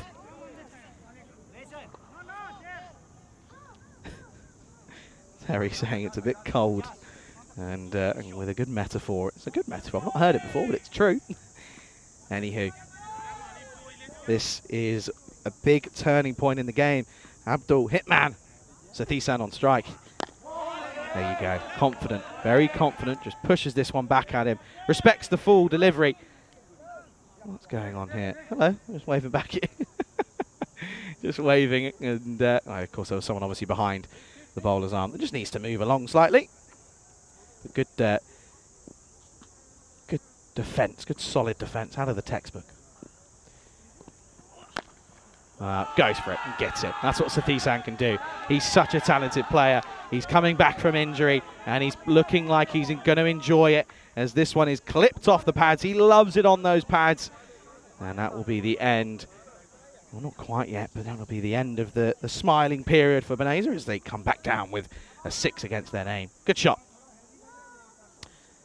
Not an aggressive shot, to be fair, actually.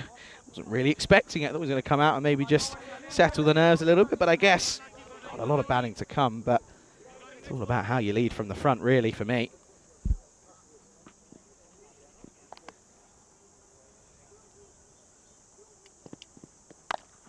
Carved away. That is thumped, and that'll take some stopping. Does very well. It's a really good bit of work by the boundary protector out there. I think that's Irashan out there.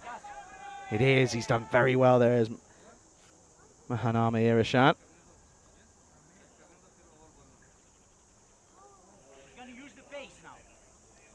That should be the end of the over and will be. 19 for 2 after the second. He might have just picked him up there. Might have heard him say, let's just take the pace off here. And, well, that's exactly what they're going to do. They're going to go to Jihan Sanjiwa. Didn't come good with the bat. Can he do it with the ball? This is what that was what it meant there. He got a very brief look at it. Can we see it again? Maybe not. But that's what it means. A win here closes the gap. And well, if it's a 4-pointer, it would certainly close the gap even more. But nevertheless, now 2 early wickets. You'd say maybe, just maybe settle for that. For that 3 points. I mean, it's still only it's 59 needed in 48 for the win, which should not be tricky. Needing to go at 7.37 to get there, but and one big over, and they're well into this. You know, that's the thing with these low totals. Sanjiwa then spin coming into it. Stoney's in front of me, and I reckon he's breathing a huge sigh of relief. Drop and runs. Stoney in front of me, he's very vocal. Hey, listen, this is what I mentioned. The mentality of a pro athlete, right? Drops that first one, and I think he knew that was a huge drop, but he has the sense of mind to come back and take 2 stunners. Outside edge. Oh, it's another one that's going to go. This will go towards the boundary. Another 4 more. Bilal Ahmed has scored a lot of runs behind square already. And there's not too much you can do about that, I'm afraid. If you're going to swing, swing hard. Throw everything at it, and the rest of the kitchen, plus the sink.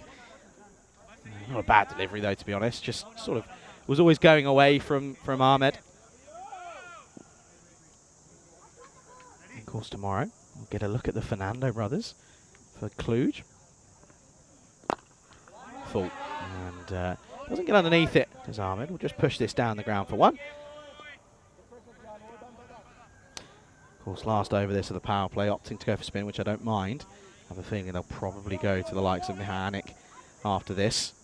Maybe Ajash Hussain can get an over in. Good delivery, good delivery. Sathisan was getting a bit stuck there. No real movement of those feet. Ajash Hussain, I feel, maybe to come on next.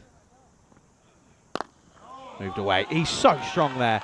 It's unbelievable. Strong man himself, Sathisan, just pushes at this one through the covers, and it goes the distance. What a lovely shot that is. Timing of the highest class. 4 runs.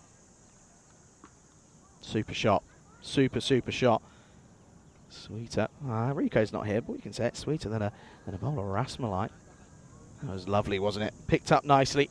2 full, though. That's where he loves it. He loves it in that area. I remember sort of laying eyes on Sathisan for the first time, witnessing his cricketing skill. End of the over, finishes with a dot. It's not a bad one.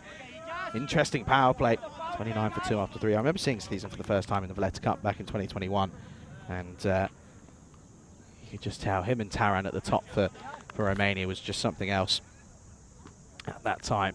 Anyway, bit of a up and down start here. You can see there. They're ahead of where they need to be, the run rate wise, but the wicket's falling. But wickets fell consistently for Nasser as well. They had 1 magical over off the spin of Ali Hussain, but he came back in that last over and brought it back, didn't he? It is going to be Ijaz Hussain. Moved up to open the batting. Didn't pay off for him, did it? Ahmed now. See there, Shakur just working the angles. Such a key thing to do as a keeper. Something you not see often. As a keeper, you see you've got the best view. Your skipper can only do so much. But Ijaz Hussain is crucial. How many have they got in? They've got the 4 in. Okay. Just last thing you want to do is see something like that happen and ruin the game. Hussain needs to try and pick up another one here. Driven, and he gets an ankle on this one. Don't rub it, that'll hurt.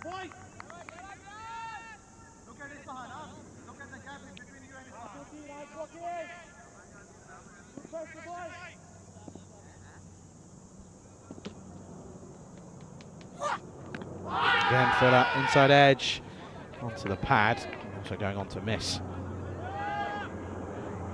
There's another. Oh wow! Look at that.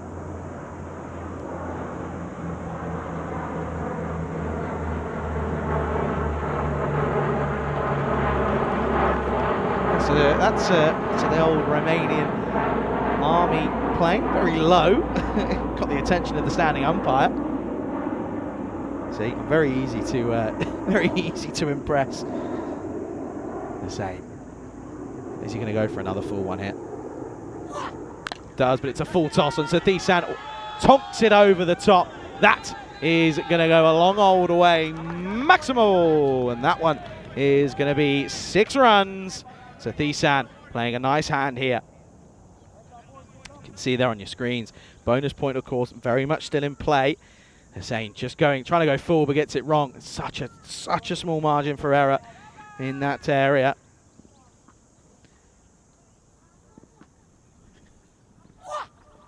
Oh, now it's Gundy. Gets it all wrong down the leg side. Davey saying that John is watching. John, how are you, buddy? Hope you're well. I know you're having your troubles on the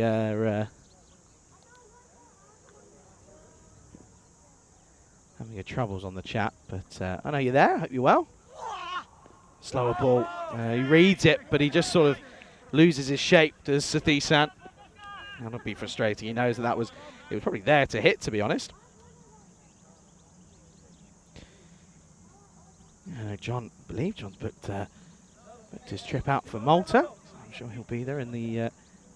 Who's sat there? Who's behind me here? What's going on? Oh dear, I think that's Stoney's other half. Shot. That's such a good shot. That is vintage Ramesh Sathisan right there. Vintage Sathisan. It doesn't get any better than that. If you're gonna ask for a shot that Sathisan plays sort of time in and time out and would normally take to the rope, it's that one right there. It's just classic. It's the jab. It's just the short arm timing, the check drive. It's so good. Straight down the ground, 4 runs. Slower ball. I think this might have found a bit of the outside edge. Good comeback. Ijaz Hussain, not a bad over again, but at the moment going at 10s and 11s is enough. As at the end of the 4th over, the score 41 for 2.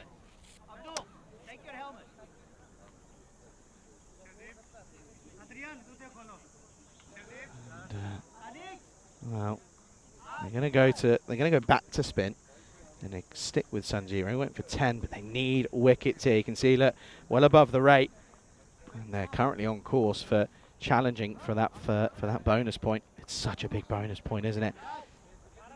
It's such a good initiative that.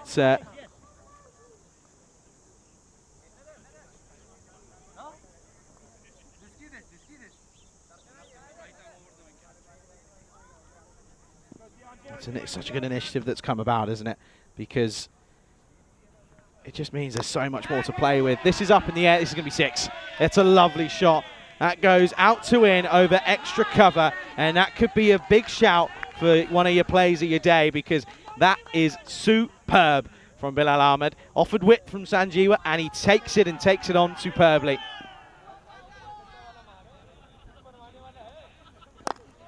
Oh, goes again. 6 more once again. And this is a big, big start to the over as they look to chase this bonus point down. United CC are certainly on way.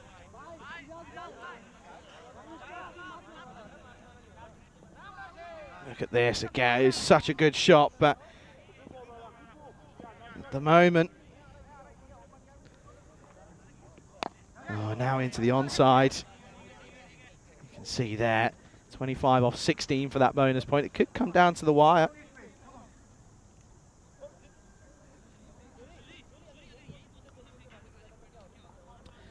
I reckon the skipper's got to come on out after this over. He's got to get him now. This time, got to turn and go. They do take it on. That's good running. Superb stuff. I think, we said it that maybe just giving Dickie just the one over in the 10th isn't enough. I think you've got to go to him here, because at the moment it doesn't look as if it's going to go very deep this game. Got to try and work out a way, change things up. Short, Gundy goes all the way for 4, and Ahmed is playing a really healthy hand in this over now, worth 18 off the 5 deliveries, and they're already well up towards this bonus point now. Just 19 needed off 13, and well, this could be over again very, very quickly.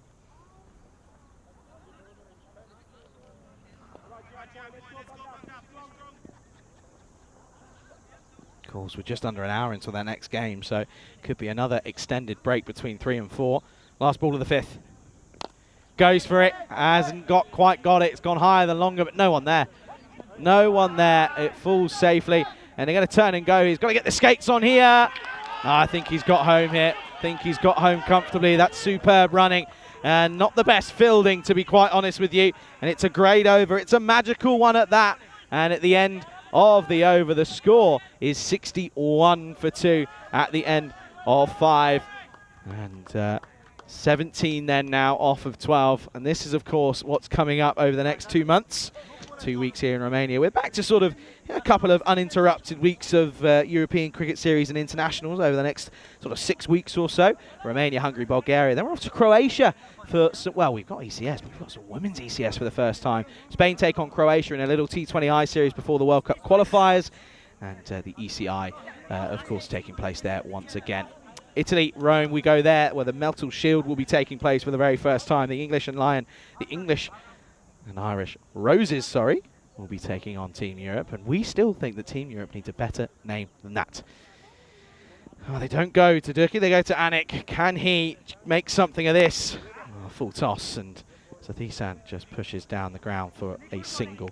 Ahmed 30 off 12. What a hand this has been from him. He looked a little bit worrisome at the start. He could only find edge after edge after edge, but since then he's played a really, really good hand, hitting to a lot of different parts of the ground, but extra cover being his favourite.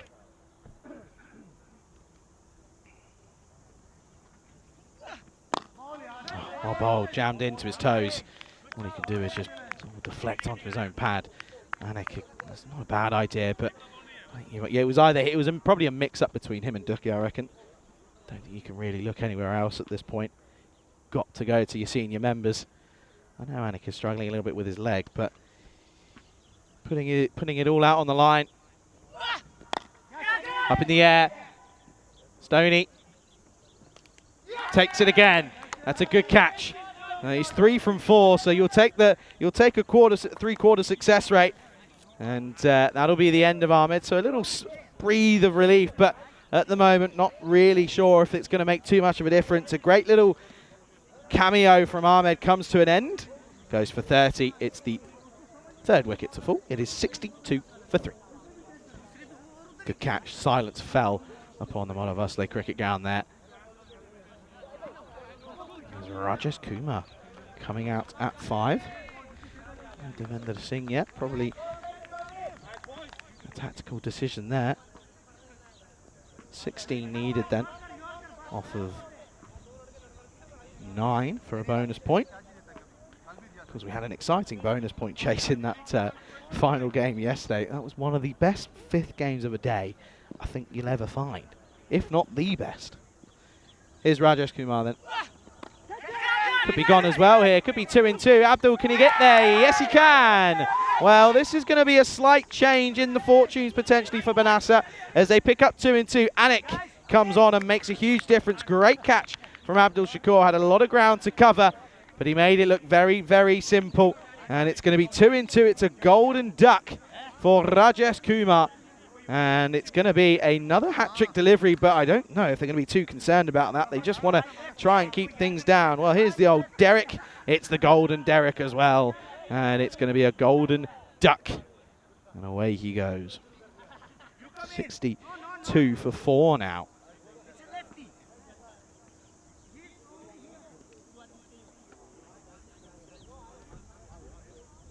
You need one there. You need one there. Well, there's Dookie.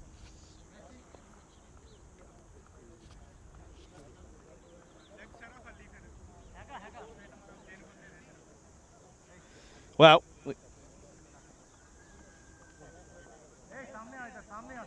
here we go then. Hat-trick ball for Miharanik. It's going to be Hussain. And Ali Hussain on strike. Wow, I'll tell you what. That is one of the best shots to play on a hat-trick ball you'll ever see. That takes some cojones to do that. That is a really, really classy shot from Ali Hussain. And that goes for 4. That's a really nice shot. Classy. Very, very classy from Ali Hussain. Just 12 off 7 now. I don't think anyone was expecting that. They made a change in the field and they got it wrong. They just left that space open. Now they try and plug it. Chasing the ball here is Dookie. He does this a lot. This is where his captaincy fails. He chases the ball almost all the time. And you can't do that. You've got to set a plan. You know, you do it in the longer formats. You've got to apply it in the T10 format as well. It's where you see that the best teams succeed is when they have a plan and they execute it. Last ball of the over potentially. Will be just pushed for a single. Ramesh won't be on strike. And it will be 67 for 4 after 6.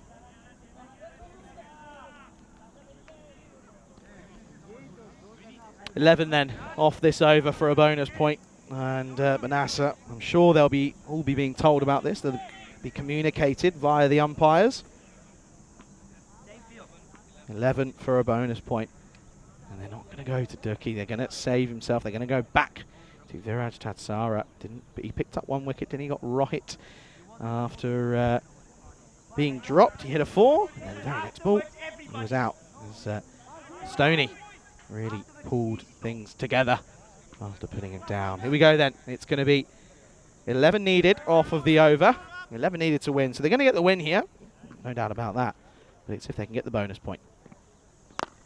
Oh, this is up in the air. Has he got the legs? No, he doesn't. It's a great catch. Superbly done by the fielder in Gihan Sanjeewa. That's the end of Ali Hussain. So another one bites the dust. Tatsara picks up his second. A great start for him. And this is, well, just maybe going to just get them over the line in terms of a point. Unless, I mean, listen, if they take 5 wickets in 5 balls, fair play. But it wasn't a bad shot. It was certainly there to be hit. But it just didn't click. Didn't quite come out of the middle. And it falls just short. And it's a good catch because Sanjeewa had the unit in Stoney sort of trundling down on him. End of Ali Hussain, 67 for 5.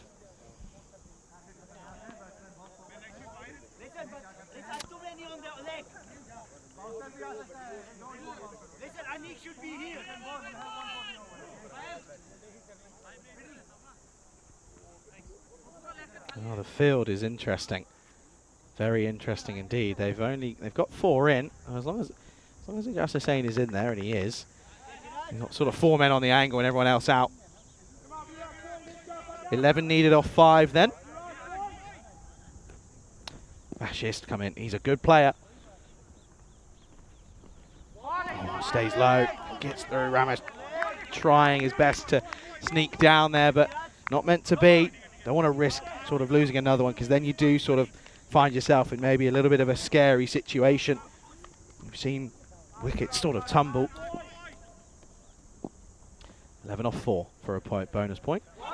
This is out. Ramesh calls him through. That's really sensible cricket. Superb from Abdul Shakur.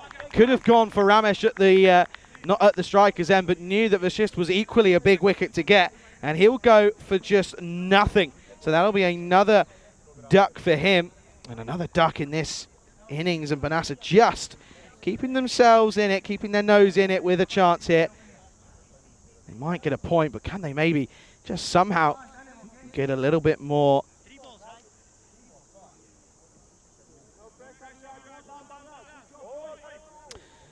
Well, that's a tricky one for him. And now you're starting to look at a couple of individuals that just maybe you weren't thinking of utilising. Anyway, Ramesh is on strike.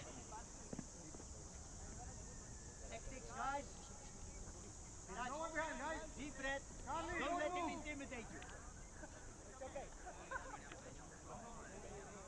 Not so sure, just pulled out. Maybe We know your games, Ramesh. there's no one behind. I've had a look. Wasn't me. Maybe it was me. Maybe it was Vasu. I don't know. Anyway, here we go. 11 needed off of 3. Slower ball carved away straight to the field. They'll take a single. Good fielding. Satisan furious. He feels that should have gone for 4. Well, they can still do it, but it would have to be a 6 and a 4. What an over though from Viraj when they really needed it. 2 wickets have fallen. Of course, 1 catch, 1 run out. 10 off 2 for a point, or for the bonus point even. It won't happen. And that means that credit to them, they will get a point. But again, it's another chase that's failed to sort of acclimatise and reach the heights that it should have. And but they caught well. Just that 1 drop that ended up sort of being rectified by Stoney himself. He looks at me and says, yeah, I did all right. Yeah, it was a good couple of catches. He knows it as well. But it could be those 4 runs, though, could be costly that ended up coming off that 1 drop. Ramesh on strike. This is pushed through. Does it get through the gap? It does. Well, if you ever wanted another look at why this man is so good in that area, it's exactly that. That's a really nice shot from Ramesh Satisan. It does end the over nicely, but it's not going to be the bonus point. So it will be at least a point here for Banasa. I don't think they'll get any more from the game, but a good finish, though, to the over. It goes for a grand total of just 6. It's going to be 73 for 6 after 7. So that was Satisan who hit that, so it'll be Singh on strike. They're going to go back to Anik. They need something. Well, they need a miracle, and just 5 needed to win then. Now this is up in the air, and it's going to get over, and it's going to go towards the rope. And that will go for a boundary. Apologies there, folks, but you might have seen that if you've got your microscopes out. Is that what we wanted? Is that what we need now?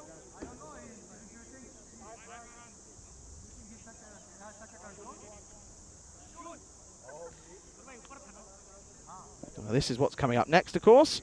Match 19, ACCB taking on Lankan Lions. Should be a fun one, of course. But here we go then. Just 1 needed. And that will be it. They'll do it with a wide. And that will be the victory for United CC. And that is very, very, very annoying for them. They just, 2 balls behind. But there you go. There's another look at that. And that's, of course, what's coming up later in just about, 45 minutes? Oh, yeah, 45 minutes time, as ACCB will be taking on Lankan Lions. But in this one, United CC Bucharest will take the victory.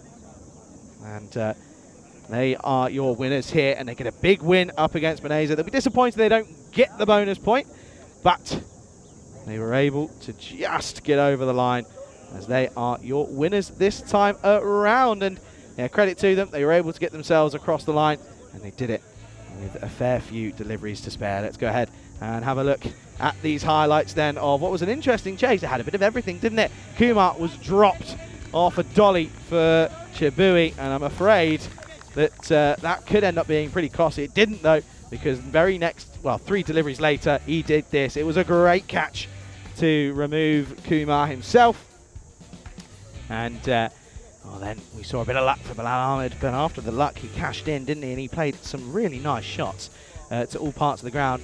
Again, Chibui with another great catch. It really was.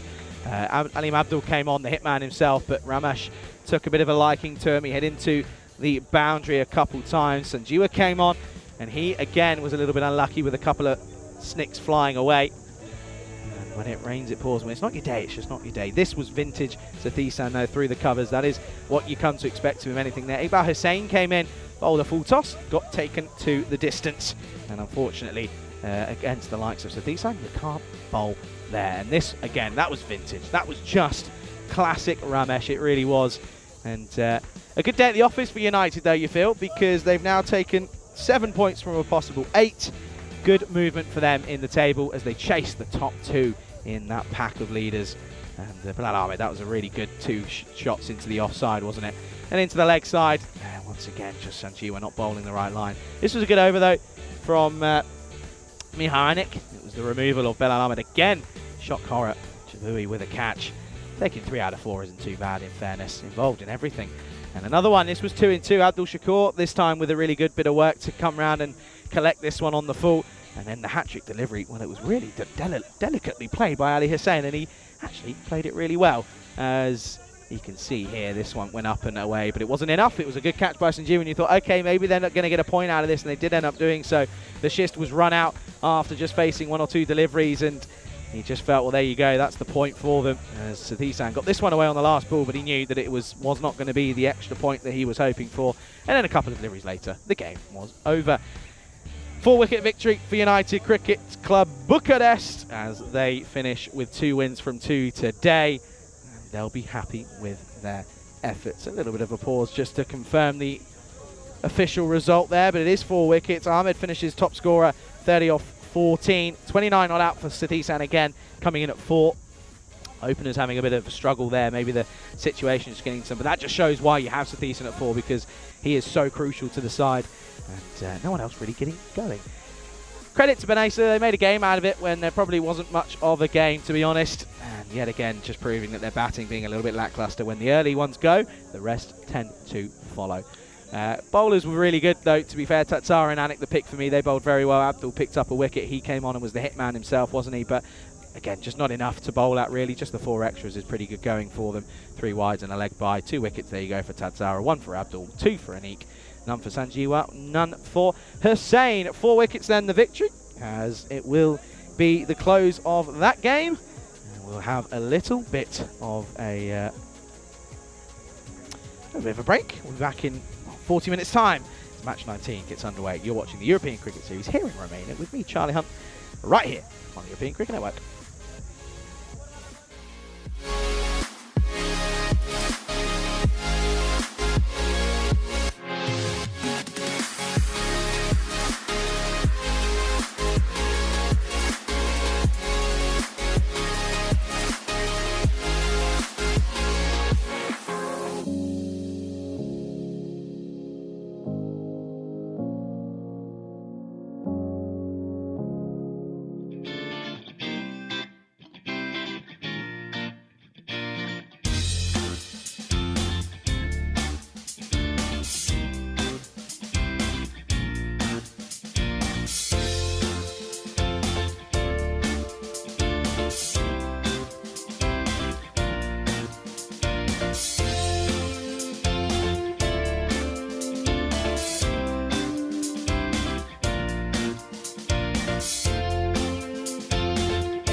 This European Cricket Network event is proudly brought to you by HCL Software and Paramatch.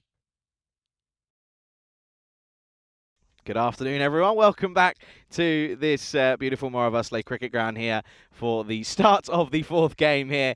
It is, of course, ACCB as they look to take on the Lankan Lions here. Now, of course, this is an interesting matchup. The Lankan Lions got their first ever win on the European Cricket Network yesterday against Xenitis, and ACCB, they have actually started really strongly, going 2-0 in their record here so far. This is going to be an interesting one. I can tell you a little bit earlier at the toss, it was the Lankan Lions who won the toss, and they've elected to bowl first here. And it is certainly looking as if it's going to be an exciting one this time around. You feel that this is going to be a bit of a tricky one for the likes of the Lankan Lions, up against a good side, yet to lose ACCB. Of course, they played some interesting teams, but nevertheless, it's not easy to go unbeaten over a couple of games, but it is certainly going to be an exciting game, this one. Good afternoon to everyone tuning in all around the world. I hope you enjoyed yet again a little extended break throughout the top, or between those two games, of course, but that's where we are, of course. It's a pleasure to be here. It's a beautiful ground. It's certainly in the top 5. These are how the two teams line up, of course. ACCB taking on Lankan Lions, as I mentioned. You can see there, one in for ACCB. Tarindu Hetewage comes in for them. As for Lankan Lions, one in for them as well is Darshana Ubasekara, who comes into the lineup. Of course, the Lions very heavily reliant on their skipper into Linat Jayasuriya. And Chanaka Fernando looked pretty good, didn't he, when he came in with both ball and bat. So looking forward to seeing how he goes around. Wijasuriya, of course, will offer a little bit at the bottom end as well. ACCB, Gohamanan is crucial for them, as Parvin Kumar is also pretty handy, and Vishwat Priyadashana is also very, very useful for them. So it'll be interesting to see how things go here, of course. Winning the toss and electing to bowl first, looking to maybe try and restrict them. Of course, Lankan Lions picked up their first win yesterday and picked up all 4 points in what was an absolute thriller between themselves and Xenitis. And 76% plays 24% here this afternoon, and it certainly is looking as if it's going to be an interesting one. And I know many people are excited. A warm welcome to everyone tuning in around the world, whether it be on Fancode out in India or on the ECN European Cricket Network YouTube channel. I know many are looking forward to this one. Of course, it's another action-packed afternoon. Of course, we got this one here, match 19. Match 20, though, is, of course, ACCB going up Xenitis against Xenitis, of course. So there is plenty of action still to come here today on what has been a pretty stunning Thursday. The sun's out. It's a very warm sun, but when it sort of goes behind the clouds, it just becomes pretty much spot on and perfect for a game of cricket. Or 5, in fact, throughout the day. We go back to some hotter weather tomorrow, so I know Rico will probably be wandering around the streets of Bucharest at the moment. I wonder if we'll get one of those nice videos we get to see tomorrow over the next couple of days. But anyway, let's get things underway. It's Jayasuriya to start us off, and this is going to be 4 runs to start. ACCB opening up with Manan. Manan goes 4 to start. 4 carreras. And that's how we get things underway. Got to say, not sure about the idea on batting second for Lankan Lions. But just have to see and feel and give them the benefit of the doubt. They know their side better than anyone. So you've got to trust the skipper, both with bat and ball, haven't you? You've got to hope that he comes good. Of course, Chanaka Fernando is another big addition that's gone well for them, especially yesterday. Down the leg side. That's a good take, though. Very good stop by Gael Randula behind the stumps. Yeah, good to see Golan in the chat. Savory Telecom is in there as well. Always lovely to have members of the community come in and out throughout the day, of course. Live on air for about 14 hours a day, so it's always a pleasure to see those come and go. And we also have a few mad hatters that will sit there and be there from ball 1 all the way through to ball whatever it is at the end of the day. We love each and every one of you at here on the European Cricket Network, of course, and I'd normally be joined by Rico Full, but he's not here today. He's off. And again, just into the onside. I love that they're appealing, even though it definitely hit the bat. And Madushan was just having a bit of a wander and getting warned, don't leave your ground too often. Of course, host of this tournament is the wonderful Romania, the country of Romania, of course, just outside of Bucharest. Up in the air. Okay, good luck. This has gone up high in the sky. And he's taken it. That is superb. That's a really great catch by the man at mid-on. He had to watch it a long old time, Didoshada Jawakrama, but he makes no mistake of this one, and that's the big fish that they were looking to get early, as Gohamanan will go. He goes 4 and out, and it's a shot that you would expect to be going a long way. It was in the slot, but gets underneath it, doesn't get the power, and it's the first wicket to fall. Good catch. And the Lankan Lions get early blood as it's 5 for 1.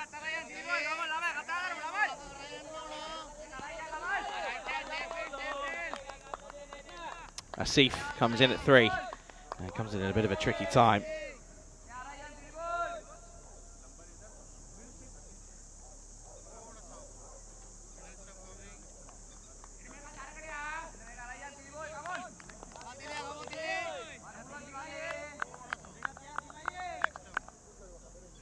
His leg stump guard and just takes his time, and I don't mind this. What a great catch that was, though, but it is going to be Abdul Asif who comes in at 3. 2 deliveries left in this first over. Jaya Sharia yet again, proving to be so crucial. And of course, Romania, known for its beautiful castles, most stunning castles besides Bran Castle. Wide ball, and yeah, it's of course host to the excuse my pronunciation, Pell's Castle, which was a neo-Renaissance castle, which was considered by many to be one of the most beautiful within Europe. Of course, not only that in the beautiful castle aspect, but also it is rich in natural landscapes. It's home to the Carpathian Mountains, the Danube River, as this is carved away. Chase on, it's going to be 4, so Asif will get a boundary under his name pretty early on, and that will certainly help his confidence. 4 runs to the total. And, yeah, the Black Sea coastline, of course, the Delta. The Danube Delta is the second largest and best preserved delta in Europe, teeming with wildlife. And, plenty of to go and look at and visit. It's going to be another boundary this time. Just pushes square of the wicket backward of point, and we'll again get 4 runs. So a good amount of runs coming of it, but they lose a big wicket in Gohamanan. It's 14 for 1 after 1 for ACCB. ACCB, of course, the Asian Cricket Club Bucharest. Started well, haven't they, in this tournament? 2 wins from 2. Yet to see a loss against their name. Of course, looking at the games that they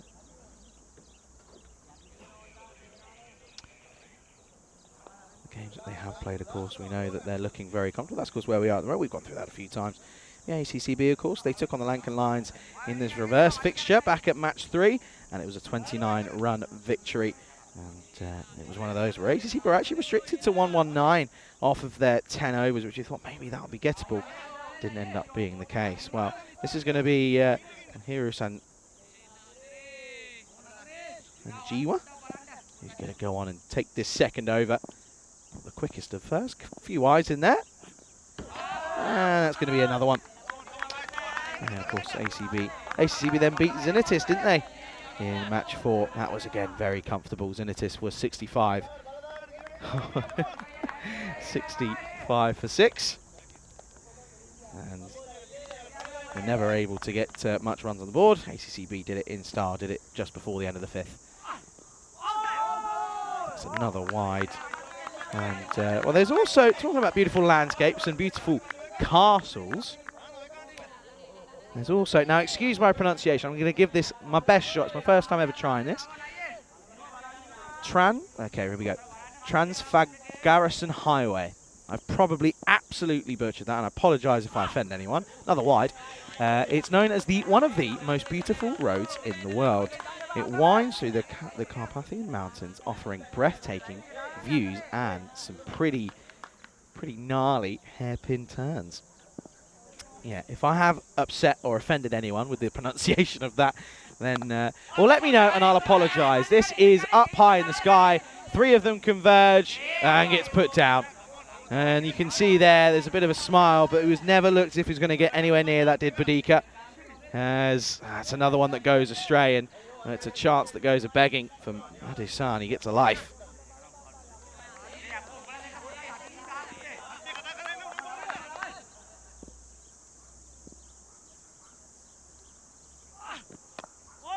Again, straight down to that third man area. Good to see that teams are learning, aren't they? They're realising that a lot of runs are flowing there, and that's kind of something that they should probably plug, especially in this in the power play. Of course, Rico touched on it a couple of times, but they have got one of the largest and heaviest buildings in the world. Wild swing. It's half of an appeal from Randula behind the stumps. Not a bad delivery. This is a better few deliveries here from Sanjira after getting it wrong 3 balls in a row. Yeah, it's the largest administrative building in the world. It's the second largest after the Pentagon, but it's the heaviest building. Another wide in the world. Of course, Romania also, speaking of its rich culture and beautiful landscape, it's the host to several UNESCO World Heritage Sites, including the painting monasteries of northern Moldova, the wooden churches of Marmaris, and the historic centre of Sigurdsora, a well-preserved medieval town. That's that edge, and this will just race away towards the fielder yet again, just a single. Yeah, Romania, diverse history, culture and natural beauty. It's a fascinating country, and if you ever get the opportunity to come and explore and visit Romania, do take the opportunity on, because it is a stunning place to visit. Carved away by Asif, and that's the 3rd boundary for him as he races into double figures. That's a really nice way to end, or to get closer towards the end of the over. 4 more. Carved away and straight to the fielder. He didn't really have much of a chance to get a look at it there. You can hear, though, Lankan lines always loud, whether they're on the pitch or off the pitch. They certainly like to be heard.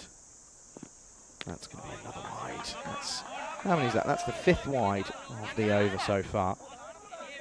Yeah, this is a fun one. I wonder if anyone knew this.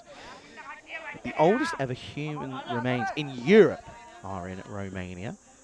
It was the Cave with Bones, which is the direct translation from, I can give it a go, but the Pistadas Oase, I don't know, it's probably wrong. And the over 26 for 1 after 2 in Romania holds some of the oldest modern human remains, dating back to some 40,000 years ago. Can't imagine they're having very good conversations in that cave. This is the state of affairs in Group B. No clues yet. They start tomorrow. They play some games tomorrow, which will be very exciting. We'll see Taran and Vasusoni and the Fernando brothers.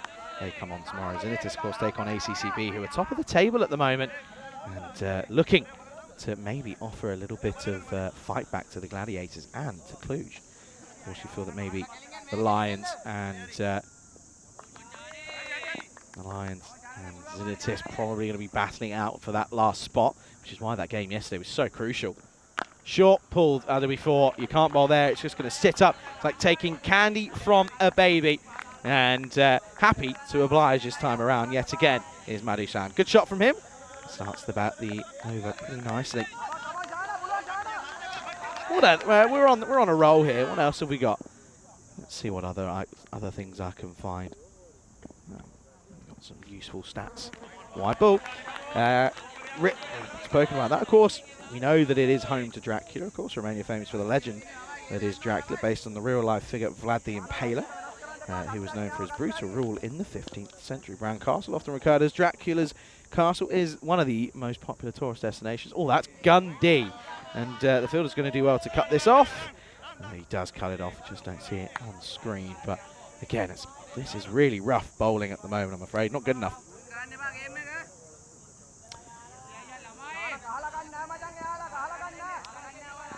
Well, Romania's actually known for having quite the inventive spirit as well. This is something that I found out recently. Oh, plays it late. Opens up the face, runs it down to third man. It'll just be one. Romania, they contribute to quite a lot of fields with notable inventors such as Henry Coanda, who discovered, of course, the Coanda effect in aerodynamics. What that means, I don't know. Nikolai Valeska, who played a role in the discovery of insulin as well. And I also know for a fact, I've learned this from sort of keeping eyes on Rico's screen. That's 4 more as well, by the way. Madishan just realistically has been able to, well, if I'm being honest, he's just been able to just hit the ball that's being offered. It's not great from Fernando. It's sitting up and it's just sitting nicely at the moment. Yeah. And I know for a fact that Romania has some of the fastest internet going as well.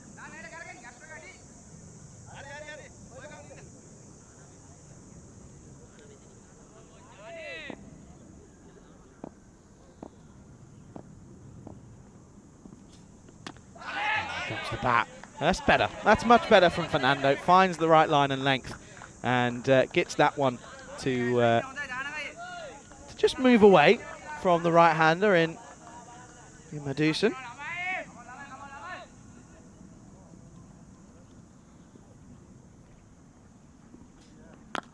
This time again, much better, right on the money.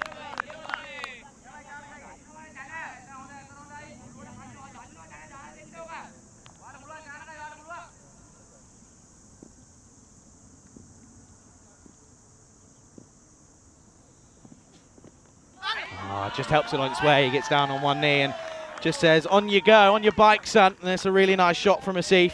Just gets down and just gets something on this. I think it's not quite as woody, I think, as he was hoping. But the result is the same nevertheless. And it ends up going all the way. It'll be 4 to finish. It's a good power play for ACC after losing the early wicket of Gohamanan. It is 43 for 1 after 3.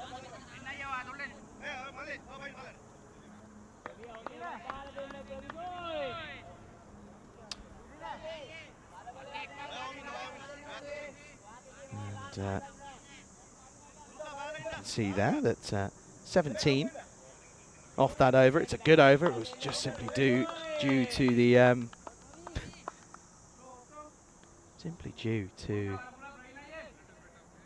wides, that the extent of wides that were in that over. There was a fair few, weren't there?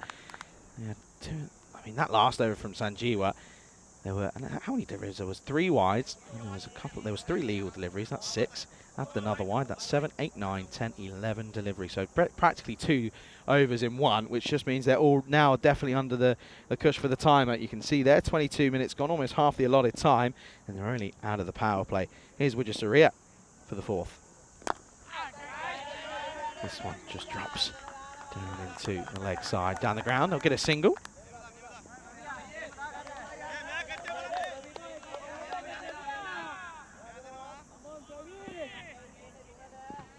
I've just heard news as well, by the way. Just got a text from from Yoz. He's on his day off, by the way. Shot. That's a really nice shot. I think that's gone flat, and that's gone hard, and that has gone all the way. That is Maximo time, as Asif is playing a very helping hand here at the moment, as he's raced along into what is a very, very good score at the moment. 50 up for ACCB with that 6 as well. Just too far down the leg side. And gets the distance. Yeah, Yoz, day off at the hotel, apparently in the middle of evacuation. So hope everything's okay over there. And he's certainly looking as if, I'm hoping everything's okay. Hope everyone's safe. Maybe it's just one of those fire drills. Try and find out some more anyway. Well, Wijesuria needs a response, doesn't he? That's pretty much perfect. It's a really good response, that one.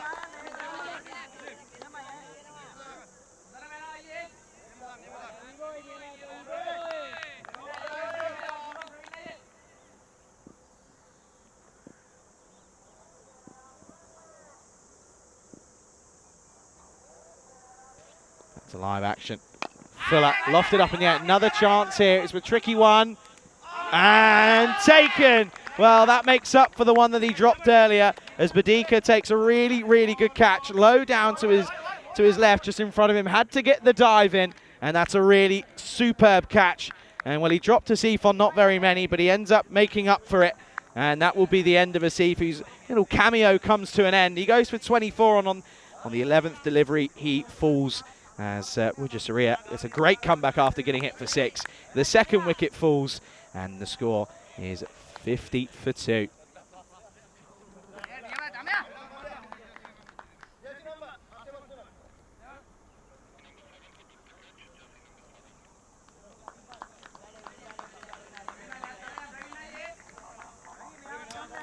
Out comes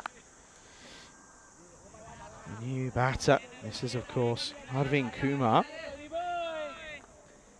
Goes out there to join Madasari. Madasari, that is. And this is a good little fight back, this, from the Lankan Lions. Just staying in it.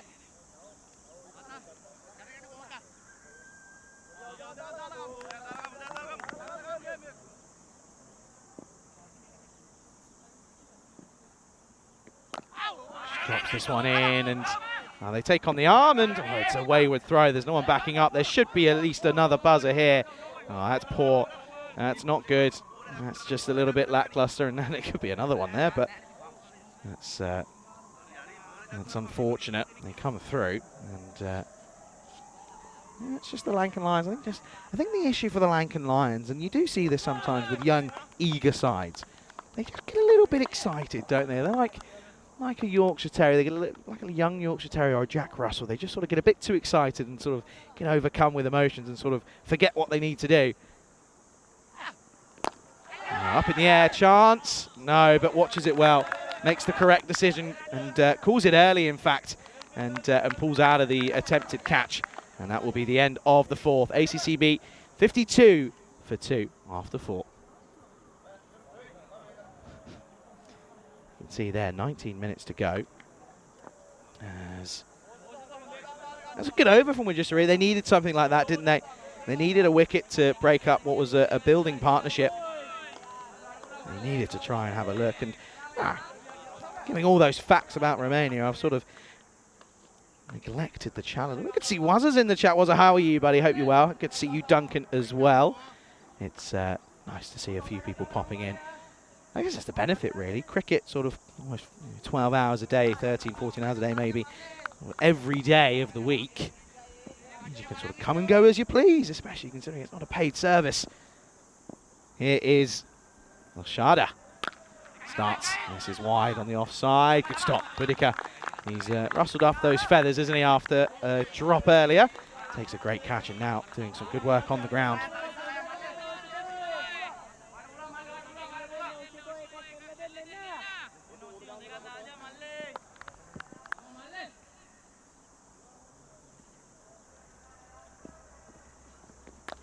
Outside edge. Gone. There you go.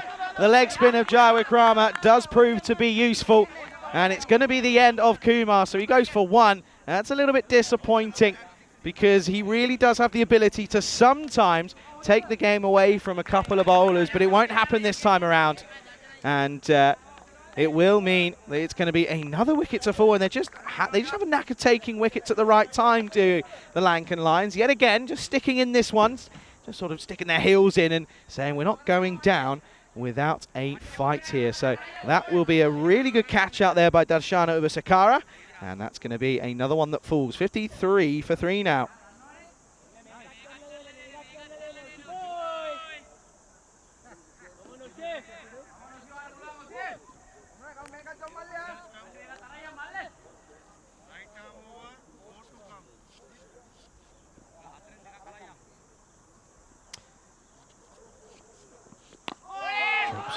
This is the new batter who was on strike there. That was, of course, Abbas. Abbas just pushes this away. Asad Abbas, that is. Again, we know what the likes of ACCB have got. We know that they do bat pretty deep. They normally can give it a whack. I guess that's kind of the benefit of T10 is you need sort of 8 or 9 or 10 of you at least to be able to come out and score. Oh, what's this come off? What's this come off? Has this come off the end of the bat, or am I imagining things here? I don't know if we're going to be able to...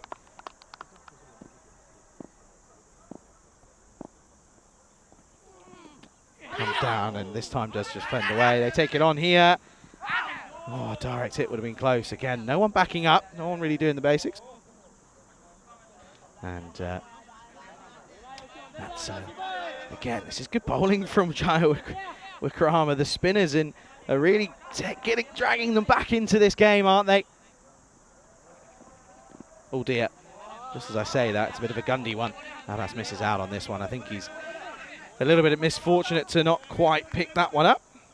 Good day to Wazza, as I said. And Kev's in there as well. Kev, hope you well, mate. You're all good. I know you'll be as upset as I am after watching Essex lose to Surrey. Listen, we played most of that game with 10, not 11, and that one we missed is averaging something like 70 odd, which is, you know, a pretty big miss. That's going to be dragged as I fend off a wasp. That's going to be the end of the over. 57 for 3 after 5. And just take a moment here, and I think I might be able to welcome you into the commentary box here, as it is, of course, a little bit of a moment here. We can thank our partners, of course, in Paramatch. Huge thanks and shout out to them. But yeah, at the moment, this game pretty evenly poised. 57 for 3 at the halfway stage, looking to get up towards that 120. I've been saying for the last couple of days that average score probably looking at around about 120, 130 as a par, but stats are telling us it's a little bit lower than that, set up about 110. So just maybe they're looking to get around that 110, maybe 115. Anything above that, probably a plus. Look to defend that up against a strong Lankan Lions side. We'll go back to live pictures as this one, we haven't missed much. It's going to be a wide down the leg side.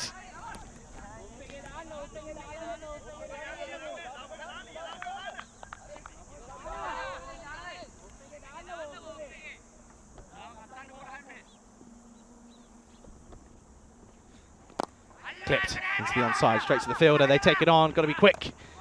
And it gets through. And you can see there, 15 minutes to get through a few overs. It's not going to be easy, this one. And,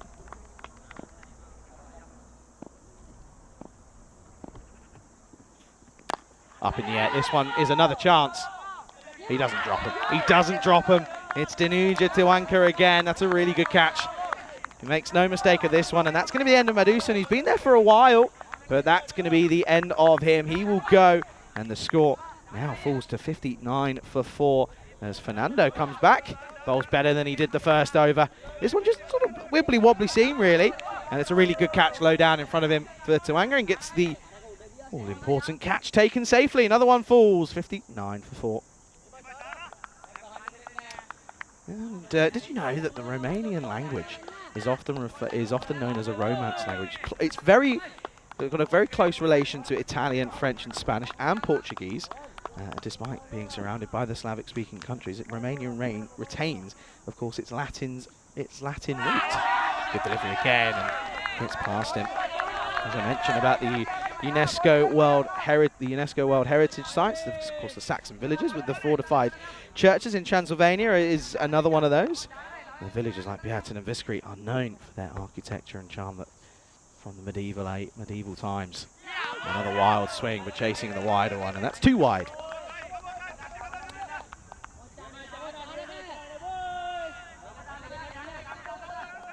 Of course, we're here in Romania covering a sports event, the European Cricket Series here this year for the 4th year. Oh, what a delivery. That is a peach. That's too good. And Kunta can't get anywhere near that one. You can see there, Fernando enjoyed that. Yeah, it's, of course, and we have to, you've got to remember that, Romania did so well in the Euros of football this summer. And I did see something on social media, but I'll have to wait. This is up in the air. It's going to be 6. This is over the head of Baduki, and that's going to go towards the hill, and that's going to be 6 to finish. So a bit of a sigh of relief as they look towards the back end of this over. Trying to get out of this quietly are the Lankan Lions. It's been a good one. They picked up at and a wicket in there, but a couple of wides have just let things slide slightly, pressure releasing. Oh, paddle scoop, it's gone very square, just gets over the fielder, and Sanjeewa will give chase. Well, get up back over the other side. He doesn't need to because someone else comes and helps him out, and that's Ravinka Ranislu. He'll come back for 2, and that'll be the close of the 6th. 68 for 4. And another thing you'll remember, of course, it's got a proud history, especially in gymnastics.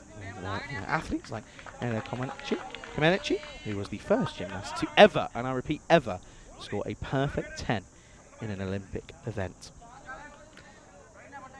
I reckon I could do that. You get old twists and turns and tumbles and rumbles. Be a lot of rumbles. Oh dear. Anyway, Felix is saying he's off, and we'll see you tomorrow. I'll be here tomorrow. Peacock Friday, folks, tomorrow. Now, Dave was saying that he thinks I was donning a Peacock Friday shirt on Monday, but that was just because it was 38 degrees and I wanted a nice flowery t-shirt. Shirt. Yeah, old Peacock tomorrow. I reckon Rico might surprise us with a new one tomorrow. I just got a feeling, one of those weird inklings. I love this, by the way. This is a really good shot. First of all, I love the shot, not the fielding. That's going to be 4. But Widjasaria goes down on his knees, hoping and praying that this is going to be a dot ball, but it doesn't happen.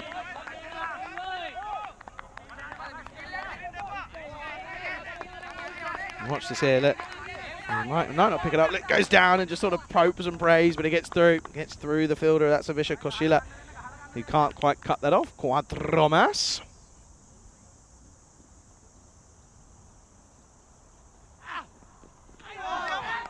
Gets stuck in 2 minds, as Abbas, you could see, he was thinking about winding up and going downtown, but doesn't end up doing so. Has to reevaluate. Yeah, perfect 10 in an Olympic event.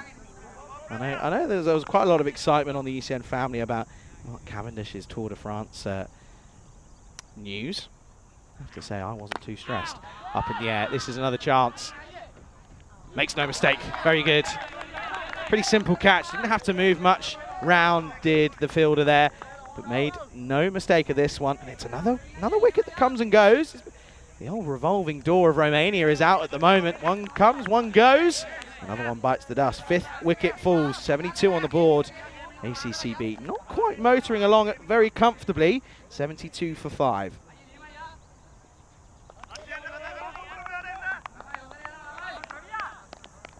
Of course, Romania actually has some Easter traditions. And they're vibrant and unique. They include the painting of Easter eggs. They also will attend, those that choose to, will attend a midnight church service. And they will, of course, enjoy festive foods. And one of those festive foods from Romania is the kozanak, which is essentially just a sweet bread. Haven't had it? I'll add it to the list of things to try on my day off. Not tomorrow, day after. If anyone's got any suggestions on what to do, we're about a 20-minute, 15-minute drive outside of Bucharest. It's an inside edge, and somehow he's going to run away. And the chase is on for the fielder, but he's not going to get there. Of course, we know that Sanjeewa is just holding a bit of an injury, but he gets this one away, and that is going to be 4 carreras más, or as you would say in Bucharest or in Romania, you would say 4 punct. Now, I genuinely translated runs, and Diana told me that was wrong, and it should be points. And I said, okay, what is it? She told me, and that's it. So now I know. See, you learn something new every day. That was a couple of days ago. Saria goes down on his hinges every single time, and he really, really does. He almost just prays and sort of prays to the cricket gods, maybe.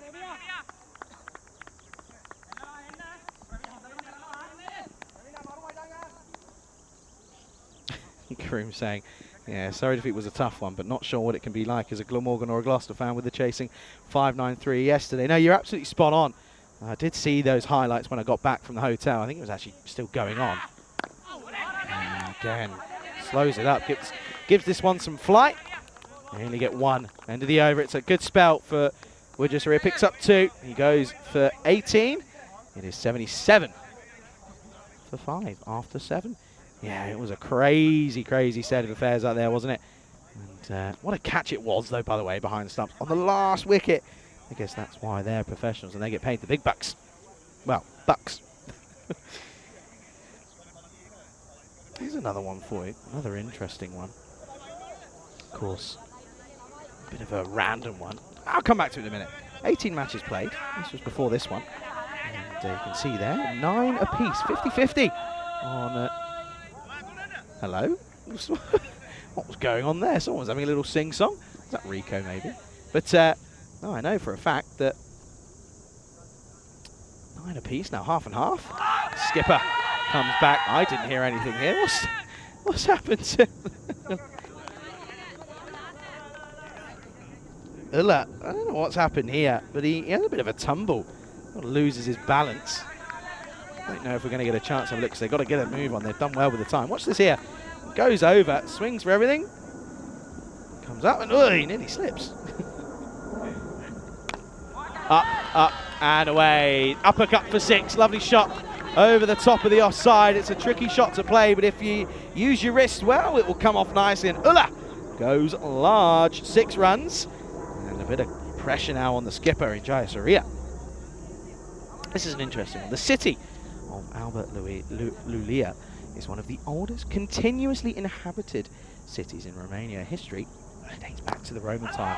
This is down the ground. Shouldn't go all the way. It will be stopped by a very good throw. Good fielder is Douglas Wise down in the hot seat, down at long off. Yeah, it dates back to Roman times. It played a significant role in Romania's history, especially during the Union of Transylvania with Romania in 1918. The more you know, folks, the more you know. Goes for it, doesn't get it, probably going to fall short again. Genuine cloth. A bit of a 9-9 about that one. And yeah, and Romania, of course, being sort of located where it is, near, of course, to the east, quite, near the eastern side of Europe, but also quite low down, so it's not far from being closer to the equator than a lot of European countries. Good delivery, that, by the way. Of course, it's actually got, Romania's got a very diverse climate. It's pretty much all 4 seasons: hot summers, cold winters, and the transitional periods in spring and autumn are always known to be pretty beautiful. And it supports a wide range of outdoor activities. I know that it was actually funny, we were on the bus this morning. This has got through everything. What's this come off? Well, he's gone for a wander. He gets back. Don't know where he was going. Good over after getting hit for 6. He comes back. And that is going to be the end of the 8th. Going nicely here at Lankan Lions, restricting them well. 85 for 5 after 8.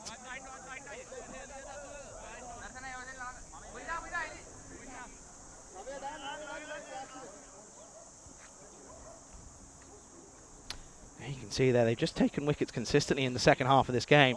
And it's what's helping the Lankan Lions sort of continue on and really defend this, what they can at the moment. They're looking to restrict pretty nicely. Good delivery. Great delivery first up. This is Jais. This is, of course, Jaiwik Rama, who's come on here.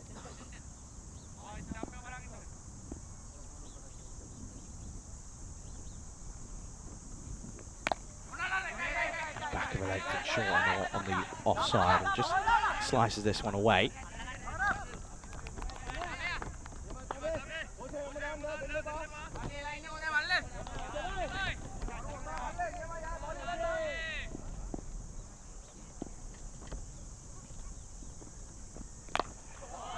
Fetches this one, and has he got the distance? Yes, he does. Gets over the head of Charanka Fernando as he watches this one sail over the rope. Maximo Ulla is playing a very, very useful little cameo here at the moment, is Saeed. He's got 888 on a back. That was a 6, almost more like an 8.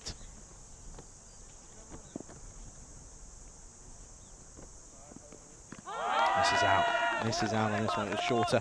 Probably should have been hit for a fair distance. Gets away with it. Duncan saying it's time for him to do a little bit of work. But absolutely. Do what you need to do. Hopefully we'll see you in the last game of the day. Back of the length. And just loses this one a little bit, does Ulla. He's a little bit frustrated. But the good news is, a single here means Kunta's got a license to go for it. Because you want Ulla facing up most of the last over, don't you? They've done really well here, by the way, to sneak those last overs. They've relied heavily on their spinners to get through these overs, and they're going to do so successfully. This is slapped. Going to take some work. Ah, superb. Excellent stuff from the skipper in Talina. Oh dear, what's happened here? Someone's taken one here. And we're going to have another look at this. What's happened here? There was arms and go up straight away. I think the umpire might have taken one here. Look, there's a bit of a react. Let's see if we can have a look as to what happens here. Let's go through here. So we watch this here. Watch the umpire here. Let's have a look. There's definitely something that happens here. Talanka goes all the way through. Look. Oh dear, he does cop one, doesn't he? Just on the calf. That's why he went up and apologised. He should have got out of the way, really, if he was watching. Would have been easy to get out of the way from. Now the plane goes over. But it means that Kunta going to stay on strike. They get 3 off that last ball. So Kunta will stay on strike. It's 96 for 5. They're going to go to Koshila to bowl this last. Now this is interesting. Well, starts well. Starts with a very well-directed delivery. That'll be a dot ball. It's a really promising start.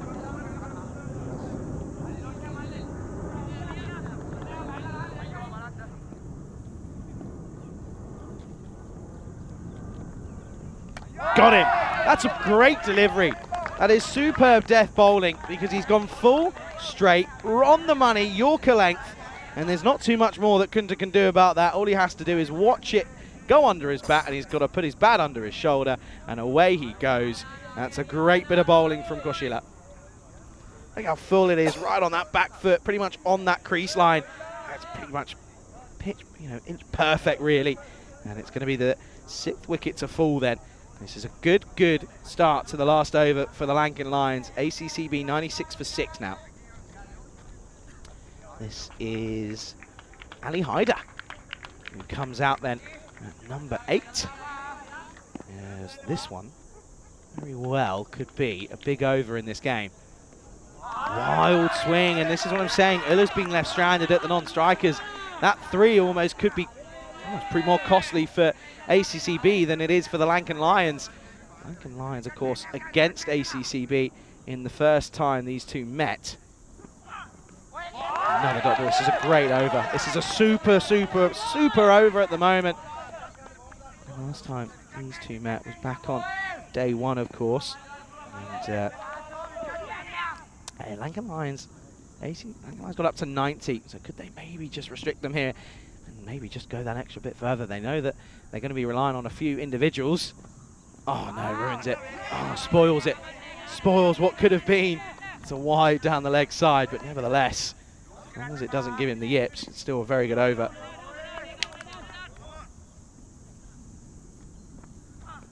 That's fine. That's fine. You can't punish him for that. Very good. Very good. It's almost a perfect wide delivery, isn't it? Just gets it on that money. Oh, are they going to get to 100 here? 4 has to get them up there. Or it's 2 to be a 99 chase. Or 100 chase. Well, it's going to be 6 runs. They will get up to that 100. They'll finish on 103 for 6. As Haider finally gets one away. It was almost going to be 5 dot balls in a row. But what an over that is from Koshila, only conceding 7 runs, picking up a big wicket in there as well of Kunta. And while Ulla left stranded, doesn't face a single delivery in that last over. That is a big moment in this game. Of course, that certainly could set things up interestingly, as it's only going to be a chase of 104 for the Lankan Lions to get a surprise victory here. Well, they know what winning tastes like. They know how it feels. Maybe they can look to replicate that. Let's go ahead and have a look at these highlights then of a bit of an up and down innings, really. Talanka started well, didn't he, Jayasuri, the skipper, as this one was up and over the top, and there was a really good couple of shots to start. The openers went well. Gahan Manan went, though, for 1 too many, as he probably should have hit this for 6, but he just completely mistimed it. Great catch by Ashada Jayawikrama, as this one then miscued away, and there was a couple that went towards that rope on the offside. Good overs, though, from Sanjeev. He bowled okay after struggling to get his line, and he eventually found it. And when he did find it, he was tricky to get away. He was a tricky customer to deal with. Shananka Fernando also had a bit of the yips to start with. He looked a little bit uncomfortable as he couldn't quite get things going, and momentum wasn't really shifting in the right way for Lankan Lions. But they managed to change their own momentum. This one was a really nice shot into the onside, but what a comeback it was eventually for Wijesuria as he bowled superbly well. This one was the end, of course, as it was a great catch out in the deep. It was superb from Boudica, made no mistake of that one.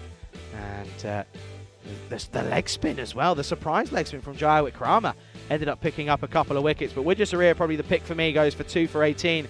But that last over from Avishka Koshila ended up being very, very crucial as well to Wanka in the catching positions again. And this one was a long way over the top. This was 6 of the best. Wijesuria, though, it was such a good spell. He was spinning it both ways. That was a little bit unlucky as Koshila let that one go through. But he kept on going and was persistent with his attempts. And this was a good catch out in the deep. The skipper makes no mistake. Of course, he leads from the front and leads by example. Very, very animated characters with Wijesuria. He's, again, I have to say, he's a pretty good shout for the old Romanian Duracell bunny. This was a funny moment. He lost his footing a little bit, hit the batter. The skipper came back on and he got a little bit of tap to start with, but once again came back. And the leg spin, the Jaya Wickrama. Leg spin's one of those, you're either going to get wickets or you're going to get hit for runs, and it was a bit of both, realistically. What an over this was, though. That was a great, great delivery to remove Naveen Kunta, and he only got hit for 1-6 in the last over. It also meant that Ulla left stranded on the non-strikers. He finishes 19 not out off of 11 deliveries for him. Asif top scores also off 11, this time 24, but no one else really getting going. Disappointing for ACCB, a little bit rusty maybe that time around. And 15 from Adishan, but no one else really. Kunta 13. Extra's pretty helpful though. 14, they certainly will help, but ACCB will know that they've got quite a lot of work to do here. Lankan Lions certainly should be up for this one. They should be looking to chase this. Don't know if it's a bonus point equation, but definitely a point where they could get some runs in. And they certainly could be looking like an interesting outfit as they look to chase this one down. Bowlers-wise, it was pretty good for a couple of them. Wijesuria 2 for 18, 1 for 16 for Jaya Wickrama. Koshila at the end, 1 for 7. Superb bowling from him. Good to see a couple of people in the chat as well. Do make sure you stick around. We'll be back in around about 10 minutes' time, as we'll see the response from the Lankan Lions as they need 104 for what would be their second victory here on the European Cricket Network. You're watching the European Cricket Series here in Romania with myself, Charlie Hunt. You're watching it all unfold right here, of course, on the European Cricket Network.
This European Cricket Network event is proudly brought to you by HCL Software and Paramatch.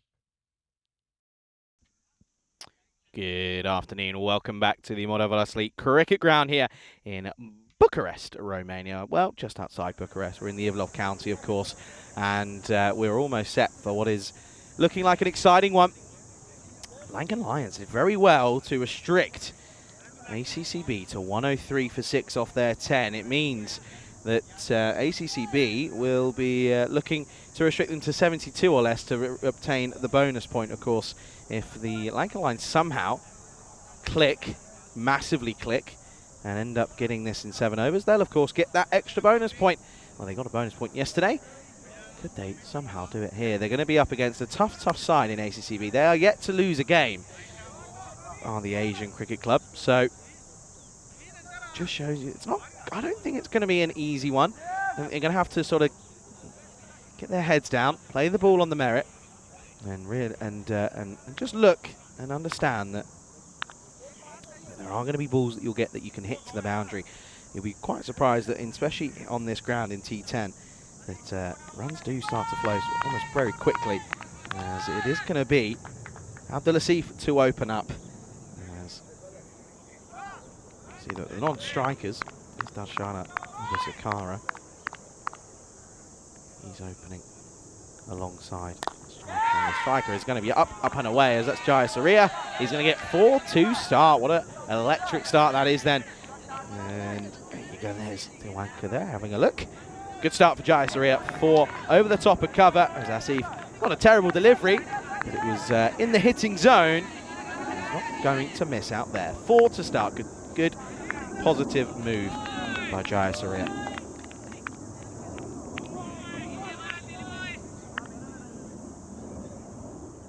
To have a response, doesn't he? He doesn't. It's back-to-back boundaries. Quadromas this time flick off the pads, gets the timing as well. This is a positive start, this, for the Lankan Lions. They're building potentially on the momentum that they got from that win last night. Maybe, just maybe, they can cause an upset here. Of course, ACCB have got 2 fixtures.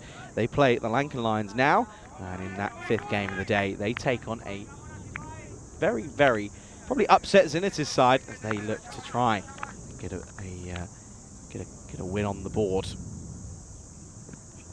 That's well bowled. Asking the question. Oh, now at the non-strikers end could be close.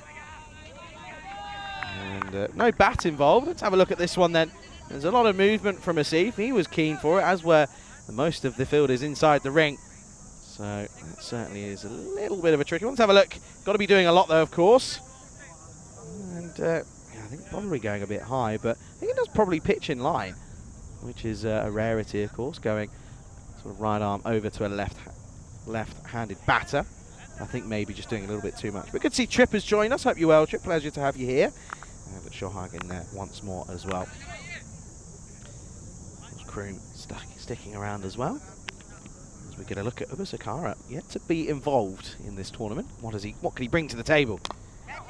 He can bring 4 to start. That's a really, really good shot. Just leans on this one. The extra bit of pace from Asif, helping this one on its way. Oh, we've seen so many runs. It's almost a bit of a vortex down there, isn't it?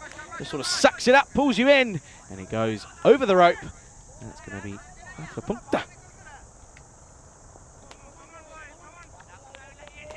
Jai Surya, the other non-strikers, and showing a bit of appreciation for that one as well. Tripp's showing his appreciation for the Lions as well, supporting them. You often do find that, don't you? Find a team that sort of those neutrals will tend to just gravitate towards. They'll often realise that they have got 1 or 2 favourites in a tournament, and it seems to be that the Lions are a few. They certainly have built up a good rapport with viewers all around after that win yesterday, and that game, that 5th game, what a game it was. Wild swing from Ubasakara. So that'll be a good over to end. Or to start off with, I should say. Good delivery to end the over, though, for the ACCB side. End of the over, it is 13 without loss after 1. And little teaser that I'll actually be taking that first innings off of that match number 5 of the day. There'll be a studio guest will be tuning in, and will be helping you call through that one. So I won't reveal who it is, but well, it's a voice you'll definitely recognise, and yeah, we'll discuss that later on. But yeah, we'll be going to the studio for that first innings of the last game of the day. Of course, it is ACCB taking on Zenitis, as I mentioned. They're going to go to Vishwa Pradeshana to take this. This is the man who took, of course, a hat-trick back on day one. Feels like a long time ago. That was only a couple of days ago. But he's back on our screens and looking to make an impact straight away. Not going to do so with deliveries like that, though. That, unfortunately, is going to be a wide ball down the leg side to start. Would have been a decent delivery to a right-hander. Jasaria is lefted. He's a left-handed batter, so it won't happen. Yeah, we had a fun time in that last innings. We're discovering a little bit more information about where we are, of course. The only issue is that, you know, I'll tell you what, this is a lovely shot.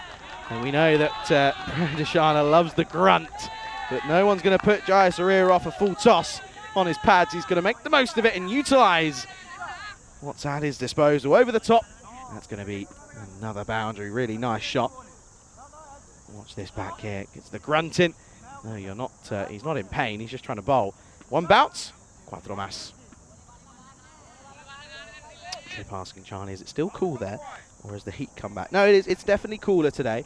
Still not exactly cold.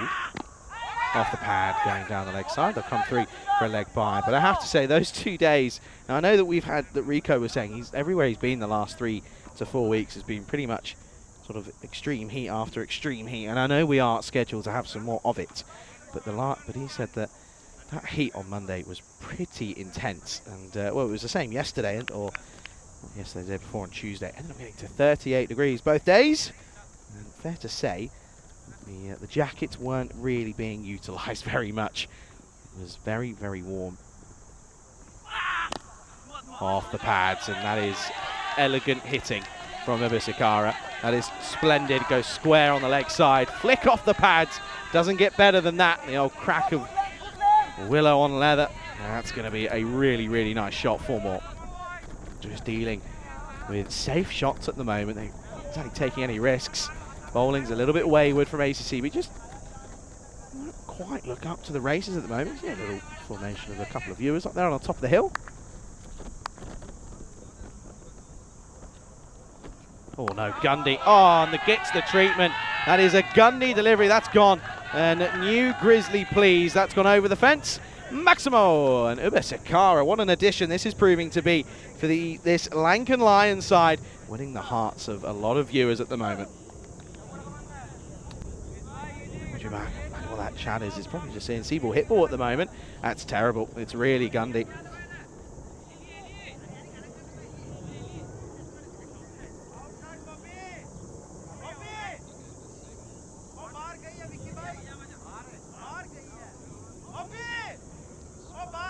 I think I need a new ball here. Just going to be 6 runs, and yet again, they're going to have to look at this. They're going to need a new ball. I did say so, and Vasu will throw the Grizzly out. Yeah, Vasu. He was almost going to have an expensive trip to the shopping centre tonight. He, for those that missed it, during that hour break we had between 3 and 4, he went out, had a bit of a hit, of course, getting ready for tomorrow, and he hit one into the cube when I wasn't here, and it went straight onto my laptop. So, well, it wasn't actually my laptop. That's a scream and a half, by the way. That is, genuinely, I reckon you've got to have a conversation with him, because it's not nice as a batter. It really will put you off. And he seems to be getting away with it. But yeah, no, it ran onto my iPad, and that was onto my tablet, and that wasn't fun. Listen to this. It's awful. It is awful. It's so loud. End of the over. It's not a good one. 16 come off. It finishes with 2 dots though, so not too terrible. 29 for no loss after 2. Now, for those that missed yesterday, if you have got a spare 15, 20 minutes or so, do go on to the European Cricket Network YouTube channel and tune in to the highlights from yesterday's final game, it would be down as match 15 of this European Cricket Series. It was a match between Xenitis and the Lankan Lions. If you've got some time, go and watch the whole thing back, because the entire highlights package is just full of classic ECN moments. I mean, just to name a few, we had a catch that sort of took 8 juggling attempts, which was eventually taken. We had a classic ECN 3 that was also that also happened. And that's just to name a few, but there were so many more. There's too many to remember. Do go ahead and have a look then, and maybe in between this match and the next one. Oh, this is Gundy. This is going to get hit for 6. Not a good start for Hetewage, as this goes a long old way off the bowling of Hetewage. And it's 6 to start. ACCB at the moment under pressure, as it's now coming down to less than 9 and over. That's a full toss, and no one in a T10 game is going to miss out on a delivery like that. It's Gundy, gets the treatment, needs a response. That's a wide ball. That is a wide ball. It's not going to be most effective. Oh, fetched and dispatched. See you later. Well, next day delivery maybe for that Grizzly, because that was fetched and, well, absolutely, as I mentioned, dispatched for 6 again. And you can hear them. They're ever present, the Lankan Lions off the field. You can hear them wherever you go. And they're loving what they're seeing out in the middle at the moment. This isn't great bowling, though, to be quite honest with you, from Hetewage. He's just offering up sort of buffet bowling. It's hit-me bowling. There's a spinner, especially on this wicket. It is begging to be hit, really.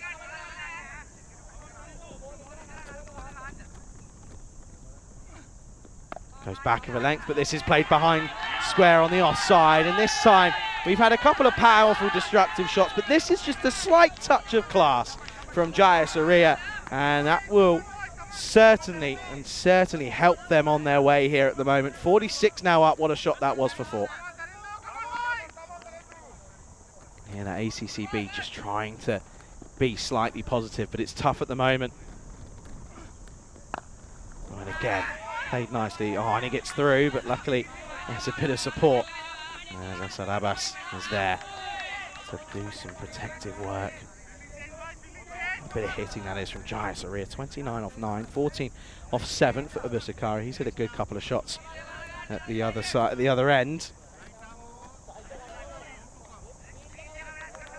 2 deliveries left in the power play. They'll probably be looking to make the most of this. Abusakari up against the spin of Hetewage. He's gone for 18 already. And this is straight to Asad Abbas. It'll just be a single. Could be more. No, there's a good bit of backing up by Saidullah. How big, though, and how crucial could it be when you look back on this game, especially in that last innings, that last over, and Saidullah didn't face a single delivery. How crucial could that be? I mean, credit to the Lankan Lions for sort of getting it that way. It was a great over from Koshila. The old spillage. Old spillage from Adushan. That will be the end of it. Just watch his gloves. He's want to be careful. He's okay that time around, but looking a little bit close on that. We had an infringement yesterday, encroachment, but he doesn't have it there. End of the over, end of the power play. What an over. What a power play it is, sorry, for the Lankan Lions. It is 58 for no loss after 3.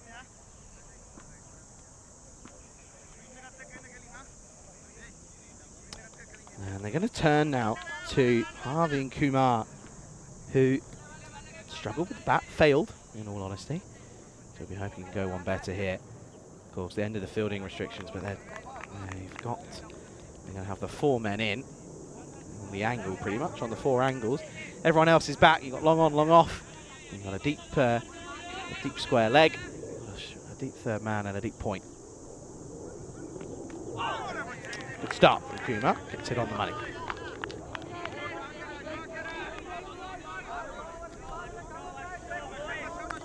Good to see. A nice bit of chat going on in the chat. We're sort of catching up.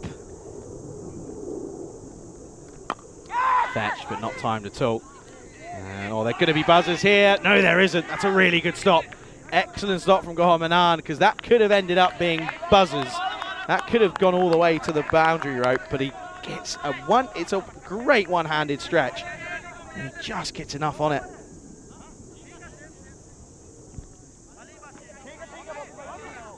There's a lot of noise out there. It's one thing that I did pick out for ACB. There's a good few captains out there. They like to get involved with the fielders. Got to leave it to Sabinder Singh. Full toss, gets the treatment. That's going to be 6 runs. Manos arriba arbitro. That's gone all the way. And Jaya Surya is just getting fed hit me ball after Gundy ball. And he's very, very happy to oblige and hits it for 6 yet again. 50 up now after that boundary. That's his third 6 now. Moves on to 35. 49 off 39 to win. Oh, that's not far away.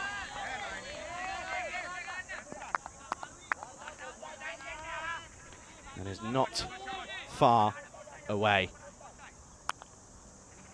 It's a little bit lucky to Jayasuri that he doesn't get his castle rumbled by this one. This is just pushed, drops and runs, and then it gives Ubisakara one delivery to face, as Jayasuri will be saying, I'd like the strike, please.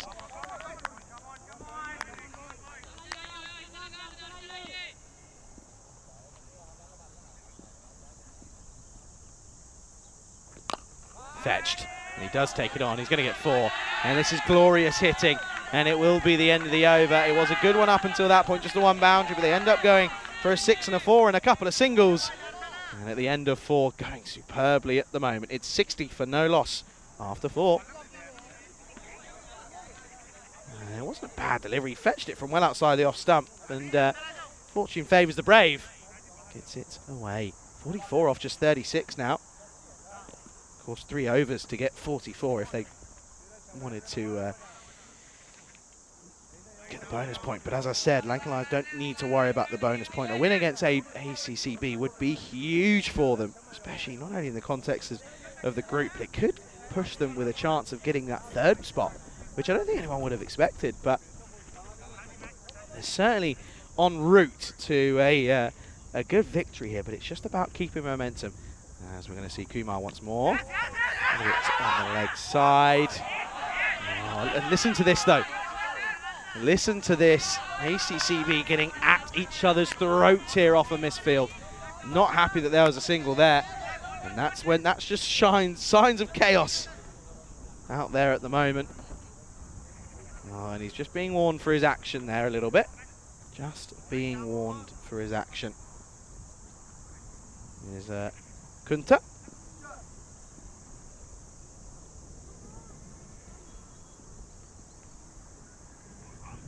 Wide ball now. And just listen to it straight away. Sometimes you can't quite work out if it's positive or negative, some of what's being said out there. Kunta yet again then.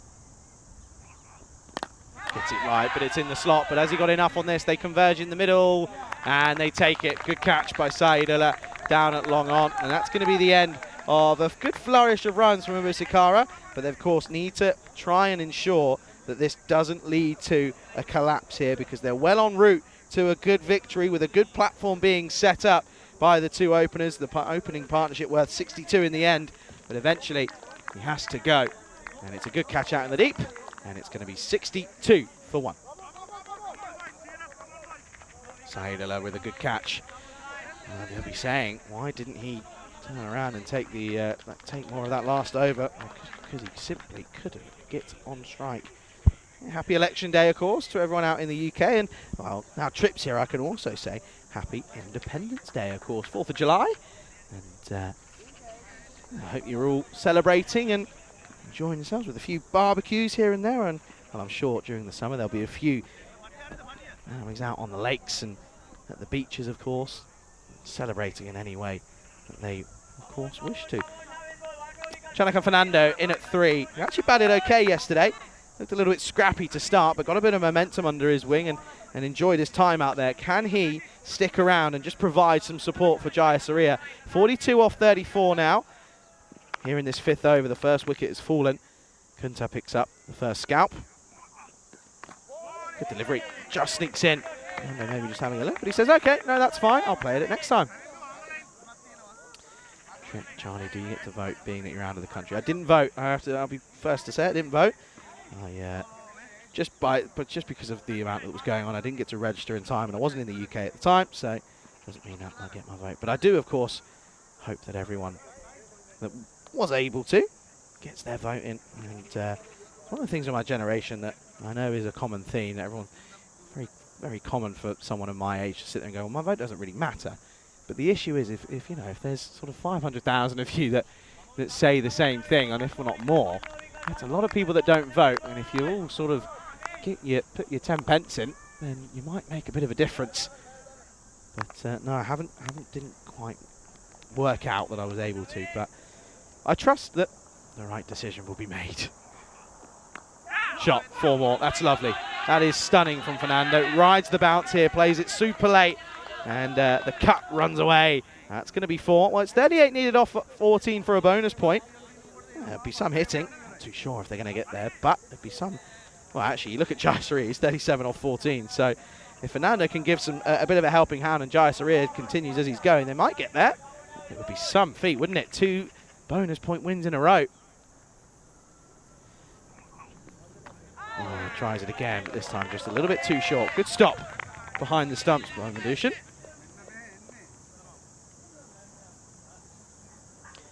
Watch this here, look. Good bit of replays. Good to have another look at that, wasn't it? Kroom saying can't bin face, unfortunately. Not standing in my constituency. Well, that is a shame. This is Carlo, it's going to be 4. It's not cutting that off. That'll be 4 runs. It was a super effort, to be fair, by the fielder down there. He got there, and he almost did enough, but it just trickled over as he went over the rope as well. So another boundary, and it's in a pretty similar area. Fernando going very nicely at the moment, looking pretty healthy.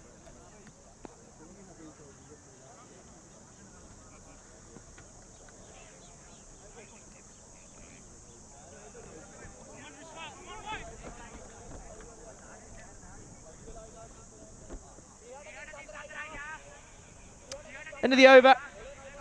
At the halfway mark, 5 overs down. It is 70 for 1 at the end of the 5th. And Jayasuriya 37 off 14. And 34 needed off of 12 balls for a bonus point. And a little very quick welcome into the box here, but we're going to have to go right back out there to the middle because we're going to go back to the live action. And well, this is clipped off the pads, I'm afraid. This is going to be 4. This is going to be 4, and the moaner himself, we call him Moaning Priya Deshani, Moaning Merkel. Anyway, 4 runs as Jayasuriya continues where he left off. This is a really nice shot. Just clipped off the pads.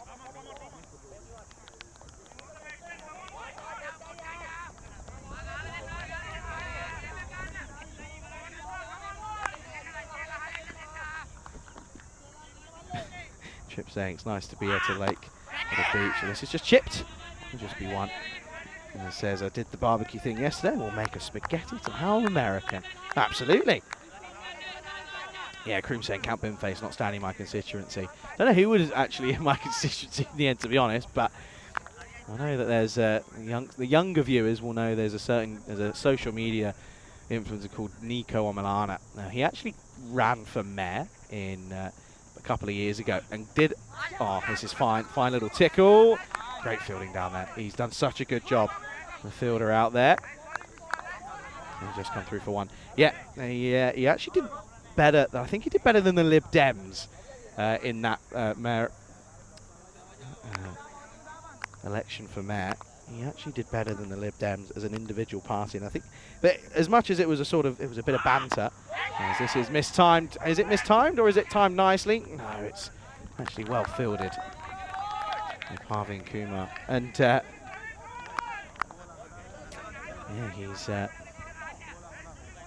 as much as it was a bit of a joke, but it was also the idea behind it was, you know, politics within any country are very important, and you know, young viewers, the idea, as I said earlier, the idea that views that, you know, your vote doesn't count. If there's enough of you that think that way, it's going to lead to a big sort of downfall in votes. So that was the kind of idea of it, and it got a lot of people more interested in politics.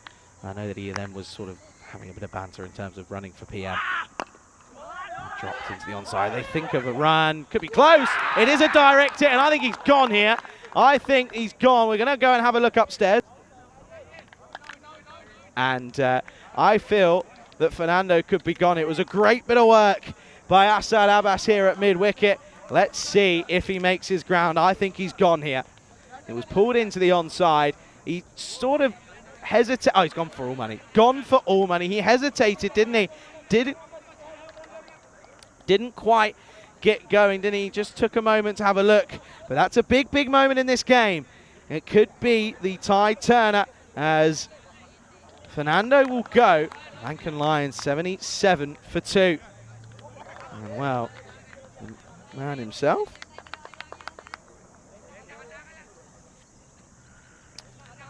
Man comes into the chat and brings a wicket. It's Vinny Sandu. Good to see Mr. Maximo. He wishes everyone a happy 4th of July. And, well, I can say it now. Vinny's going to be in the studio for the first half of the next game. He'll be chipping around, and he'll be able to answer a couple of questions people may have for him, of course, in that last game. It's random questions time, so you can give Vinny your random questions as I'll be taking that innings off, and he'll be live on air from the studio. So Sheila. Oh, that's a wide ball. And I tell you what, I can't wait for Vinny to, because I don't think Vinny's been here. I don't know. And, I don't know when Vinny was last. I don't know if Vinny was here maybe in 22. You'll have to let us know. Maybe you can talk about it later. This is turn around the corner, but straight to the fielder. Jayasuriya maybe just having to take a little bit of time off the big hitting here, as it's 26 off 6 for a bonus point, but it's 26 off 24 for a victory, as that's the end of the 6th. It is 78 for 2 for the Lankan Lions. Yeah, I don't know if Vinny was here in 22. I know he wasn't here last year. Or maybe he was. I can't remember, to be honest. You'll have to ask him. You'll have to let us know. But maybe, I want to know if he's had to deal with Priya Dashana in his ear for 2 overs, because, well, he's going to have to in the next one, and it's not pleasant. 26 off 24, then it should be a pretty relatively easy chase from here on in, but we know that sometimes, just sometimes, it's not as easy as it may seem upon first inspection. They're going to go to the man who took the catch. Pavin Kumar is going to come on here. Kunta not getting another over. He went for 1 for 10.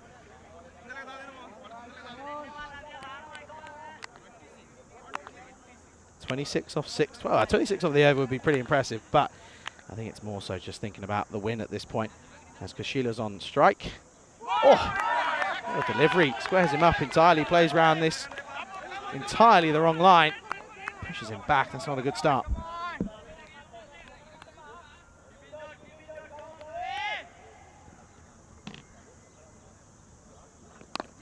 And just drop some runs, and I guess that's kind of all you need to do, really, is just get Jayasuriya on strike and hope that he can do the work for you, do the heavy lifting. Kashila just drops and runs. It will be Jayasuriya on strike. He's not far off personal milestone, but he won't be thinking about that. He won't be worried about it. He'll be more thinking, I can get my team to a back-to-back wins here after winning yesterday evening. In the chat, so today's best player has been Jayasuriya. He has played some wonderful shots, hasn't he? It's not been a day for the batters, really. Been all about the bowlers. Ah, this is into the onside. And the fielder out there, they'll just get 1. Just above a run of ball, so they don't need to take any rush, but you don't want to leave anything to the last over. That's the last thing you want to do, because you often find that last over causes some nerves and the jitters start sort of creeping in. He tries to pull it, but doesn't get anywhere near it. He's very late on it. It's a single. Well, taking aim was Wimud Kirat Madashan.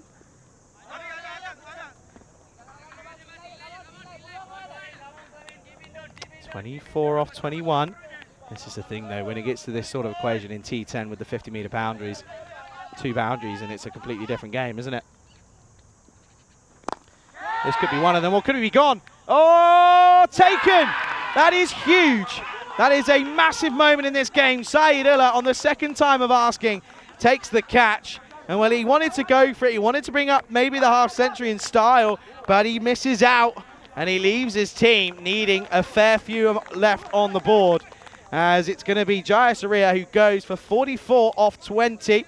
It's not the second time we've had that innings today, but he goes, and Saidullah, what a catch that is. Well, he couldn't make the difference with the bat in the last over, but maybe, just maybe, he can make the difference with that catch, as that will be the end of Jaya Surya.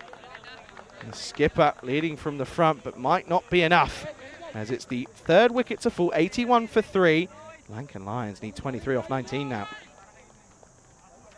That is a big point in this game. That is a huge, huge point in the game, because not only have they got the in batter out, but it's also a dot ball, which is huge.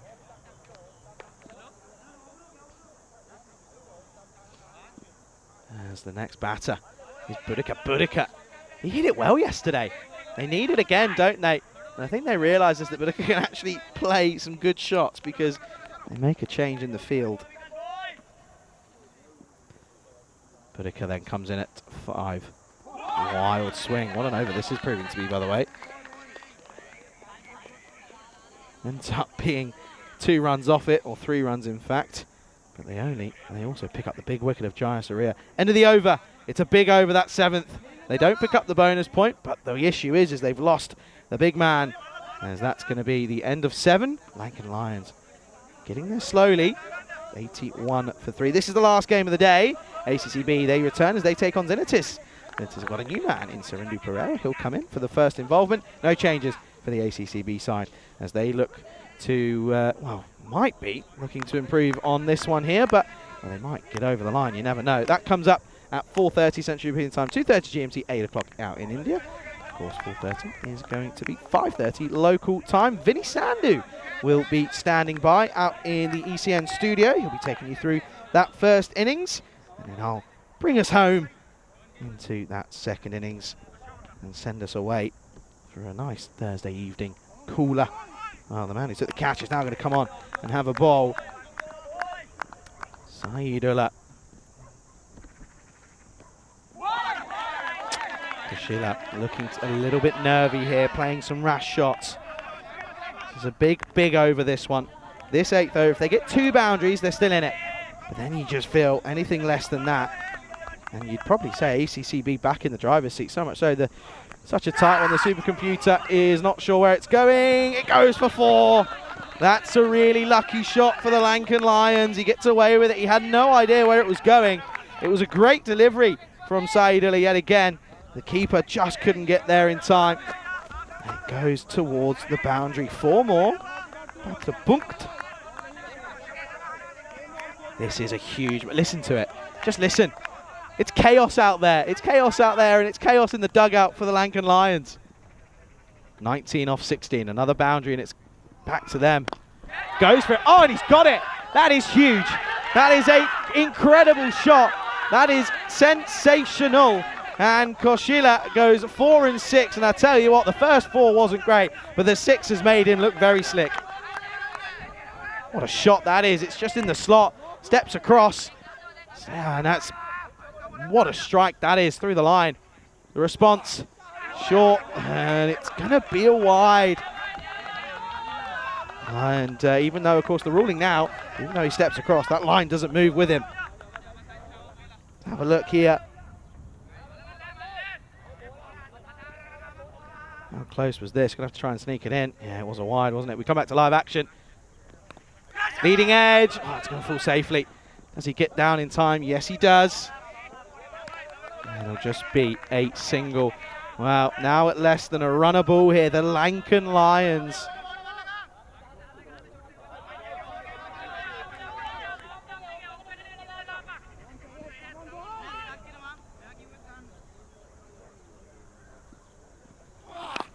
Outside edge, chance.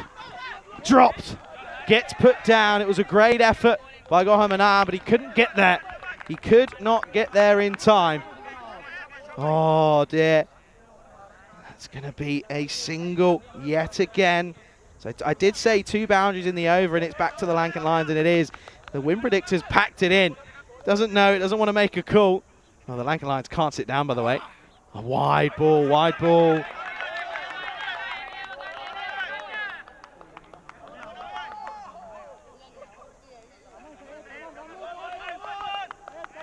And they can't sit down. None of them. They're all stood up at the moment. Drops and runs into the onside. That's good running, good cricket. Seidel up furious. End of the over. It's going to come down to the last 2. It's 96 for 3 after 8. And just look at them here. Look, they're all standing up. None of them can sit down. I don't think there's one person sat at all in that entire dugout. This is proving to be very, very interesting. 8 needed off 12. They're in the driver's seat of the Lankan Lions, but the ACCB, they get a good over in here. Take it down to the last. And it's certainly, listen, you take it down to the last, anything can happen. The last over does crazy things to cricketers, especially here on the network. They're going to go to Abdul Asif, who, if I'm not mistaken, took the first over, and he went for 13 in that first over. Well, he's got a bit more protection now, but if he goes for 13 or anything about the sort, it'll be game over. Lankan Lions looking to register another win here. 8 needed off 12. Outside edge, as a fielder down there does well. He will come through for 1. Budaka can hit a ball, by the way. Budaka can seriously give it a big old whack, to put it in cricket terms.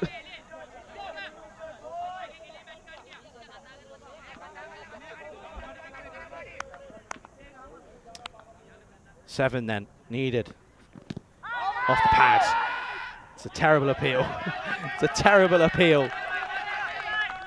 Oh, Vasi might just need to tell the Sri Lankan lads the Lankan Lions just to step back a little bit.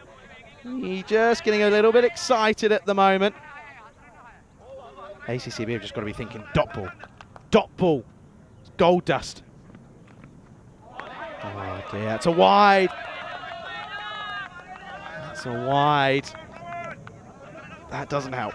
That's not going to help them at all. Abdul Asif getting this one entirely wrong, unfortunately. As just can't believe this. Lankan Lions, they've built up a serious fan base now, haven't they? Drops and runs again. This is sensible cricket. They don't need anything silly here. It's a good delivery, back of a length.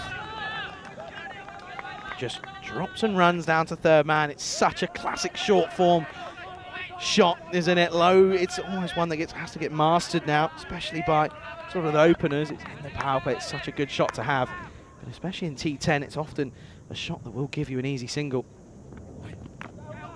In the onside, is there anyone out there? No, there won't, and that will be it. The Lankan Lions will do it. They'll do it with an over and a half to spare. That is a huge, huge victory for them. I don't think they realise that that's the game. It's over, it's done. The Lankan Lions have done it. They win by 7 wickets here, and that is a huge moment in the context of this group. It opens it wide open, and it means that ACCB have lost their first game, and they've got to now pick themselves up and go again, as they, of course, take on Zinitis in the last game of the day. As they will, of course, as I mentioned, take on Zinitis in the last game of the day. It will be match 20 of this European Cricket Series. And yeah, certainly looking forward to it. And well, ACCB, as I said, have got to go back again. But it's going to be very, very interesting. And you can see there, credit to the Lankan Lions. They've done it again, 2 in 2 for them. That's a really good little outing for them here today, and it just solidifies their spot in that top 4 at the moment. Let's have a look at the highlights then of this amazing chase from the Lankan Lions. Well, it was all about one man, really, wasn't it? It was the skipper in Jayasuriya, who hit some beautiful shots. This one was close, though. I've seen worse given, and he ended up living to tell the tale. The screamer himself in Priyadashana came on, and it wasn't good. It wasn't healthy from him. He was able to well, he was realistically able to not get it on the money. But Jayasuriya, some of those shots were outstanding. It really was. And ACCB just didn't bowl well. They just bowled in the slot 9 times out of 10. It wasn't very effective, if I'm being honest. And they've got to do better. They really do. Jai Surya was just so good, though. Missed out on a couple, but he made up for it at times. He did have a good couple of accomplices, though, in the top order for the Lankan Lions. Misakara is a good in for them. He went 20 off at 12. Fernando looked good for his 9 off 6, but he was eventually run out by Asad Abbas, and he thought, okay, late twists in the tail. This was it. Look, the hesitation. It meant the direct hit was a killer. And that brought out Avishka Koshila, who looked to help him. And that was a big moment again. The skipper went as he was caught on the deep by Saeed-Ullah, but Saeed-Ullah ends up being the man who didn't bowl very well. As you can see here, it leaked a few too many. It was a great shot, that one by Koshila over the top. That was his only 6 of the innings, but it was this one into the onside by Boudica that ends up getting them over the line. It'll be 3 points then for the Lankan Lions. It'll be 1 point for ACCB. Their O has gone. They are now sat on 2 wins and a loss. Lankan Lions, it's their 2nd win. Credit to them and credit to the skipper, leading from the front and leading wonderfully. As we have a look at the scorecard. Little reminder, folks, I won't be here for the next innings.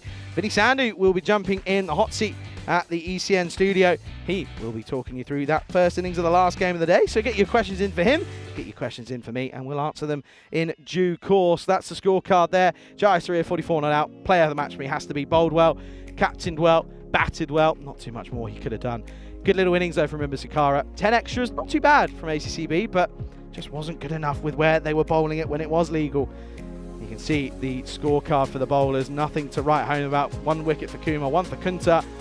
Nothing really to talk about. Kumar probably the pick, 1 for 15. Everyone else very expensive. Not too much you can do about that.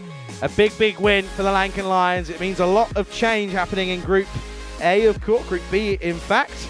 So it will be interesting to see, because it basically drags ACCB now slightly back into that sort of bottom 3 in the likes of Zenit's, ACCB and the Lankan Lions. Clues yet to play a game, but we know what they're about. And it's good to see that it is Jai Surya who is the player of the match. Looking forward to seeing what happens next, of course. ACCB, they have to take on Zenit. So Zenit could be a good time for them to play ACCB. They're down in the dumps. No one's really talking to anyone in the dugout at the moment, so it could be a good time for the Zenites to get involved. That action is coming up in around about 25 minutes' time. Vinny Sandhu will take you through the first innings via the ECN studio. I'll take a little break, and I'll see you back in around about an hour and a half. Do make sure you tune back in there in 25 minutes, and make sure you keep Vinny company. Pleasure to call this one. What a game it was. Looking forward to the next one. 1 more to go here today on a Thursday. We'll be back in 24 minutes' time. You're watching the European Cricket Series of Romania with me, Charlie Hunt, right here on the European Cricket Network.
This European Cricket Network event is proudly brought to you by HCL Software and Paramatch. Hello to you, wherever you're watching from around the world. And yes, it is Vinny Sander here, Mr. Maximo, tuning in from the ECN studio, giving Charlie Hunt a little bit of a break, and certainly deserves it after doing a great job so far. Been lurking a fair bit in Romania. I've got to say, I'm really enjoying the action. And of course, we're deep into day 4. In fact, this will be the last game of the day. It's match number 20. And this one will see ACCB taking on Xenitus. So let's have a look at the fantasy dashboard. You can see the news from the toss was that Xenitus won it. And they are bowling first. And that means ACCB, well, they're a little bit stung, aren't they? It says 2-0 there, but they just had their first loss of this series. And it was at the hands of the Lankan Lions, who are on a little bit of a mini streak. Xenitus could probably use some of that. Their only win was against the Lankan Lions the other night. Shariah Sahale, actually, former ACCB player. I'm sure he'll be keen to do a good job against his old team. ACCB, I mean, Gohar Manan, he's always a threat. I know he hasn't really fired yet, but watch out for him. Abdulazif, we know he's a very, very good player. Odds-wise, well, it doesn't surprise me. 89%, so pretty heavily in favour of ACCB. But, this is ECN T10 cricket. As we saw then, ACCB having a little bit of an off day, you could argue that, but know that Xenitus will be trying to push them all the way. So I want to say a quick hello to everyone in the chat as well. I know that I was lurking a little bit before. I mean, got a bit of FOMO, if I'm completely honest, from this Moravia ground. It's a really nice cricket facility. You can see that the net's in the background. By all accounts, not a bad day either. About 28 degrees right now. A bit of a battle of the blues here. There's Manan getting ready to face up. But I think this will be a pretty interesting game. I'm a little bit curious that the Xenitus guys elected to bowl first. Maybe it's partly to do with what happened when these two teams met. It was in match 4 on opening day. Xenitus batted first, didn't do too well. 65 they made, and ACCB chased it within 5 overs. So that was a pretty comprehensive win. I suppose they're just looking to change things up a bit. You can understand that. Xenitus, we last saw them last night, didn't we? Against the Lankan Lions, who got their revenge with Lankan Lions 140, defeating Xenitus 98. It was last ball of the day, wasn't it? That all Xenitus needed was 1 run to get a point out of that game. Got skied, and that was a 4-0 loss. Here we go with the start, and it's Wanaraj to get us going. It's full straight. First one down the ground. Yes, hello to Trip, and I said this already in the chat, but I want to say big happy 4th of July to all of our viewers watching from the USA. It hasn't been a big month in the USA for cricket. Yeah, and actually I'll be covering USA in their tri-series with the Netherlands and Canada. That'll be, I think, around about the end of August. Mesham wastes no time, goes down the ground. And a pretty good attempt, but it's not going to be quite good enough. It'll run away. It's the first boundary of the game. It's cuatro carreras. It's off the bat of Madhushan. And he's done a pretty tidy job, I think, with the gloves as well in this series. So, well, Trip, you want to know what I'm wearing? I know we don't have the camera on me, but let's just say it's red, white, and blue in honour of you. Leading edge this time, flies away, but it's going to be another boundary. In fact, it's gone all the way. Maximo! Madhushan didn't quite get that where he wanted it. I think Xenitus, I get that they want to bowl first. That means they need to make some early breakthroughs, don't they, if they want to be competitive in this game. Got to say, I was pretty happy to see Pavel Florin out there for Royal Eagles taking a real hanger of a catch. That was across my social media as well. Checks the shot this time. Oh, geez, if that had hit, I think he was out, but hustles home. So it is the last game of the day. And it was my first game of the day. I'm just doing a little bit of a cameo to give Charlie a breather. But yeah, I'll take random questions right now. I know that Kitty is in there as well. Stephen Cook's in there. Doesn't get it at all. But fielder back on the boundary means that they should get an easy single. Manan loves hitting, doesn't love running so much. But hey, I've seen him play some big innings on this ground. Yeah, Mannon's a guy that when he gets going, he's pretty much unstoppable. I know he sometimes has struggled to reproduce it against kind of next level bowling. I suppose that's the thing. He does really like to go leg side. Picked away by Medushan, but well knocked down. And will take us to the end of the over. 14 without loss after one. Yeah, Manan, he's a guy that has 2 ECN centuries, but he hasn't had one since 2021 when he scored 112 not out versus Baniasa. And yeah, always played his club cricket for ACCB. But I want to say hello to Stephen Kelk, who's watching in the Netherlands. So he's got a little bit of an issue here, Lakshan. He put his body on the line there. He's trying to wave it off, saying he's all right. But certainly, you don't want anything happening to him. Another guy you'd expect about in the top 3 for Zenitus. He's just trying to hop it off at the moment, isn't he? So, yeah, I can see the medic there. And, oh, well, the magic spray is good for anything, isn't it? Yeah, Zenitus, I mean, Sherry Sahale mentioned him, but I think Ishara Pereira has been a real performer for them. I suppose, yeah, the question is, who are the bowling options that are going to kind of keep this ACCB lineup quiet? Hello to Jacob. Tere to you. Hopefully you're well. What's the weather like up in Estonia? I've got to say, I really enjoyed my time up there a couple of months ago.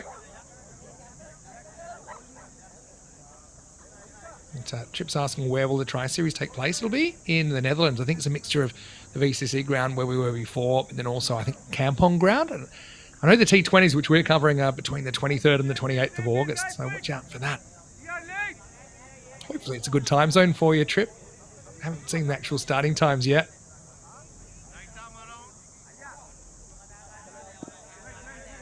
And second over ready to go. And this is Boudica Roshan to bowl it. Medushan's made a fairly strong start. He's being aggressive in the power play. Well, this is no exception. Yeah, that just creeps out of the range of the infielder. They'll get a long single. Yeah, I've got to say, it took a couple of days of R&R after the end of Czechia. That was a 17-day adventure there. We had the 3-day CE Cup, then we had the 12-day ECS, and a couple of days of ECIs to finish. So, man, and that is one, he probably can go leg side, but that's sometimes been the issues when he's had his opportunities at international level to kind of deal with bowling that's disciplined and is focused outside the off stump.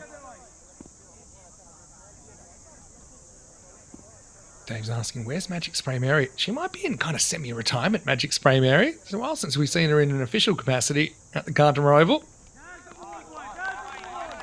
And that's the kind of line that Manan, okay, like he's kind of looking to go there, but he's not really a natural cover driver, is he?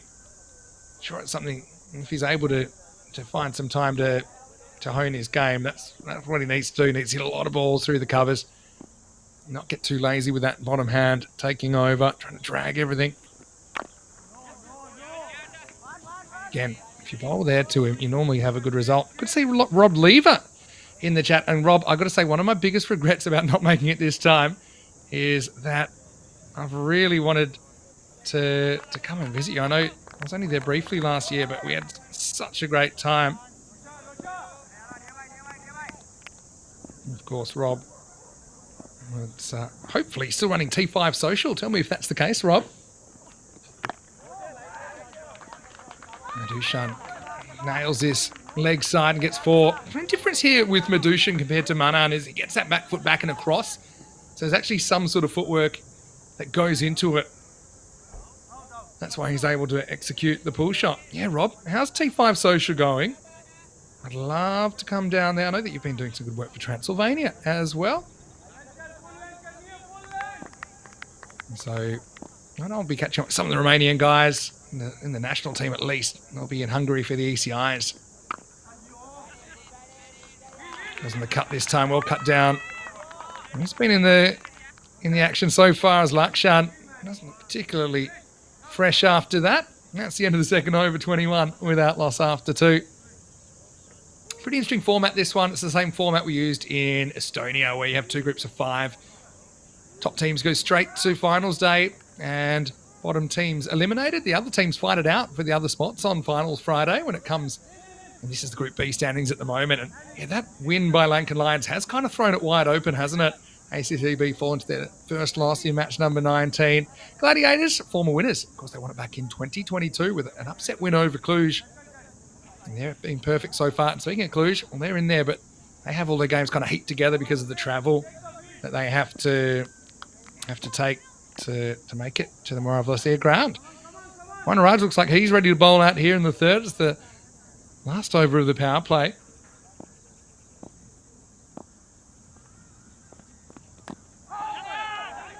Inside edge. But squeezed away for a single. Yeah, Ramesh, I think, is in the chat as well. Hello, Ramesh. It's great to be here. You know that I'll be seeing you hopefully soon. I know last time I saw Ramesh, he had a bit of an issue. I think it was the thumb, wasn't it, that got wrapped in France. So hopefully you've recovered from that and you're feeling good. Well, there's a slice up. Manan doesn't get it at all. And Wanaraj comes back and gets the result. And look who it is. It's Dalusha Lakshan. I think it's an aggressive kind of spine-smashing high five. That won't help him either. Might have to empty another can of magic spray. But Manan just never quite looked in, Nick, did he? He doesn't look quite like the guy who scored that century in 2020 and 2021. Lakshan, he's just going to take that one like Jake the Peg with an extra leg. Maybe he needs an extra leg. But, yeah, Manan doesn't look too thrilled about it. I can understand it. That's cricket for you, I suppose. That's the first wicket down, and the score is 22 for 1. It brings to one of the most destructive players in Romania to the crease, Abdul Asif. Again, he won't be too thrilled. The ACCB went down to their first loss in the last game. After this over ball, I will tell you. After this ball. Jacob just talking about school holidays and, of course, summer holidays now. Saying he gets 3 weeks break starting soon. And he thinks that kids go to school a lot more in Estonia than in America. Was that a good thing or a bad thing? Jacob, you tell me. Got to say, there's a bit of buzz as well about the 3 to the keeper. Mark 2, by the way. Come to that in a minute. A long way across, but gets some bat on it. He's got such a good eye. Abdulaziz starts with a boundary. Takes a bit of a risk, though. First ball he faces, I think if he misses it, he's in big trouble. Yeah, 3 to the keeper last ball the other night. And yeah, we saw a, let's just say, a very creative and unlikely 3 byes scored. I know that I've been doing a few radio interviews with some of the media around the world. 3 to the keeper is one of their favourites. I said, well, now you've got another one. It's the inside edge this time. Good comeback from Wanaraj.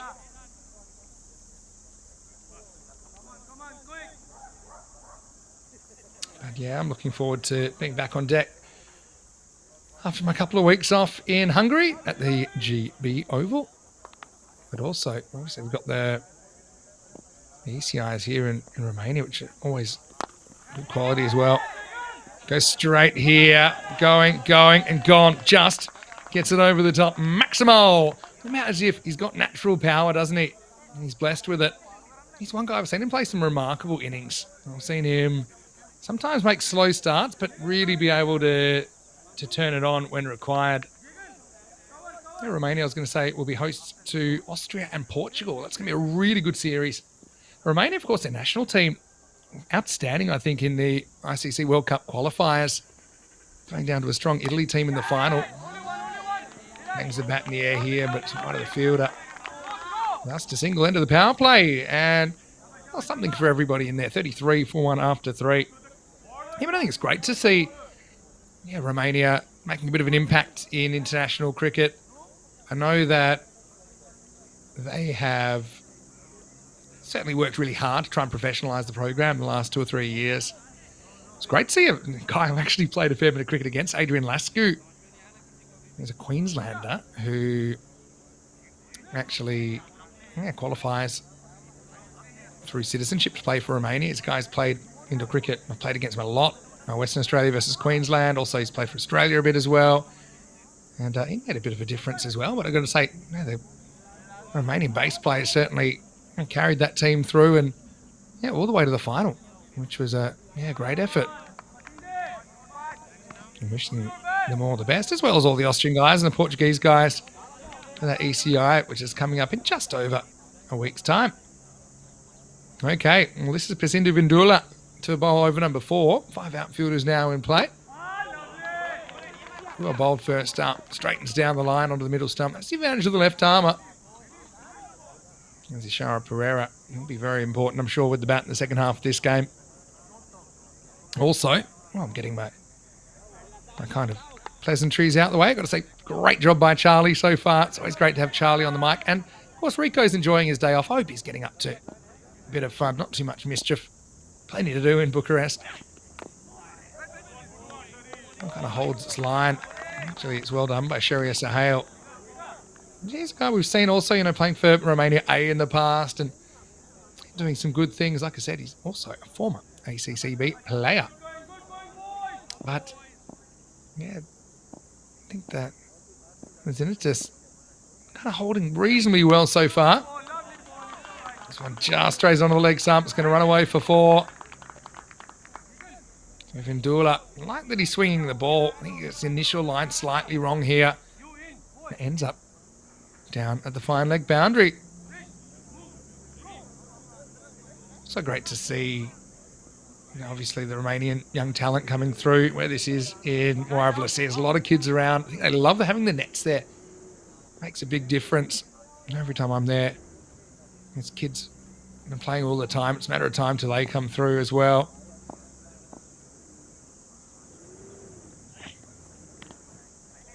Again, getting movement, but just goes down the leg side. Well taken. Jacob said he loves all the things he does through his school. He's saying they do lots of social and community things. I know that's really important. One of the things I love doing through my school was obviously the sport element.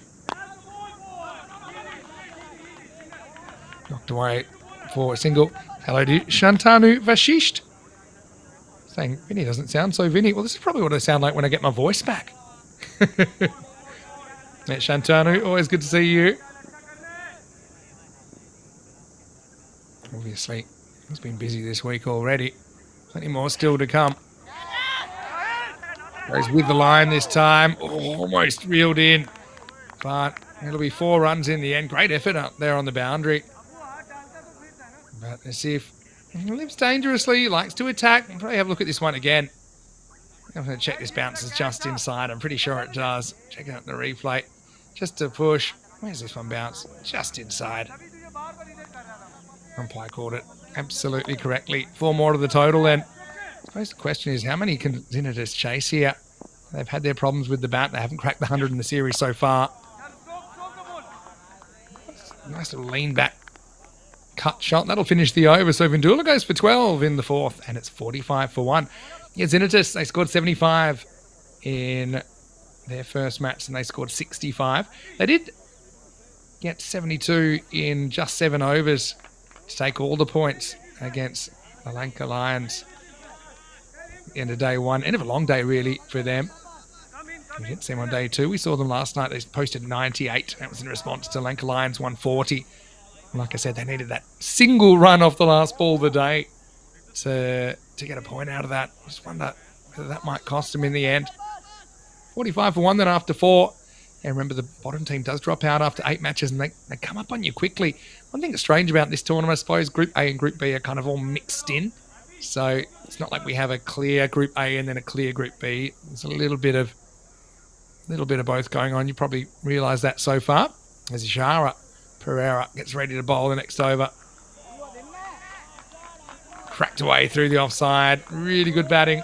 That's going to be 4. Asif just clearing his throat at the moment.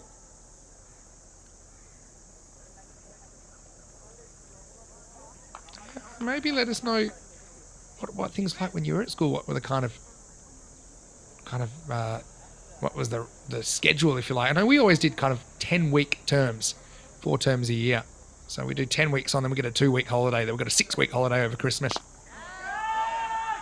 Takes it on and gets it. Maximo for Asif. Just kind of rolled the dice. Thought he could clear the long on, and he was right.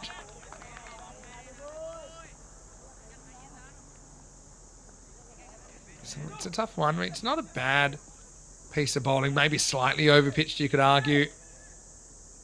I suppose you're trying to draw Abdul Asif into an error, but I mean, he's a guy who's made some big scores.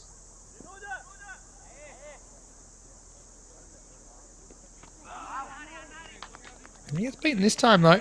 Remember, I was doing a game with Rico last year, and it might have been the year before, and he said, you know, you have to retire this guy out. He's kind of 6 off 12, Abdul Asif. He ended up with something like 92 off 30 something. I said, some guys you just cannot retire out. Sometimes makes a slow start. I wouldn't say this is one of those times, though. 27 off 10 and counting. It's well bowled, though.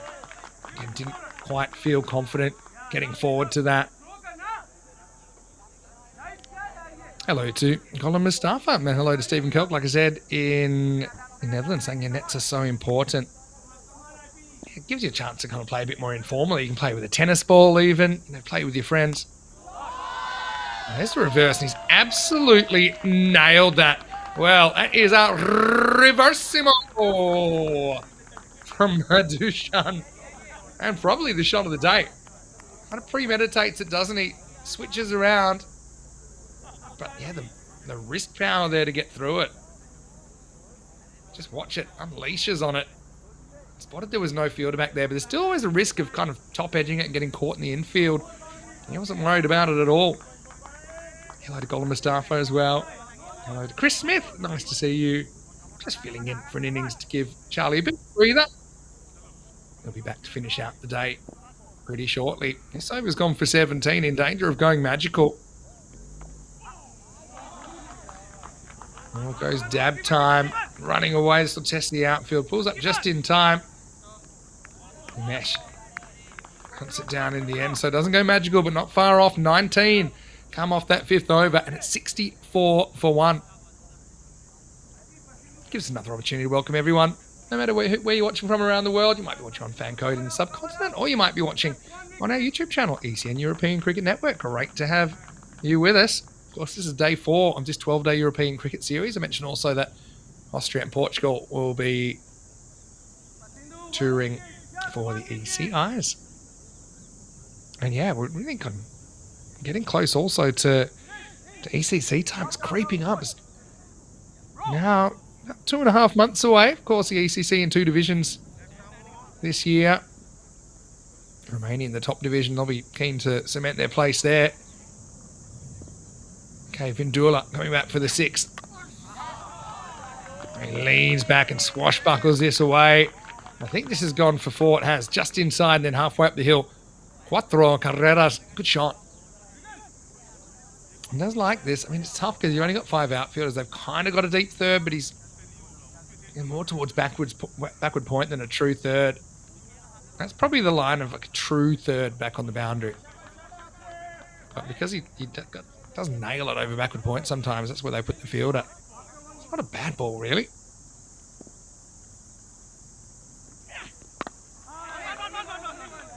Pretty good comeback. Gives him no room that time, Vindula.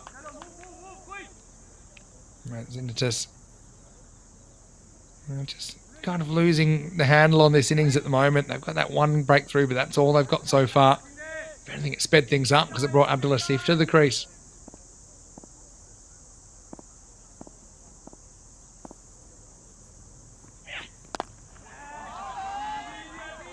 Drive just leans on it, hits it pretty well, but Pereira's got it covered.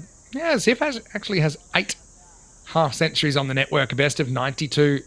Not out versus United. That was back in 2022. That was an innings I was just talking about, where he made a very slow start, but caught up in dramatic fashion.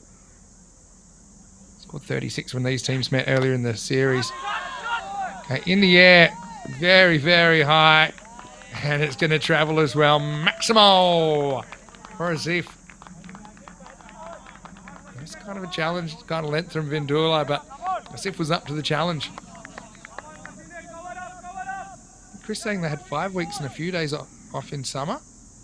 And do 7 weeks and half term. Yeah, half term's something we don't really have. I think we used to have in Australia, but not anymore. It's inside edge this time, Vindula. And 6 and 7 weeks till the Friday of the last full week before Christmas, then 2 weeks off. in 6 and 7 weeks and half terms. I think we had shorter terms, but no half term. Kind of went 10 on, 2 off, basically. Ananda Karthikeyan saying, well done and welcome back to Ramesh after his finger injury. Yeah, wishing Ramesh all the best. I know sometimes he dabbles with giving up the captaincy these days, but he's certainly a leader, whether he's got the captain's armband or not. There's Ramesh. Vindula ends up wicketless, goes for 25. Not the worst effort, really. And it's walking sticks, 77 for 1 after 6.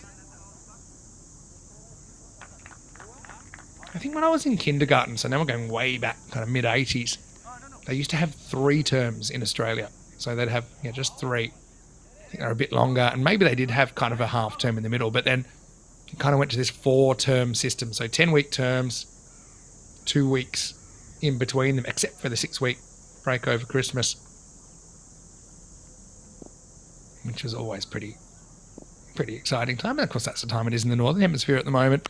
Ishara comes back, and, well, he's taken on straight away, and that's a biggie. That's a really, really good hit. Asif is in business. He's already overtaken Wimukti. There's Maximo. Interesting that they did decide to go back to Ishara Pereira. Went for 19 in his first over.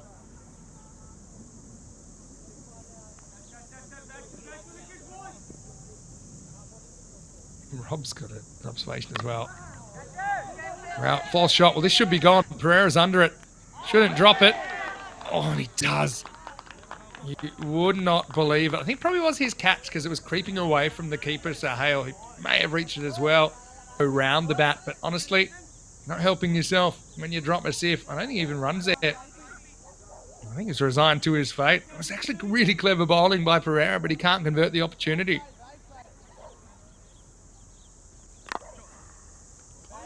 Yeah, well, scared straight as a Zef. Now he almost gets a bonus boundary. Luckily, not the sting taken out of it.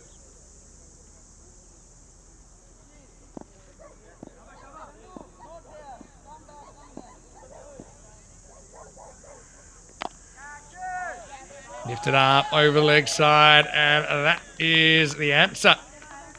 Well, Madushan, I want to be upstaged here. Hasn't had a lot of the strike, but he did plenty with that. Maximo for 6 carreras. Pereira probably still kicking himself. It's not the worst ball, but I mean, it's hittable if you get it in the middle.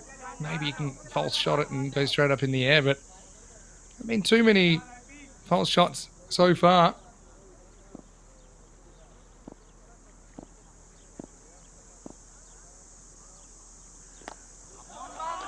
Taking the reverse, plays it so well. This time along the ground, 4 runs.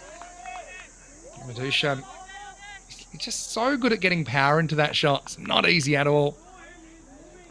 And Ishara Pereira, well, he'll have to chase these down. He's in the dirty 30s at the moment. Chris saying summer holidays don't start for another 2 to 3 weeks. Yeah, I know that.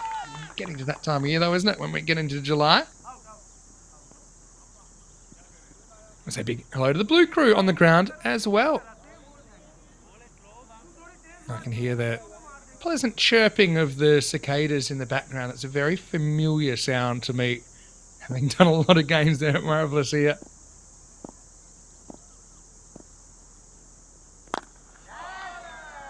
Takes it on again. Does he get the elevation?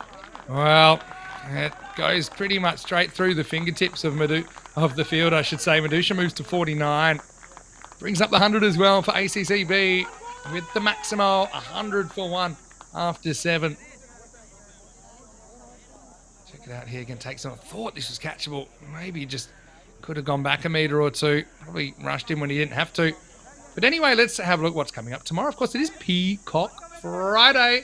Rico will be back with Charlie to take you through all the action. 6 a.m. GMT, which is 8 o'clock in Central Europe, and 11:30 a.m. in India. And guess who's on deck tomorrow? It's Cluj, defending champions. They'll play 3 times. Lincoln Lions first and the Gladiators rematch of the 2022 final. And then they'll take on ACCB. And look, that's going to be a really good day of cricket. I mean, Cluj, obviously they've set the standard for a long time. The last few years at least in Romanian cricket. So you get a chance to see them. And their games are all kind of smushed together over the weekend. Anyway, Puthin, proud favourite, coming back, and that probably would have been a wide. Instead, tip back down the ground. That slide-in stop from Vindula keeps it to a long single. Medushan looks like he might win the race to the half century after all. He's moved to 49.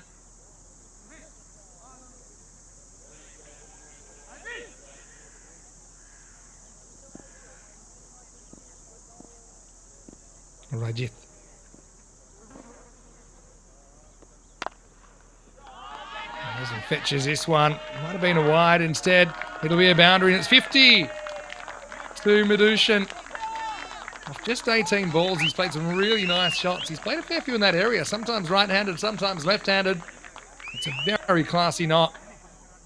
I think he's a good foil in the top three. You've got some out-and-out kind of smashes in Manan, and then you've got Asif at 3. But Medushan can score quickly, but he can also do it with a variety of relatively safe strokes, safe for him.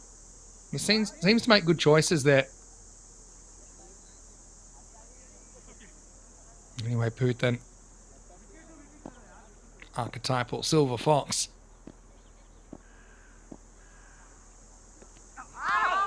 There's a reverse. In fact, I think that's dropped. Well, chance at the bowler's end. They'll get through. That's going to be a run. Maybe we can see this again on the replay, but keeper, I think he gets there on the full. You be the judge. Sahel, okay, makes a good stop. I mean, you'd love the wicket at this stage, though. Just a little scratch on it. You just missed it there, but definitely took a little bit of a deflection, and it was an opportunity. Sahel couldn't hold on. Abdullasif on 48 then.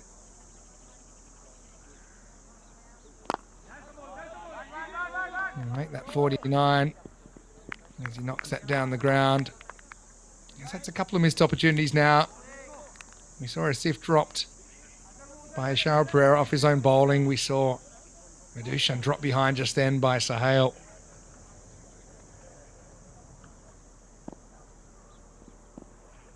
Couple to come though. It's been a reasonably good over.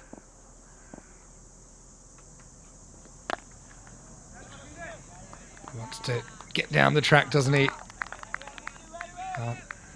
It'll bring Asif back on strike. Another chance to bring up his half century. So ACCB, obviously, they'll be a little bit stung by that loss to the Lankan Lions in the last game. They'll be pretty keen to take all the points here. On track for about 140. That means basically Xenagis would need 100 or so to keep a point. They haven't been able to bring up the 100 in the series at all as yet. All right, well, that one is high. Very, very high, and it's travelling out of the ground as well. It's 50 to Abdullasif. Brings it up off 22 balls. 5 Maximos, 4 4s in there. Maximo time at the end of the 8th, and ACCB running away in the first half of the last game of the day, 114 for 1.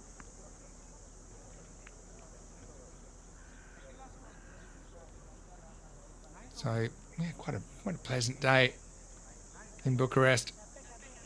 Not so pleasant if you're chasing leather, which is what Xenagis are doing at the moment.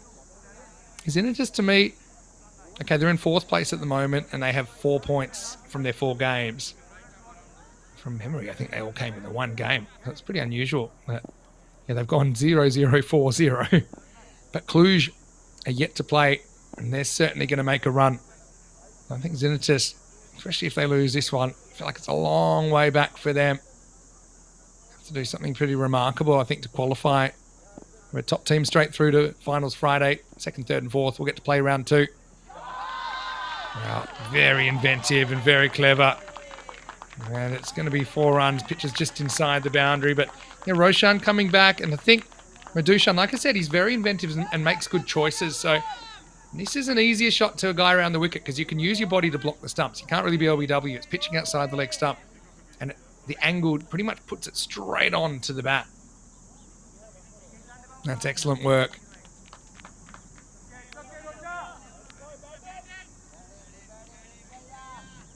Yeah, Medushan, it's been a real good pickup. Not a player we've seen before this year on ECN. He's a little bit more traditional, but slightly mistimes the drive. But yeah, this is what happens when you don't take your opportunities. Mentioned a couple have gone down already. Jacob saying, if you have such a long school holidays, how are you meant to remember your schoolwork? Well, hopefully it sinks in, Jacob. You shouldn't have to really remember it. That's a no ball. Yeah, no ball called. It's some back foot no ball, and it's going to go for 4. Maybe we can just show where his feet, the bowler's feet land here, but he's so far outside that line. That's what the umpire's saying here. There's got to be a no ball. Can't even touch the line, and to be honest, I think he might have even been the other side of the line then. I know this is a very wide pitch. That's the thing. Let's have a look. Let's have a look at that vertical line. His whole foot needs to be inside that when it lands now, and you can see, definitely wasn't. Like cutting it half and half. So free hit coming up. Great work by our crew at Spring Media there. Not so great by Roshan. Basically gives another delivery.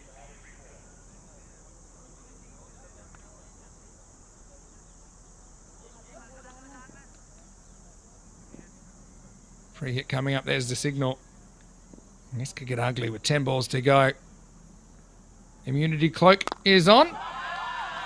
We'll hit that really well. Really well. Well, we have to slow this one down because it went so quickly. I've got a feeling it might just be 4, or is it 6? We'll have to try and freeze it where the ball bounces off the bat of as if. But it was an absolute laser. Let's see if we can get a look at this one. To try and just pause it when it bounces. What have we got? That's 4 runs. So you can maybe rock and roll that a bit. Just pitching inside. There we go. Great work by our crew. Yep. 4. I mean, it actually looked like it might have even gone close to hitting the line. That's only because he hit it so hard. Things have kind of spiraled for poor Zinitis. At least they get a dot ball there. Haven't been too many wins to speak of.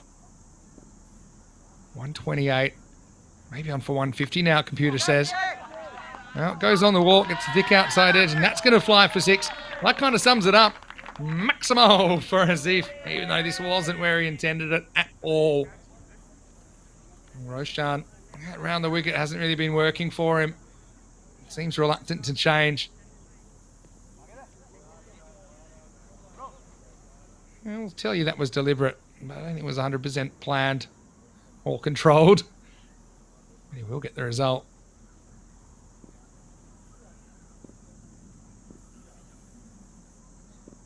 Last ball of the 9th. Now a little short arm jab, leg side. And that's got the time. It was hopelessly misjudged out there. Probably not that it would have mattered. The deep mid wicket, but Maximo to finish. And what a partnership this has turned out to be. 140 for 1 after 9. And these two came together at 22 for 1 after 2.2 overs. I guess they put on 118. I suppose if Munnan's not really hitting them well, maybe you just go for these two to open. You could argue, or you keep him there and say, well, worst case, if he doesn't fire, Abdul Azif to come in at 3. It's been destructive though. Hello to Kroom, nice to see you in the chat. Vinny here, just filling in for one more over. Give Charlie a little bit of a breather. T10 looks like he's going to come back and bowl over number 10. He said he's playing on Astro this week, so getting some tips. My tip would just be don't wear spikes, Kroom. Here we go with over number 10. Swinger, but well, he's giving him out. Yeah, if I'm completely honest, I think he's a long way forward, and for me, it's sneaking down the leg side. But hey, give credit to the bowler. Maybe we can see it's one from the main camera. You'll see what I mean. Just because he was on the walk and it had this wobble, this left to right wobble. Putin will tell you it was definitely out though. But let's have a look on the replay. What's your call? Maybe. I suppose maybe's my word. He might have clipped on the leg stump, but hey, what a good innings it was though from Madushin. He'll get a really good ovation from his teammates. He'll go for 60 off 23 balls. 4 Maximo, 6 4s in there. He's really set up a big score. Now it looks like Zinitis will need to score 100 plus. Yeah, gets lots of pats on the back, and so he should. He'll have the gloves as well. Wicket-keeping gloves, that is. Second half of this game.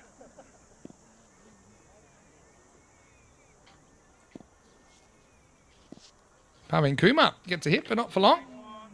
That's kind of moving I felt had the ball, last ball probably just slipping down Just my instinct. Medushan, though, what a great first ever half century for him. Previous high score was only 15 against Lanka Lions, but I think that innings you see just then shows you a lot more what he's about.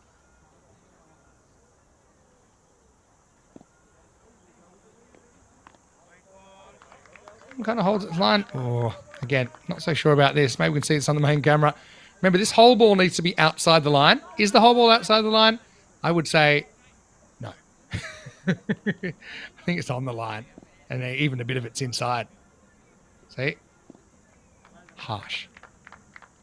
Oh, Putin, if you're gonna get one way, you'll get the other way too.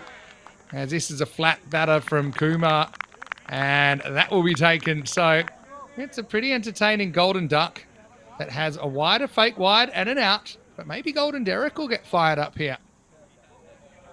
Typical had rash from Kumar, who waited forever to get a bat. There's Golden Derek. He'll tell you that he added 2 to his team's total just by standing there. Pavin Kumar. And he'll have to go as the third wicket. Pretty nice catch taken as well by Vindula. And the score, 142 for 3. Well, whenever I see someone not wearing a helmet, I think there's a risk of the 5 runs here. There's Naveen Kunta. Oh, gloves and helmet. We've seen it applied a couple of times. I reckon the clock's on him here. Still going. You better rush. Oh, still not ready. 3, 2, 1 is what I heard. I think he did it with a second to spare. That was the voice of Tyrone Peters that I heard. Anyway, this is every second. Let's see what Kunta can do. Now he's at the crease. He's going to drag this leg side for a single. Put that. A cheeky little twofer in here.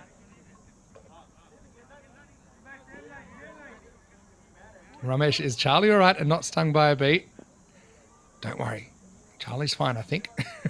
How are you, Ramesh? More to the point. How's the finger? This one creeps back. Not timed at all. Putin does an unwilling pull-up. Now they want to come back for 2. I think it's about trying to get a Sif back on strike. To be honest, I think it was the right move. He's probably blowing pretty hard after batting the majority of this innings. Yeah, Ramesh, give us the update.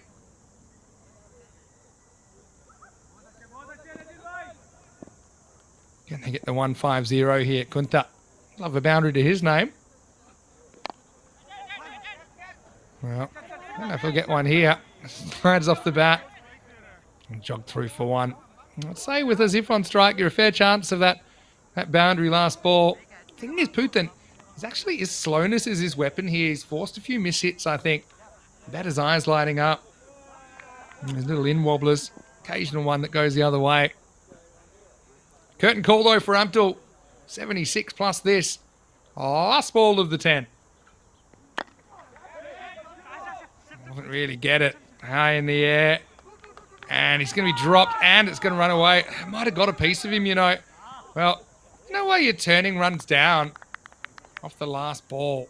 That's a curious one. But, yeah, no way we can get a replay of this. But it'll be 146 for 3 off 10. As if taking the average seriously. He'll finish 77 not out. Now, does this go through his hands? Well, it does, but hits his shoulder. Could have been worse, I suppose. But still amazed they don't come back for 2. Anyway, maybe feelings just already out of the ball game. It's 146 for 3. Now, what that means is Xenakis will need 103 to even get a point out of this game. So they'll need to pull off a personal best. Having said that, when they did have that win against the Lankan Lions, they did look like they were going to get over 100 on that occasion. Well, let's go back and have a look at the highlights. And, well, let's say that in particular, this was a breakout innings, wasn't it? By Wimukthi Madushan.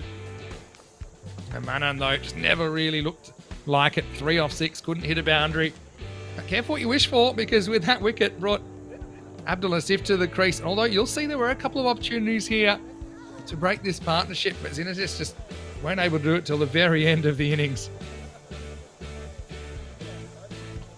Pereira came on and challenged the batters, but most of the time they were ready for the challenge, weren't they? That one was up and disappeared. Some remarkable reversing, though, from Medushan. It seemed a matter of time till he clicked, and this was the game where it really happened for him. And as if, he loves to go large, loves hitting the long ball. But yeah, there were opportunities. This was one that Pereira really should have held on of his own bowling, bounced straight out, couldn't get a second bite at the cherry. Really did end up paying the penalty, didn't he? Because this partnership continued to grow and grow. In the end, they put on 118 in around about 7 overs. Just a few little misjudgments. Putin came in at the last kind of ditch, and he actually was able to slow things down to an extent, just taking the pace off the ball. But there was a lot of big hitting. We saw 11 Maximos in the 10 overs. And a couple of kind of avoidables, I suppose. You see Roshan bowled a back foot no ball. The free hit was whacked to the boundary. But when it's all said and done, I think Zenitors, even if they can grab a point out of this, I'll probably think it's a win. That was an amazing shot. Just a little dab. And I think the fielder sees there's no real swing and starts coming in. And then he watches the ball disappear over his head. Putin chipped in with a couple. Slightly questionable LBW there, but then questionable about that one. Probably should have had 3, to be honest. This one, was knocked away. Surprisingly, they were happy with the single, despite it being the last ball. But ACCB still flying away as we see a beautiful lake near the Moravlasia ground. 146 for 3 after the 10 overs. 77 for Abdulatif leads the scoring off just 29 balls. It's a 9th ECN 50 for Abdulatif. And Medushan with 60 off 23, also very good. That was the key partnership. No one else had to do too much. Pretty good on the extras, I suppose. With just 4 in there. 3 wides and a no ball. So not giving too many away for free, but they are chasing a bunch, aren't they? Zenitors.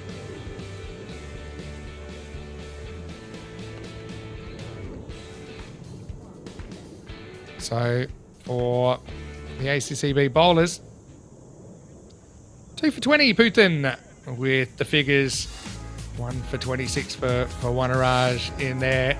Pereira kind of went the journey, didn't he? But, well, he'll be a key figure, I think, in the second half of this game. Imagine he'll be opening with Sahel. Likely to get Delush Lakshan at 3, but can Zenitors crack the ton, maybe pull a point out of this? Or can they make some history? It's been a day of surprises already. Well, Vinny Sounder here, Mr. Maximo signing off. Now, Charlie should be back, although I have been receiving some information. He's made a few furry friends, and he might be a bit difficult to get back on the microphone. But anyway, stay tuned. We'll be back after the break. I'll be hearing from you soon, I'm sure. Vinny Sounder for ECN, and we'll be back after this break with the second half of Match 20 here in the ECS Romania.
This European Cricket Network event is proudly brought to you by HCL Software and Paramatch.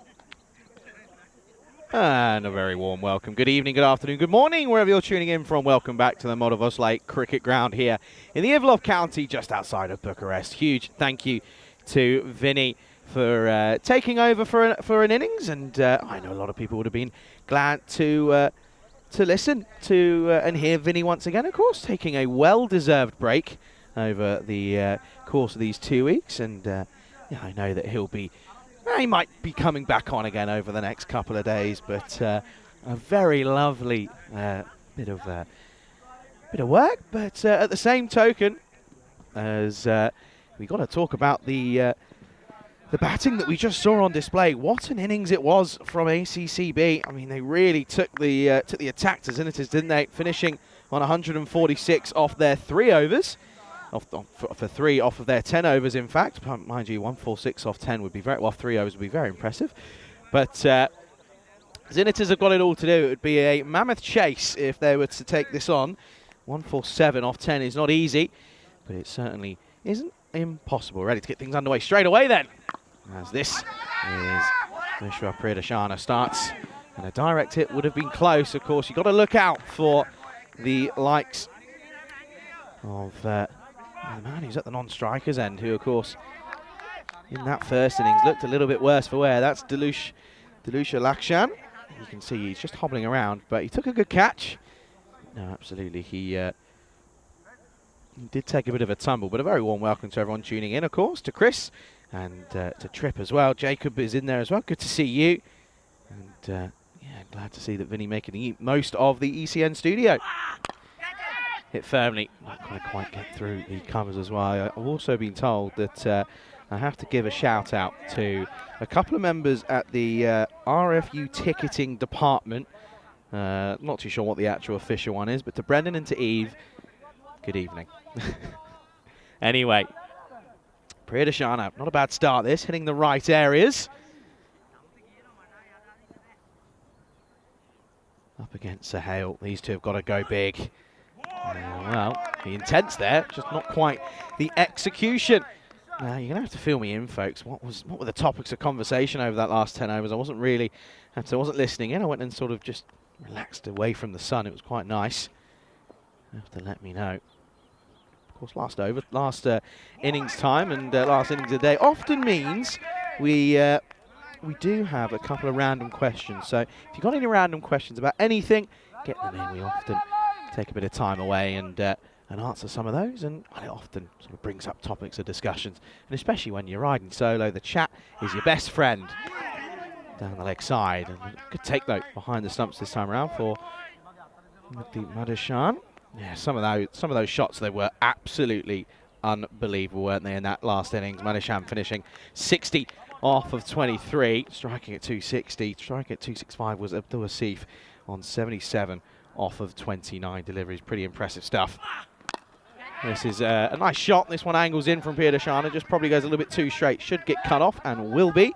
Good bit of work out in the deep by Pravin Kumar. Backing up again.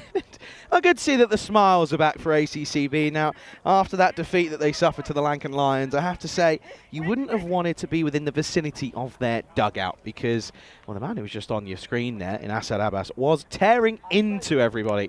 And there was a lot of back and forth. It wasn't a pretty sight, but good to see that they've turned things around and they're out here and, well, they're trying to prove themselves that they are the team that they are supposed to be. It's going to be okay. That'll be the dot ball that they were looking for. Good first over, restricting them to just 4. That is the end of the first. 4 without loss after 1. 117 matches now since a golden ball. And it does sort of have that feeling that, well, it could be a while.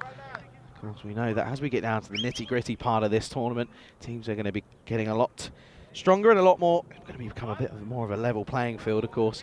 Could bring on more potential golden ball totals, but you just don't know. Anyway, and they're going to go to the man who did the fielding out in the deep. He's Pravin Kumar for this second. This is a thick inside edge into the onside. Oh dear. Well, where's this going? Watch this ball, because this could be going towards the rope. It won't. And nice one that they don't take a run. I think more because, well, Sale was probably just trying to stay away from it all. 3% chance for Xenitis. It's an uphill climb. Some would argue a tougher uphill climb than Mount Everest, but it certainly does seem that way, doesn't it? We haven't really, so I don't think Xenitis have got a score in the hundreds yet. Well, this is up and away. That is a splendid cricket shot, and that's going to be 6 runs. Says Carreras into the old tournament ref. So there's Simon. You can't see him, but Simon does well. Simon takes it on the full. He's Mr. Positive, and he does very well that time around. And Simon filling in for Yoza, who's off today. Yoza found out it was just a practice. Thank the Lord at the old hotel. We've got an evacuation scare this afternoon. Too wide. Tries to follow him really as he moves across, but doesn't really pay off. Yeah, Yoza will be back tomorrow. I think Simon might be off himself tomorrow. And I know there's of course, Romania are known for their museums.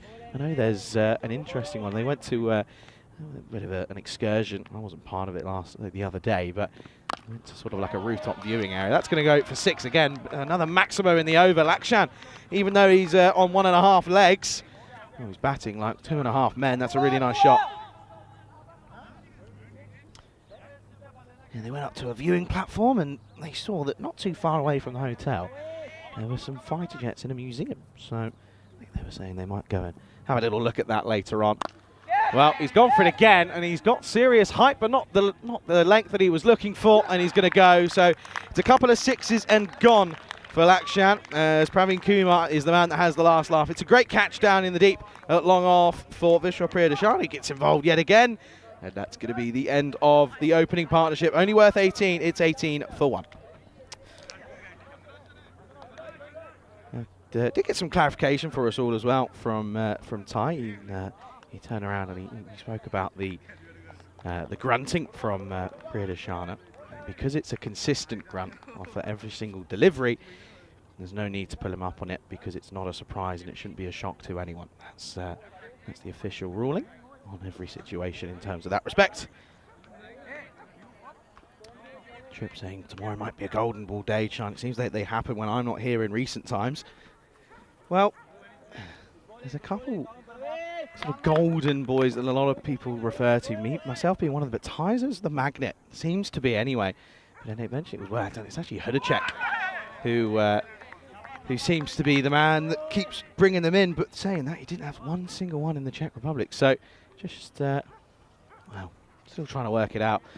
I've always said I want to know, in terms of, it's a bit of a tricky one to work out. I don't have the maths for it, but if whoever can work it out, I know Vinny's probably still tuning in slightly, but I want to know the percentage in comparison to games, somehow on a level playing field, a percentage of who has the sort of more success rate in getting a golden ball. Obviously, you've got to remember that the likes of Vinny and Rico have probably done a few more games than anyone else. Tyzer doesn't take it on, and just out of frame there. That's the issue here. There's no point taking a crowd catcher. You're not going to get on camera. Good shot, though, from Jigan. Goes all the way. He says Carreras. 25 for 1 then after the second. Good pick up that, by the way, across the line. Not an easy shot. And he's saying, I was about to say the run rate's impossible to get to, but they're starting with 6s. They are, but the wicket's falling, and it's what comes then after that's the issue. But yeah, just nice little break off in that innings, and got to see a little bit of the old behind the scenes. Scorer's working hard as ever. Mazu, it's his last day with us. He's been a great hand over the course of this first week, but of course he'll be out there in the morning. Up in the air, should be gone. Oh, gets through, and it's a bit of a leisurely attempt. This realistically from Navin Kunta. He sort of lent on this one, and he didn't really need to. Just needed to take a couple of steps to his right, and it was a simple catch at his midriff, but opts to put some mayo on it. And I tell you what, it's not going to work. As you can see here, look, he, for some reason, sort of leans on it, and he just doesn't need to. He needs to take a couple of steps. Oh, well, that. Now, the thing I'm going to say is that, albeit, yes, it is constant, it's very loud. Some are louder than the others. And They certainly are tricky sometimes. I mean, I feel as if they're a bit much sometimes. I'm trying to see. I know that Ty said the ruling was that, you know, it is constant, which it is, and I completely understand. That one, I think that one might break the decibel meter. That was outrageous. I don't know if it's because our effects mics are louder than normal or something, but that one rippled through the Ivlov County outside of Bucharest. A bit of a loose shot there from Jegan, doesn't quite pay off.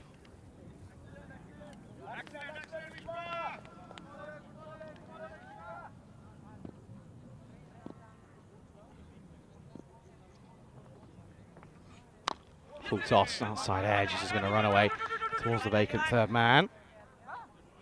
Fielder there. Leave that side Iller out there. Of course, they've doubled their chances in terms of win percentage, jumped up to 6%. They're doing something right, but they've got a long old way to go.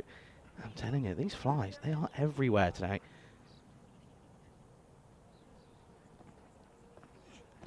He's quietened up. Oh, not far away. Not far away. He's definitely quietened up there, though, is Priyadashana. A little look around, and he says, I want a couple of changes. Let's do this, do that, do this, do this.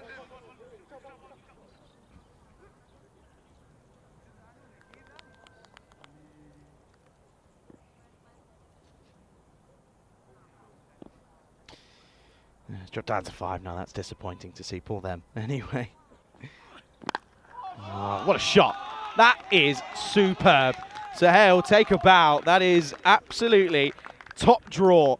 It's 2 full, and he goes over the top, flat and hard over extra cover. 6 runs. What a way to end the over. What a way to end the power play. 37 for 1 after 3. Watch this again. And to be honest, the best part about this was the crack of leather against Willow. And for any cricketing purists out there, it doesn't get much better than that.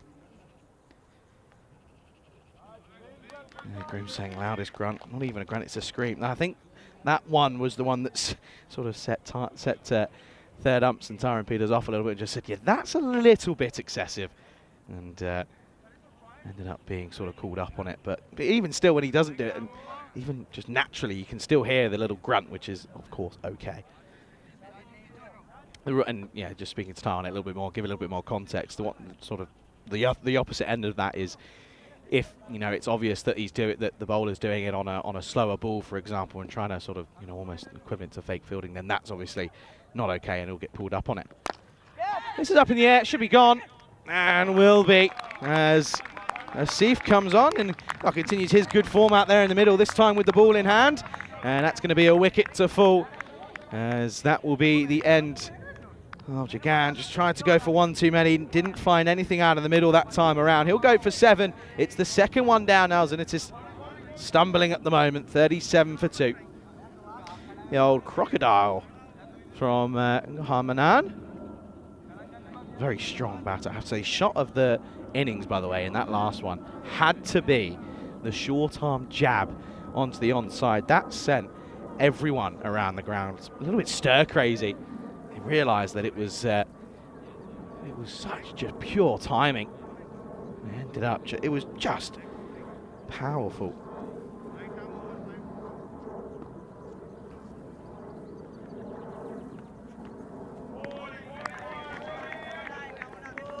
That's again a good delivery as your new batter has made the way out there, and well, this has just been the issue for Zenitis, is that, yeah, the top order's not been too bad, but as soon as you remove a couple of wickets, then it's a question of, well, now, well, who next? Can someone come out? This is Wanaraj who's out there at the moment. It's going to be another one.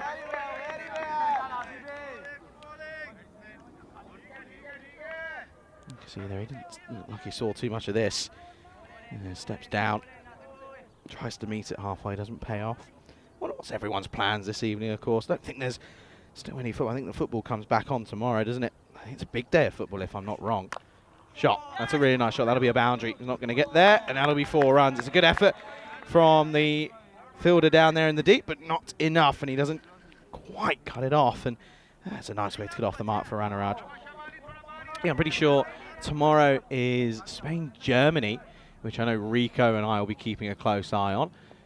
Rico more than me, but I also know that there's I believe, what's the other one? Spain, Germany, and then France, Portugal, I think. Off the splice. No one there. Nobody home. Come through for an easy single. So that'll certainly be the action. Well, I'll be finishing up tomorrow, and then I'm off Saturday. No, there genuinely is no coincidence in the fact that England are playing on Saturday. I just want to put that out there, by the way. There is no coincidence. The days off were decided before England got through to that game. I'm telling you for free. And I will be watching it, though. Of course I will be. And actually, what time is that kick? I'll have to have a look because there's a couple. Well, there's a couple. There's me and yours. This is going to test the fielder. And I think he's just okay. I think it ends up being pretty good work from Kumar down at the direct hit. They could be running again here if they look cleanly, but they don't. They'll have a look. So I think we're going to have to just check.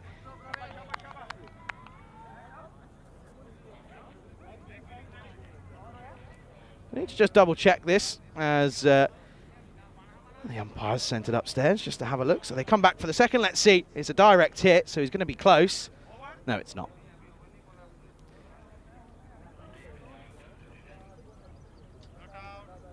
Not out. I just want to check something. It's being already given as not out, but I'm just curious to see something here. If we can just freeze it, as soon as it hits the stumps. No, he's okay. That foot is down because he doesn't run the bat in really, so but he is okay. End of the over that'll be. It's the end of the fourth. It's 44 for 2.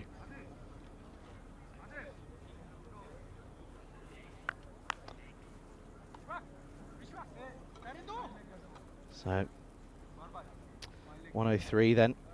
Still required.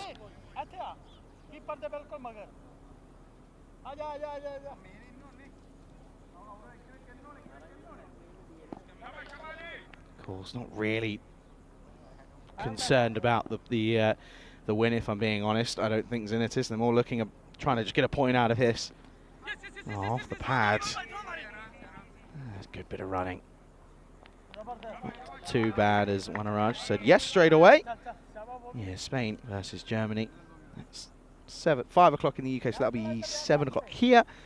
And then 9 o'clock, or actually 10 o'clock is Portugal, France. So yeah, depending on when that England game is, I'm actually hoping that England are the what would be 5 o'clock in the UK. Otherwise, it's a bit late. If we've got to be up early on the Sunday. This is hit firmly. This is going to be 6. That's a really lovely shot. Just gets down on one knee and opens up the body and utilises it to full effect. Nice flash of the blade.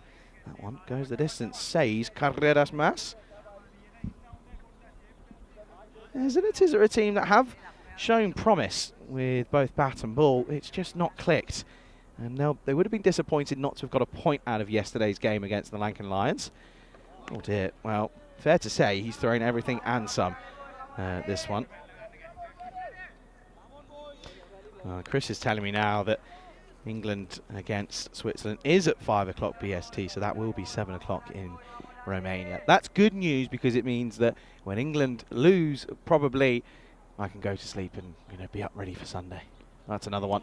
That's definitely too wide, and too wide for the keeper as well. You're asking a lot of women keeper Madashan to try and work that one out. But yeah, no, plenty of football and lots to go, of course. Quarters.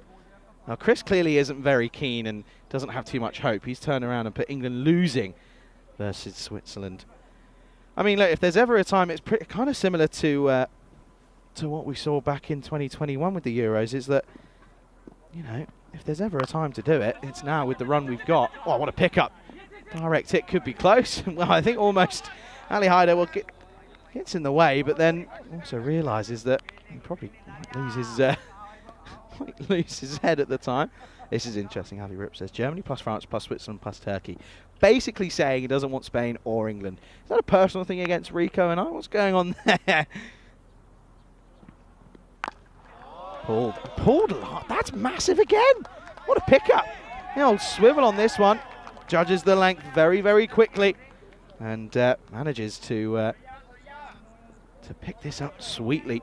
That's gone. That is huge. I know Tyser can hear me slightly. He'd be giving it the old horns. I know he would be. What a pickup that was, though. That was stunning. And this one is just up in the air, but there's no one home. And this is going to run towards the rope. It's a really good stop. Keeper has to help him out, does Madishad.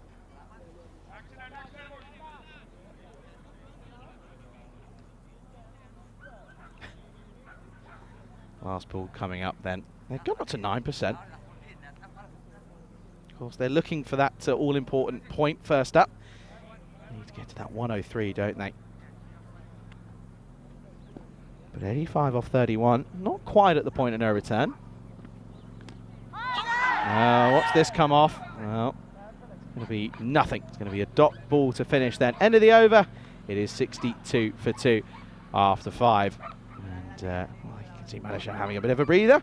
We can show you what's coming up over the course of the next 2 months. It's, of course, a bit of the old Central European adventure here throughout July and August. Romania, Hungary and Bulgaria, then to Croatia, and then Italy. And we have the Valletta Cup in Malta, and the Netherlands Tri-Series at the end of August as well. So lots of cricket, of course, yet to come here on the network. And the thing is as well, Enrico, and I always say this, I think everyone says this, that between now and the end of August, I can imagine there'll probably be another couple of things that get added into it and worked into the schedule. So keep your eyes peeled. This one swatted into the onside as Sahel is having a blinding innings at the moment. Well, just like everyone is swatting away flies at the ground, he swats this away for 4. Good pickup, isn't he? He's judging it earlier. This is, to be fair, it's the first time Sahel's really got in. He's often stuck around for about anywhere between 5 and 10 balls and then got himself out. But you can just tell over the last sort of 6 deliveries he's faced, he really is picking it up sweetly. He's judging length early and punishing any deliveries that are back of a length. Anything full as well that's in the slot, he's really just throwing everything at it. And that's just one where the wide comes into play. So Idila has a little bit of a joke and sort of says, oh, okay, I see where.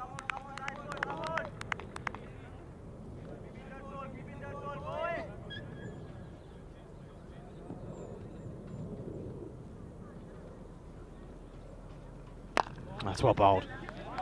Almost a perfect Yorker. It does well to sort of squeeze this one out of it, to be honest. Always happens this time of the evening where the bugs start coming out.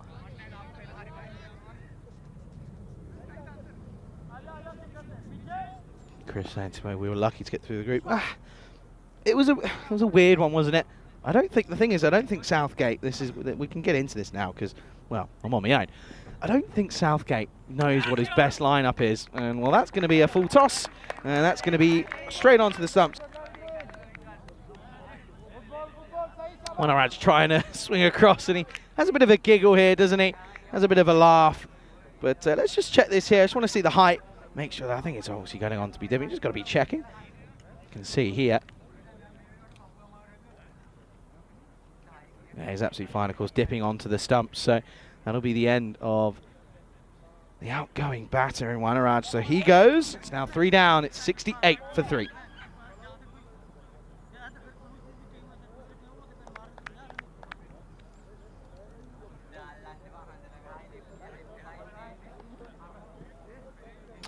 Out comes Jaidu. Comes out at number 5.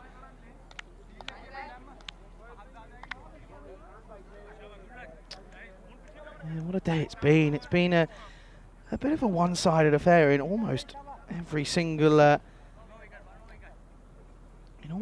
game that we've had today. It's just been one of those days. This is going to get through and he'll get off the mark straight away. But you know, you look at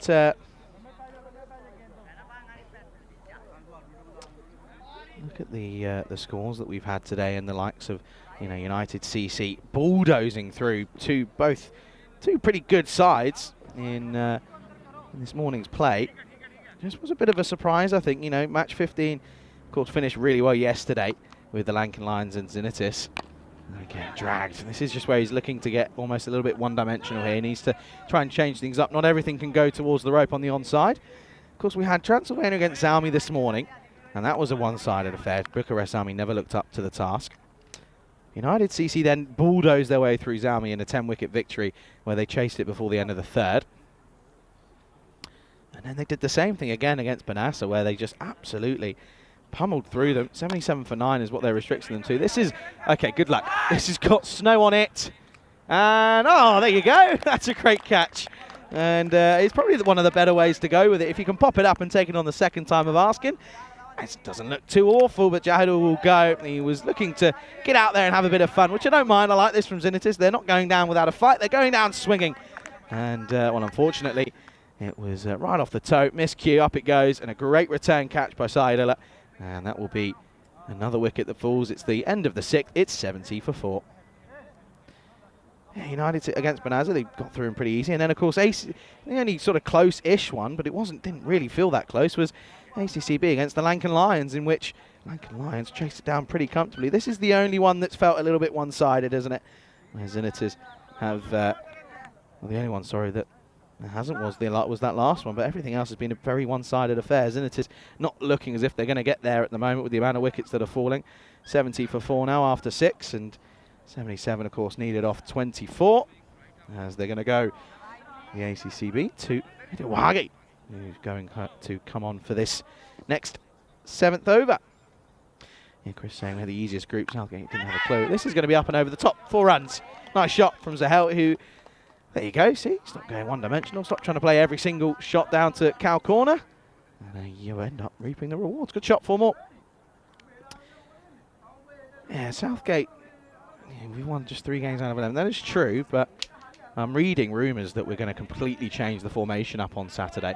3 at the back due to that suspension to Guehi. So I don't mind that. I think it opens up the wings a little bit more. It might mean that a couple of players may come in and out, and I think we need to change. You know, Switzerland are a very good side. Of course, I know the likes of Roger and Judith will be watching on. And just having a look there. The umpire doesn't seem too bothered. He just wants to check just to be sure. Let's just have a look here.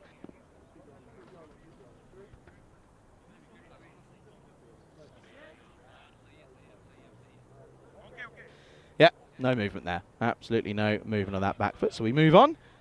Again, good work by our crew at Spring Media, doing a great job here today. Oh, what a shot. That is mammoth into the onside, and Sahel races into the 40s. He's having a good time of it out there. It's about time that someone came good with the bat for Xenitis, as it's been agonising when it comes to the batting side of the game. But finally, Sahel looking very, very confident. Good shots, 6 more. It was in the slot, really, wasn't it? It was too straight. It sits up. It's a Gundy ball. It's a hit me ball. Begging for it. Begging you. Back of a leg now on the offside, and this is going to be another boundary, and this is absolutely stunning. It's going to be 6 and 4, hungry for more, and Sahel is playing some of the best shots I think we've seen all tournament. This is outrageous hitting, and it's not as if he's hitting sort of slog shots. It's all playing the ball on its merit. Max, another 4 to the total. This over's gone 4.64. He's on 49 off 20. And it could be 49 and out, should be. Oh, it is! That's a great catch! What a superb catch that is from the fielder out there. That is stunning. And, well, that is a real shame for Sahel, who finishes just 1 short of what would have been a superb half-century. He deserved it, to be honest, but you just feel that that's a little bit unlucky. But what a catch that is by the fielder at short third. That is. It's that man, isn't it? It's Garmanan. What a grab. That's a splendid catch. And that will be the end of Sahel, and that probably is the end of any hopes of getting anywhere near this total. 84 for 5. Kev saying, as long as you haven't been doing any artwork for the England team, we should be okay. I know what you're referring to. You're referring to my 100% success rate of doing graphic work for teams that then get relegated. True, unfortunately. Actually, not technically, if you go off my, if you add my university team, golf team, we got promoted this season, so that's a win. But no, you're not wrong. I haven't got a great record when it comes to those sort of things, so definitely not one to be. I shouldn't really be talking about it on TV. If anyone links the two together, that's probably might lose a few clients in that respect. Last ball of the 7th, as Pereira comes in. Just chops around. This could be close here. Oh, it's not the best of fielding. He forgets the ball. And that's going to be the end of the 7th. It's a very interesting over. Ends up going for 15, but it's Edawagi who has the last laugh. As the damage from Sahel ends up falling short. That'll be the end of the over. It is 7. Over's gone. It's 85 for 5. This is what's coming up tomorrow. 6 o'clock GMT, 8 o'clock Central European Time, 11:30 in India. Cluj, the reigning champions, being led by Vasu Saini. He is up and ready and raring to go. They take on the Lankan Lions. It's a tough fixture for them in match 21 for the Lankan Lions. Of course, it's 3 games. In fact, I'm pretty sure over the next couple of days, it's 3-3-2 for Cluj. So they're going to be tested for their fitness. And of course, they take on the Lankan Lions, ACCB, and I believe Bucharest guys quite flashed before my eyes. But looking forward to that one. It's going to be an exciting day again. Rico will be back. We'll get to learn a little bit more about what he got up to on his day off. And they're going to drop and run here, and a little bit of the old traffic getting in the way.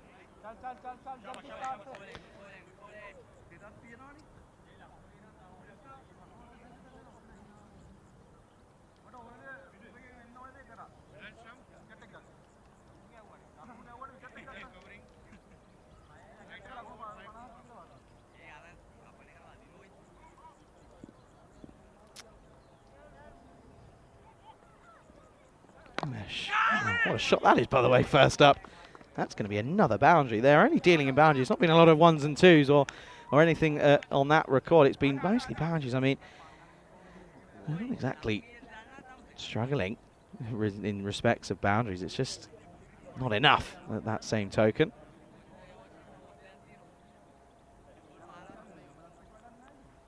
th boundary that was of the innings. Dot ball. That's what's killed them, is the amount of dots that have snuck in.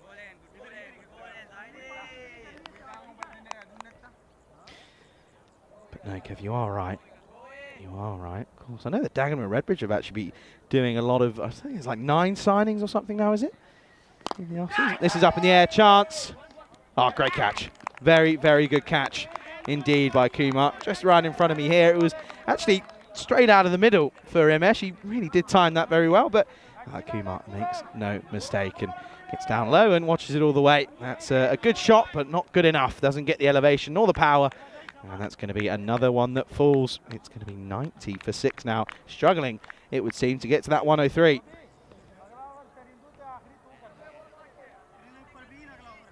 Good catch. There he is. He's on camera. Nice and cool, calm and collected, wasn't it? Well, that's what we haven't spoken about. Haven't really mentioned it at much point. Tomorrow, weather-wise, hot back again. Back up to the 30s tomorrow. And, well, I'll tell you what, it gets hotter and hotter as the week goes on. We get back to 35 next Tuesday. And then back to sort of the 33s and 34s. So not as bad as the 38s that we had on Monday, Tuesday. That was unbearable. But still hot nevertheless. 2 Pereira's out there now. This time it is Sarindu Pereira, listed to come in at 11, so he's got a bit of a elevation to 8.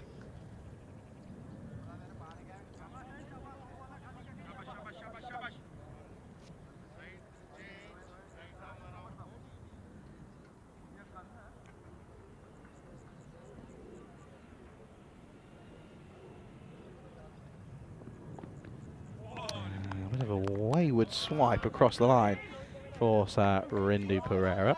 And listen, I want to know, and I know a lot of people do, as to whether or not we're going to get one of these Bucharest walkthroughs.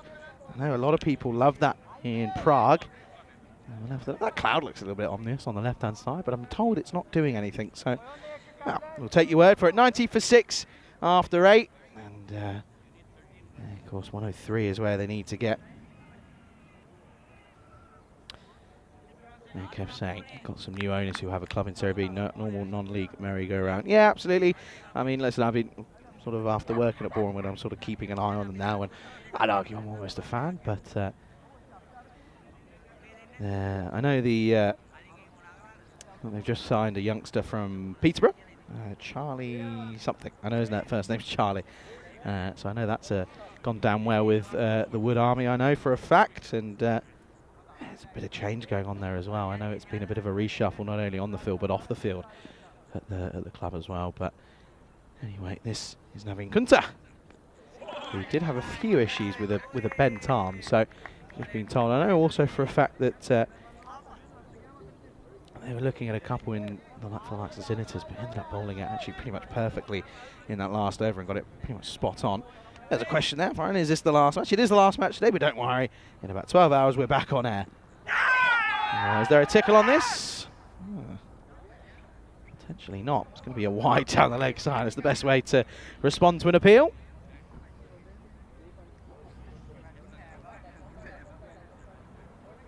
He's having a little bit of a giggle, is Kunta. Of course, they know ACCB, they're going to get the win here, aren't they? 103, though. That's got to be the target. No, not another one. Not another one. They want to try and take these bonus point, will ACCB.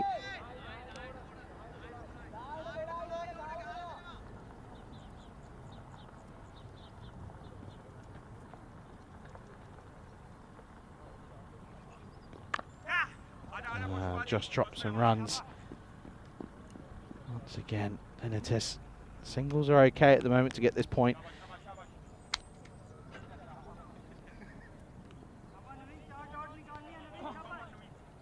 Both Pereiras out there now, of course. Have to know if there's any relation.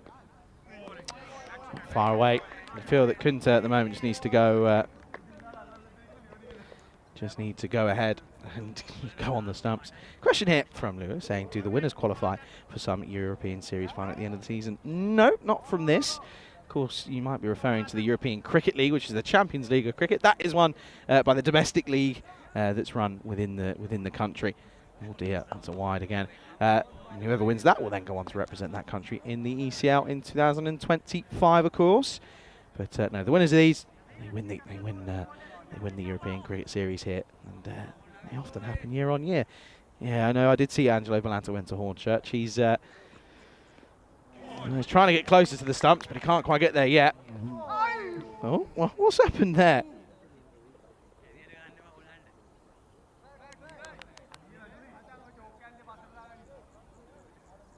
Let's watch this here. Look.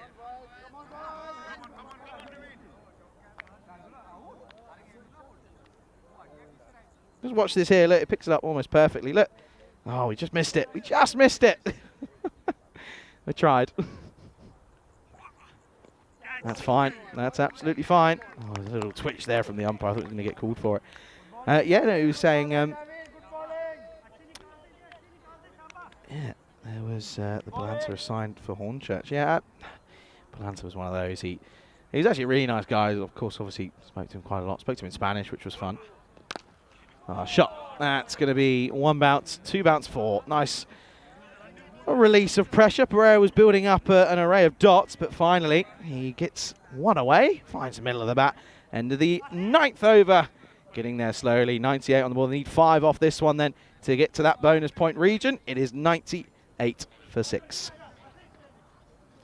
So at the end of the year, of course, there's the ECC. That's where the countries are broken into 2 divisions. You've got the Challenge and the Premier Division, and then you've got the ECL, which is the domestic side of it, the Champions League of cricket, which normally happens at the start of the season next year.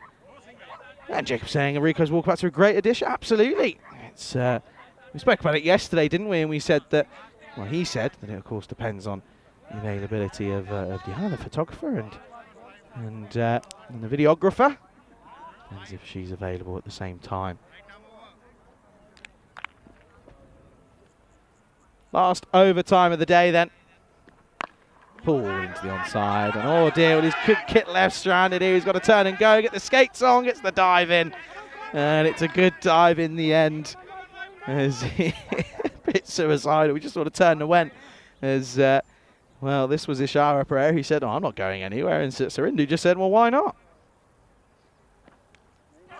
Again off the hip. This time they will take a single, and Sarindu says, "Yeah, okay, go on then." You'll have more jam than Hartley's to get through. What, as in get through the group stages, or to get through? Because I'd argue we had more jam than Hartley's to get through the round of 16 against Slovakia. I think we were worse there than we were anywhere else. Oh, this is the gloves. Yes, no, maybe from the skipper. That's Sukhbinder Singh.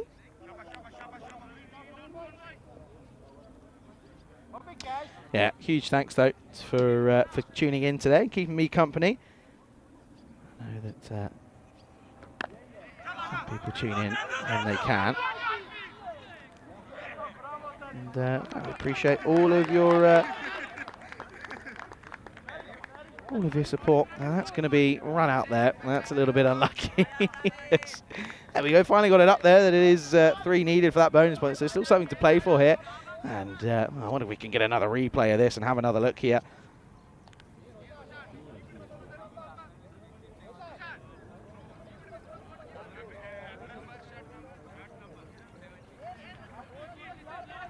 There you go. That's going to be the end there.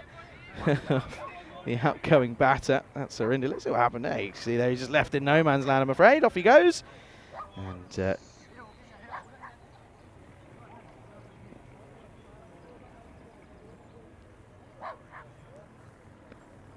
well, he's going to take it on here. It's a race. Well, we come back to live action. And, well, no one's really looking. And, well, now they're going to try and come back for 2. They've got to go, turn and go. No, it's another race. Oh, well, he's given up. Ishara Pereira's given up here. And, well, this is a bit of the old ECN classic. They've got to remember that they ended up coming through for a couple of buys there. I'm not too sure how many. We'll have to confirm it. But, got to remember, they've got a bonus point to pick for here, Zenitors. They're not... I don't know if they quite realise it. 103 is what they need, but, well, after sort of forgetting to come back, we did come back, and it was all chaotic. As another one goes, that is now Pasindu Vindula who comes out. And yet again, these bonus points proving to provide some late entertainment. What's happened here? Let's run this back then, shall we? So here we go. This is what happens. This was the delivery. It was lack of a length, and, well, offset the Padika Roshan. He wanted to get on strike, and then he turned and went again and tried once more. And wasn't meant to be, so there we go. And,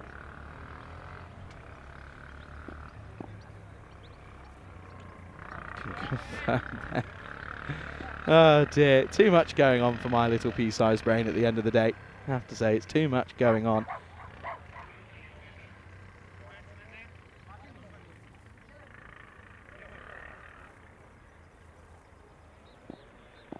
This is, where did he put that, I think, who's gone out there. There's all a little bit going on. Crew saying, and other people saying we should have a bonus point golden ball. Well, if we could, we would. If we could, we would, but unfortunately it doesn't quite work. So it's going to be 101 for 8 with a ball to go. They need 2 for a point then. Here we go then, 2 needed off the last for a point. Oh, they might get it. Well, they've got to turn and go, surely, off they go. Oh, it's at the wrong end. It's at the wrong end, and I think they're going to get back here. Well, they think about running again, but I wouldn't be too concerned. Well, they're going to have a look. Let's have a look then. Will they get back in time for a point? Well, it's always come down to the last for a point in the last couple of games. Let's have a look. So they turn and go. And, oh, no, he's going to be out of frame. There's not really going to be much we can do here. There isn't going to be much we can do with the angle. You're going to have to really go off the on-field. And it's going to be not out, so they will get 2 points. And, well, they'll get 2 runs, sorry. They will get to 103. But the good news is that ACCB do get the victory. And they're even though they get the victory, they're still not happy. And here it's a 43-run victory for ACCB. They beat Xenitis comfortably here in match 20. And of course, we do know that. And we do know that we'll of course see Xenitis a couple more times. I think they've got 3 more games throughout this group stage. This, of course, is the end of today. But tomorrow we're back. Rico will be back alongside me. And maybe we can have a look potentially at the games that are coming up tomorrow. Of course, we know that Cluj will take on the Lankan Lions in that first game. So do make sure you tune into that one. And okay, well, we'll actually go to the highlights then. We won't be able to have a look at the fixtures. Maybe we'll have a look at the fixtures later. But we'll go to the highlights then of this last innings. And well, it wasn't really much of a chance for ACCB, was there? Kind of felt that it was going to be tricky for them. For Xenitis even, not ACCB. They were always going to be looking on the up for this one. And you can just see that they held their catches, to be fair. That was a good catch by Vishwa Priyadarshana, who did finally get spoken to about his excessive groaning and somewhat screaming throughout the course of throughout the course of his bowling. So good to see that happened. There was a close call this time around, and you can just see that there's some really good shots. Listen to Hell played a really good innings at the top of the order. Felt just one short of that half century of his. Ended up on 49, and he was caught out in the deep. It was a good catch, but it was a real shame to see. But it was a great innings, though, nevertheless. Hit some beautiful runs. Well, this is, of course, the run out that was very close. But it ended up being home comfortably. And some of these shots were really lovely, though. It was to all parts of the ground. He did get at one point a little bit antsy and nervy and was a little bit stuck, maybe just trying to go one-dimensional. But he then works out that he has to just change it up, and then everything else will do the work for him. So that was a really good piece of work for him, and glad to see that he finally got runs.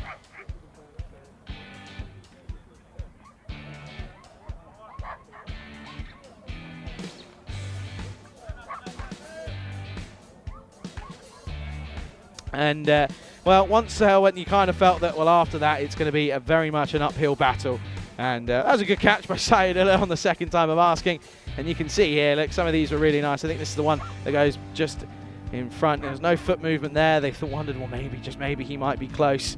And but some of these shots were very glorious, weren't they? He did go quite a lot up onto on the bank there, didn't he? As, once again, that was how he was removed. That was a great catch by Manan. It was a superb one at that. This was actually timed really nicely, but was unfortunate to just pick out the fielder. Didn't quite get enough on it, and then, well, it was a couple of close calls after a couple of close calls. But to be honest with you, just wasn't, couldn't quite get there. But eventually, there was a bit of chaos in the last over. And once again, these bonus points are proving to cause some issues, and well, give us some very close calls. And I think it's crucial, you know, it's extra value for entertainment here. And you can just see here he was out of shot, but I think he just made it home. And of course, they ended up getting back comfortably for the 2 runs that they needed. And it will come to me anyway. Well, it has been a great time of it here. And listen, it's been so good to have your company. Thanks so much for keeping me company here today. And also a big shout out to Vinny. Thanks for taking over for an innings there. I know that he always loves jumping in when he can, of course, jumping in the studio. And yeah, I know a lot of our viewers would have enjoyed listening to him as well. Talking of viewers, thank you to you. You're all absolute legends for sticking around today. And I appreciate all of your company all the time. What a day we've had here today. It's a big day in terms of moving, but we've got lots of cricket coming up tomorrow as Cluj take on the Lankan Lions. Cluj will then take on the Bucharest Gladiators, then they'll take on ACCB. It's going to be a day full of action tomorrow. That starts at 6 o'clock GMT, 8 o'clock Central European time, and 11:30 out in India. And yeah, that gives us a little bit of a time to say a huge thank you to everyone here on the ground today, to the players, to the umpires, to the scorers, to the blue crews. I'm getting attacked. This is what I have to deal with around here, is there's wasps and things flying all around. So we're going to make this short and sweet. Huge thank you to everyone involved, to the blue crew, most importantly to Spring Media. I know we've had an up and down day with it, but a huge thank you for all of your hard work. It doesn't go amiss. And well, you can hear that the ground staff are out. They're already prepping for tomorrow. So speaking of which, make sure you return. Looking forward to having your company. Rico will be back. We'll get to learn more about his day off. I hope he's enjoyed it. Looking forward to having his company again. Stick around for the end of the day highlights. That's all we've got time for, folks. Have yourselves a very good evening, and we'll see you in the morning. Have a good one, everyone.